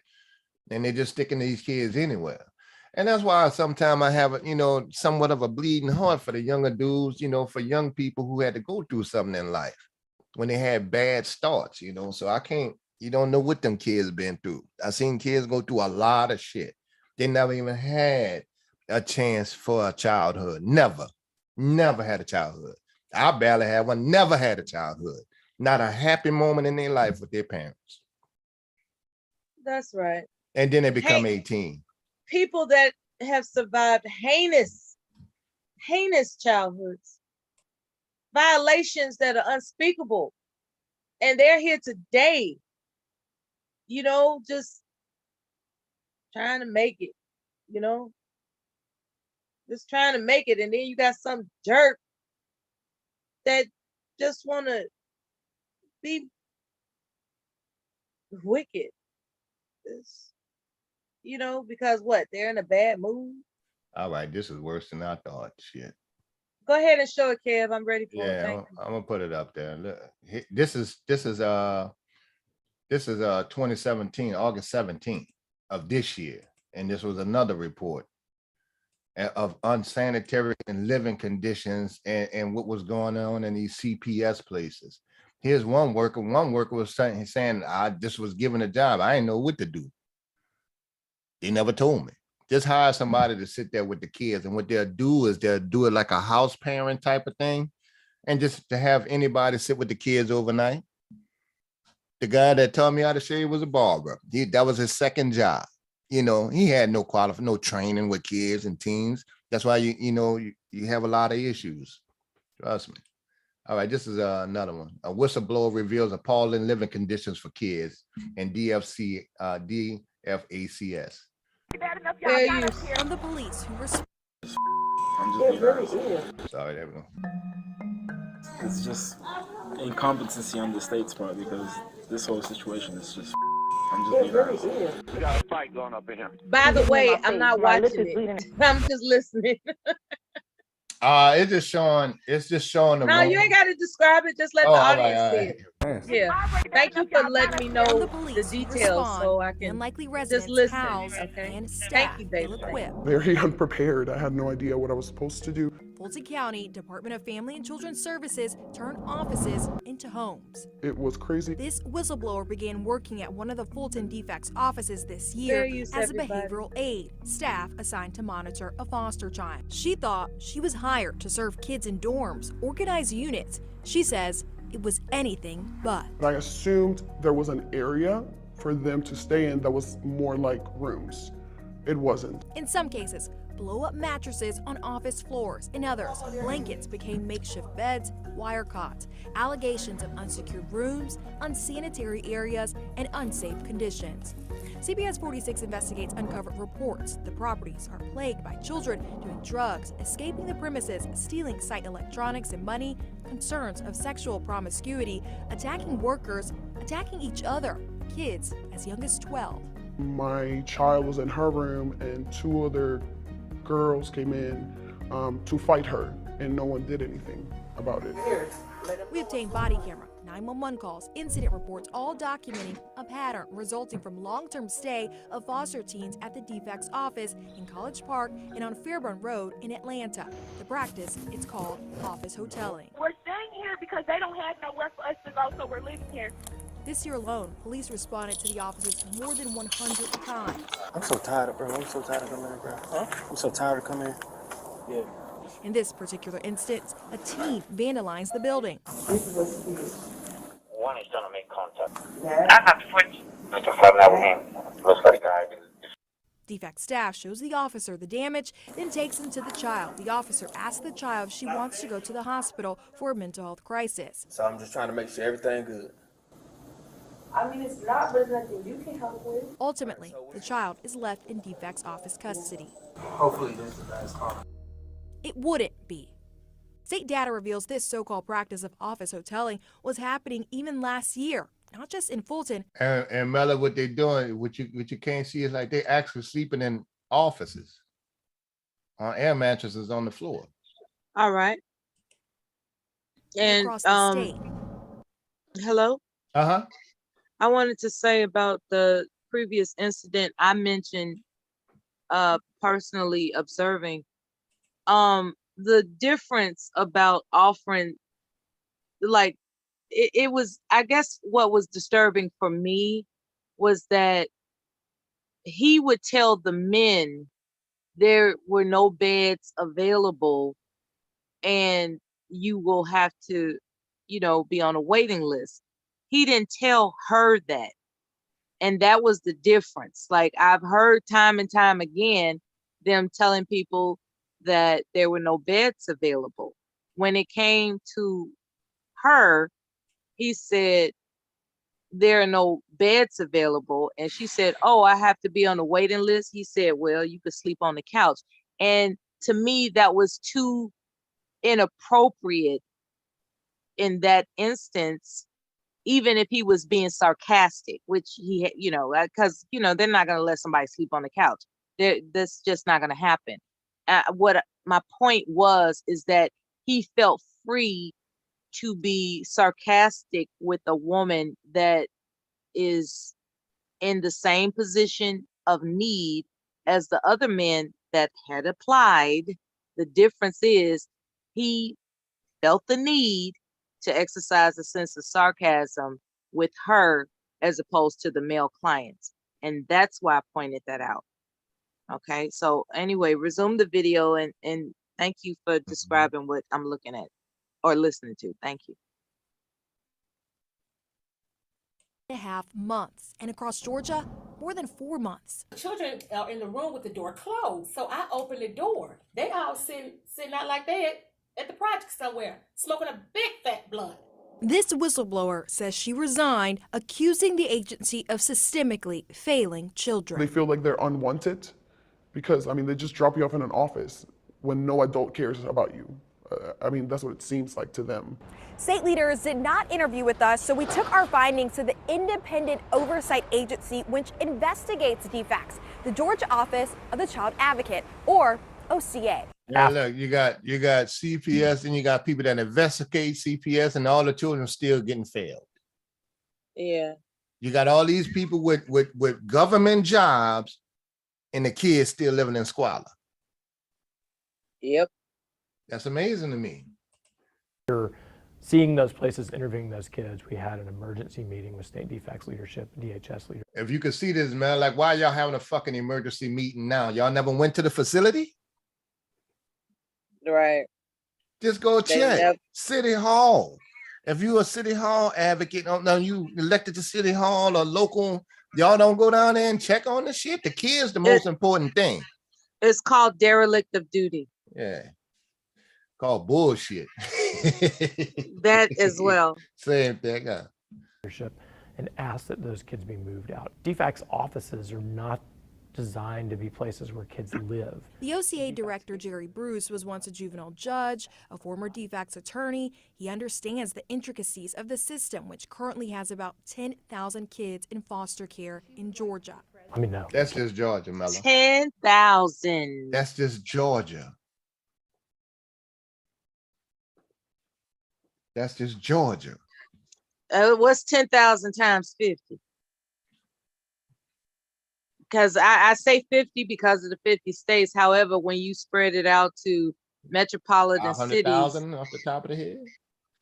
When you spread it around, that's most likely the amount of children in need out there, or more. Mm-hmm. Well, that'd be 50,000, but it's more than probably. I mean, but you got to also thinking over decades of that shit, decades, and then you wonder what's wrong with the people, what's wrong with the country. It's so saturated in misconduct and neglect. You can't fix this shit. That's 3 generations. All they care about, Kev, all they care about is that they get paid on the 1st and the 15th. Right.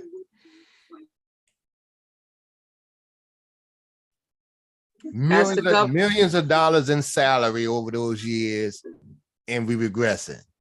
Professional salaries. That's why I don't give a shit about all that. You know, I'm this, I'm that. Well, okay, you ain't doing shit. What That's good the is pay it? schedule. The 1st and the 15th is the pay schedule for, I think, government workers. The 1st and the 15th. That's all they care about. They do their 7.5 and go home. That's all they care about, as it would appear. And not everybody's the same, but this is prevalent, you know. I'm sorry about the background noise. I'm in the kitchen for the moment. It's a radio show. I'm sorry about that.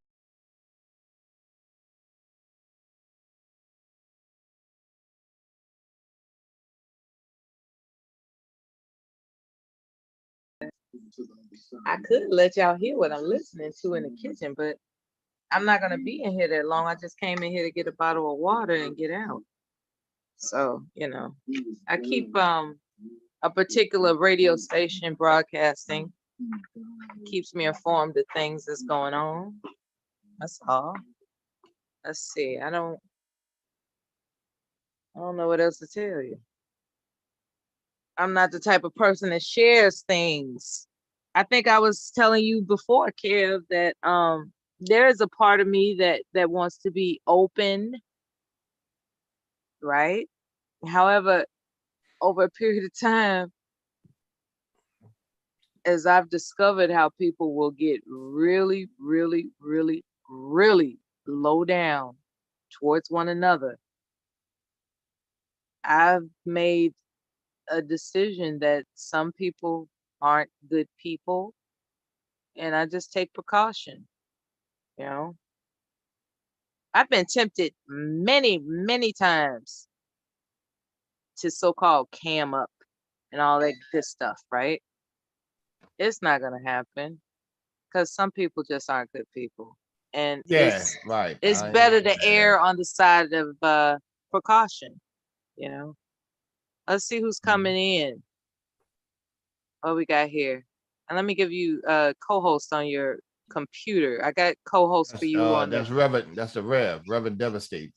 Okay, beautiful. Beautiful.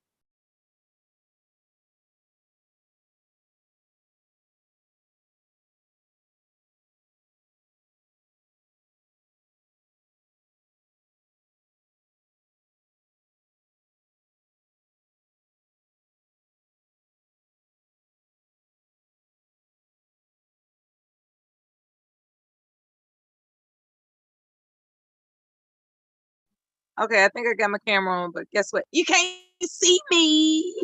Let me take that off. Mr. Devastating, salutations. Can you hear us? I guess he'll join in when he's ready. Yeah. Shout out to you, Mr. Kevin, for reminding us that some people don't do things that they ought to do. Can we sound off? Who's on the panel? I'm looking at Me, you, solid, and devastating. yes. I'm asking for a sound off in the event. I'm trying to find out if they're awake or away. If they're not sounding off right now, I'm just gonna assume that they're away. And we're gonna because I was hoping to give the host feature to Devastating as always. It's just that he's not responding, so I can't do that at the moment. That would be irresponsible. Now, what I have to do, considering I don't have the technology that he does, I have to come up with something that is, wait a minute, what's going on? Oh, okay. I think his phone is doing things that my phone be doing sometimes. And here's Bomb. What's up, Bomb? Am I doing something wrong or right? What's happening? Oh, what y'all talking about? Because I'm coming to restart the stream, rename it so I can do what it is that I need to do in this moment. What y'all talking about though first? We ain't talking about nothing but children being mistreated. So go ahead and do what you got to do. Okay, well, listen, I'm gonna restart. Kev, you got something to say in this stream before I restart? No, we were just talking about like they had the CPS worker, and one of the kids caught the CPS worker on tape suggesting to a 14-year-old girl to prostitute. Oh, to be a prostitute. Oh yeah, I remember that's that. all. We just Yeah. talking about that. Okay. What's going on, Bob? Well, you're gonna see when I come back. Okay. Somebody sent me a little stream and we're gonna play it, and then I'm gonna do what it is I do before I go to sleep. Okay. You know I don't like surprises, damn Well, it. anyway, Okay. you about to be surprised. We coming right back. Listen. All right then. Peace, y'all. Okay, we be right back, everybody. We be